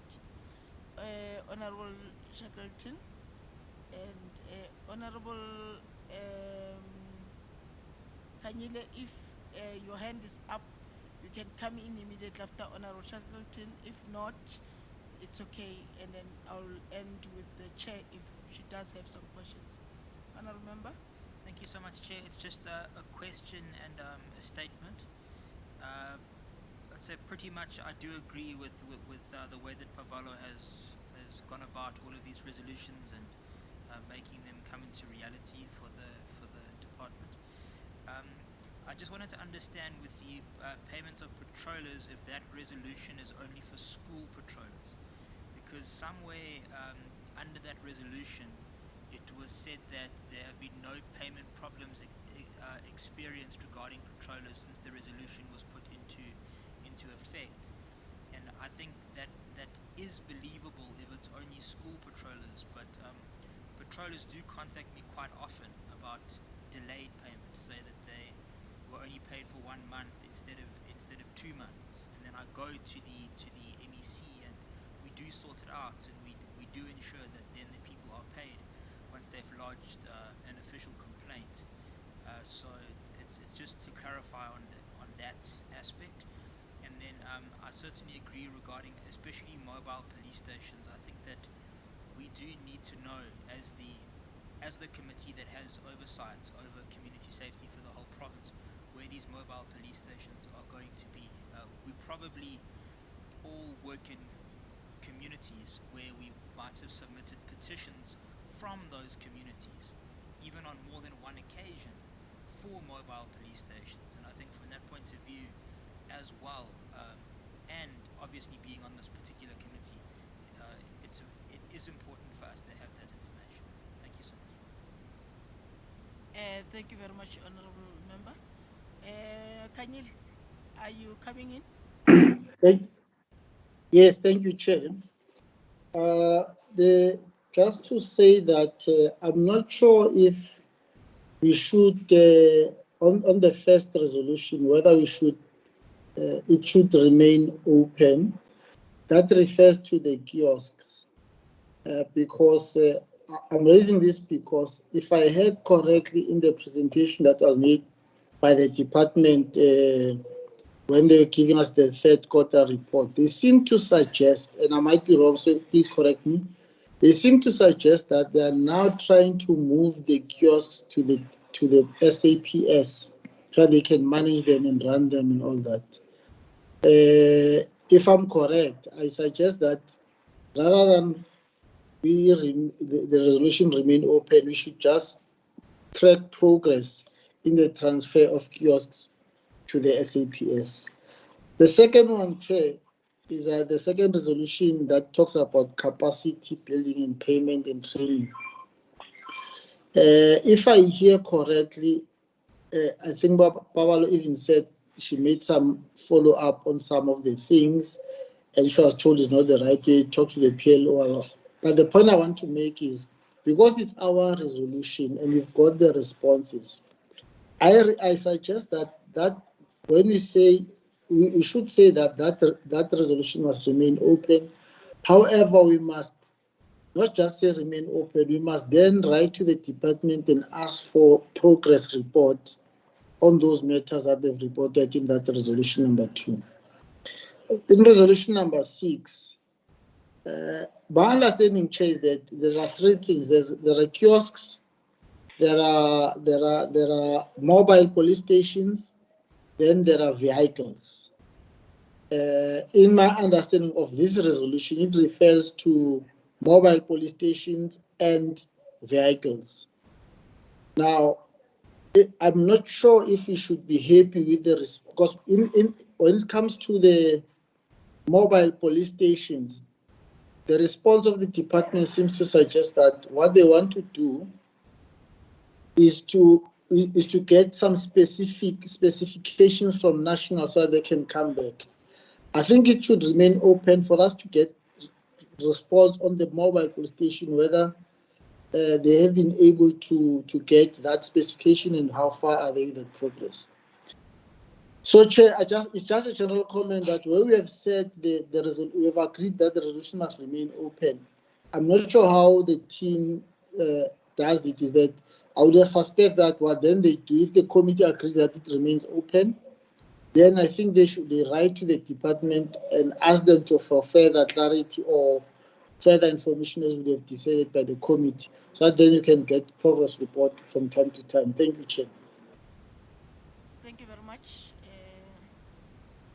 Member Kanyile. Ma'am. Yeah, thank you, Member Nkosimalebane. I think I'm covered, because the main issue to me in terms of the resolution of the payment of the patroller, it was not only for the school one, it was generally, particularly it was raised moreover during the holidays patrollers in the malls. So we should address it as a general in terms of the patrollers. Then the second one is the issue of the mobile, that resolution. I think we need to know where are these mobile going to be allocated. They should not swing them while they are delivered and take them to where they want to take them.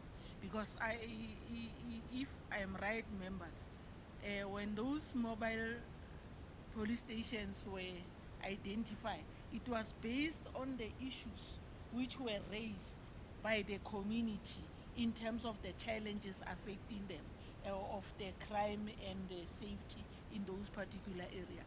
I think if you remember correctly, Member Malobane, when we were facilitating the issue, the hearing at Bronkhorstspruit, you remember there was that issue which was raised by the Plot 175 people, where they were saying that we promised them a mobile and it never came. I think that in the resolution it will be wisely if we get the allocated area.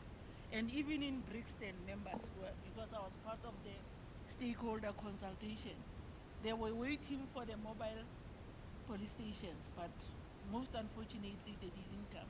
And then the others have been covered with regard to the issue of when we say that the resolution should be open, we need to receive an update, progress. Thanks, Chair. Thank you very much. I just wonder if there is a response from you, Babalo, or comments after the members have just raised their concerns? Honorable Chair, I think we will forward them back to the department for clarity. At the moment, I cannot respond, and I hear what members are saying when they're now interrogating the responses further. Noted, Chair. Okay. Thank you very much. I think that deals with with the second last report or item on the agenda. The next item is, Chair, can I take it back to you? The next item is the analysis of the Gauteng Department of Community Safety, 2019-2020 quarterly report, respond to House resolution. Over to you, Paballo. Thank you, honorable members, once again. There were 6 resolutions in all, and the resolutions as well as responses and analysis go as follows. Resolution number 1, the department must finalize the investigation which was commissioned in relation to irregular expenditure in payments made to sister and cloud seed service providers and submit a status report to the committee. The investigations into irregular expenditures incurred during the award made to sister and cloud seed were finalized.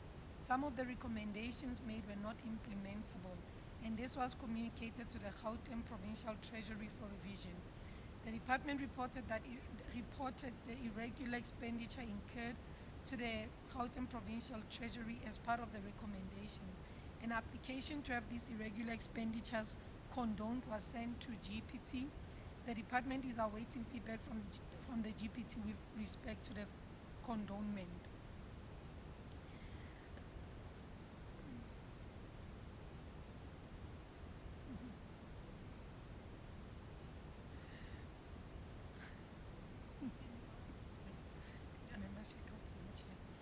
The response is adequate. However, the department should provide a report of recommendations that were unimplementable. And I do not know, after saying that, how is it that I said it must be closed? Honorable members, it should remain open until we get a report on the matter.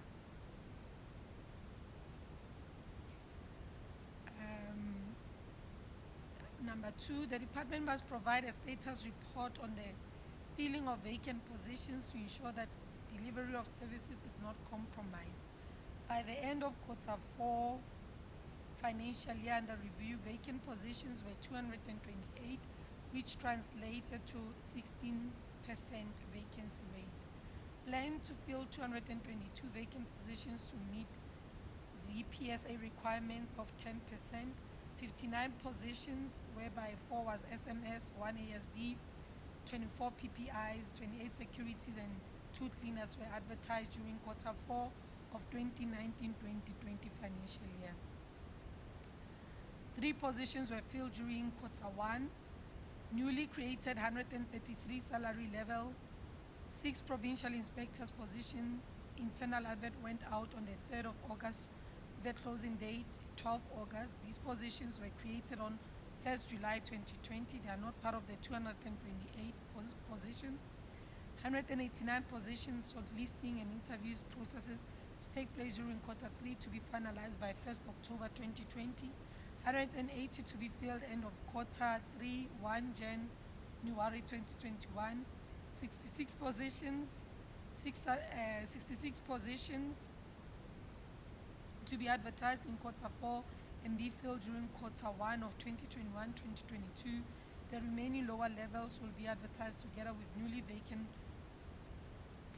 positions when employees exit during Q2 of 2021-22 financial year. Service delivery is highly noted due to the COVID-19 pandemic. The department is strategizing on interview and shortlisting open venues and minimum panelists. During the 2021-22 third quarterly performance report, the department attributed its under-expenditure in Program 1 administration to vacant positions. It is not clear at which rate the department is, because this was not clear in the report that they had submitted to the legislature. The committee may probe further from the department in terms of progress made in filling the vacancies. The resolution may remain open. The department must report progress on interventions made to achieve 3% target on employment of persons with disabilities. The positions identified to recruit people with disability in the department. Further, the department does a clause stating preferential of persons with disabilities on employment advert. The response is adequate. The resolution may be closed. The challenge is still persistent, however, honorable members. However, in terms of the steps they need to take in order to fill those vacancies or those posts with persons with disabilities, the department is implementing it. It's just that they're not receiving applications from persons with disabilities. Resolution number 4, the department must provide a status report on interventions which were put in place to minimize withdrawals of gender-based violence cases. The following has been identified by the department. There's a rapid response team that introduces interventions and that of meeting victims at their point of need and immediately linking the victims to psychosocial support, providing progress and information on the case, addressing bottlenecks or barriers in case handling, that is investigating officers and prosecutors, ensuring victims are active participants in the cases from reporting to end. Court preparation and support empowers them to be credible witnesses. The response is adequate, however, it is not clear if these steps or these plans have resulted in cases not being withdrawn. The committee may ask the department for a report that provides clarity if these plans are effective or not. The resolution may remain open until such time there's a definite decline in withdrawal of cases. Resolution number 5, the department must provide a status report on interventions made to ensure the functionality of Community Safety Forum. Planned activities were disrupted by the pronouncement of the national disaster due to the COVID-19 pandemic. This necessitated revision of the APPs and AOPs. This resulted in the minimal interaction with structures and stakeholders during the COVID-19 period, especially at level 5 and 4 of the risk-adjusted strategy. It is envisaged that interventions will only be made once there is a significant decline in the COVID-19 infection rate. Although the response is adequate, it is not clear whether there is an improvement in terms of functionality of CSFs. The committee may probe with the department if this target because this target has been experiencing the challenges in the previous financial year and also even in the quarter 3 that we were considering today. It is evident that the department is still experiencing that challenge where CSFs are concerned. The resolution may remain open. The department must ensure that consequence management measures are instituted against officers who are found to be negligent when discharging their duties. The department ensures that the necessary disciplinary steps are taken against persons irrespective of rank who does not comply with policies of the department or neglect their duties. The response is adequate. The resolution may be closed. Thank you, honorable members. Thank you, Pavallo, for the presentation. Members, that is the presentation of the resolutions of 2019-2020. I'll take hands for comment. I'll note hands for comments and clarity-seeking questions. Member Shackleton. And Member Kanyile, if you want to ask or comment on something, you'll follow Member Shackleton. Are you fine, Member Maloban? I'm great. Okay, thanks. Thank you so much, Chair. I just wanted to comment on Resolution 1 and 2. Just Resolution 1, I'm just not sure if condonement is a word. I know I'm like really nitpicking here. I've just never seen it in my entire life. But I have heard of condemnation. So I'm going to go with that one. But if you can convince me that it's a word, I'm fine. And then Resolution 2,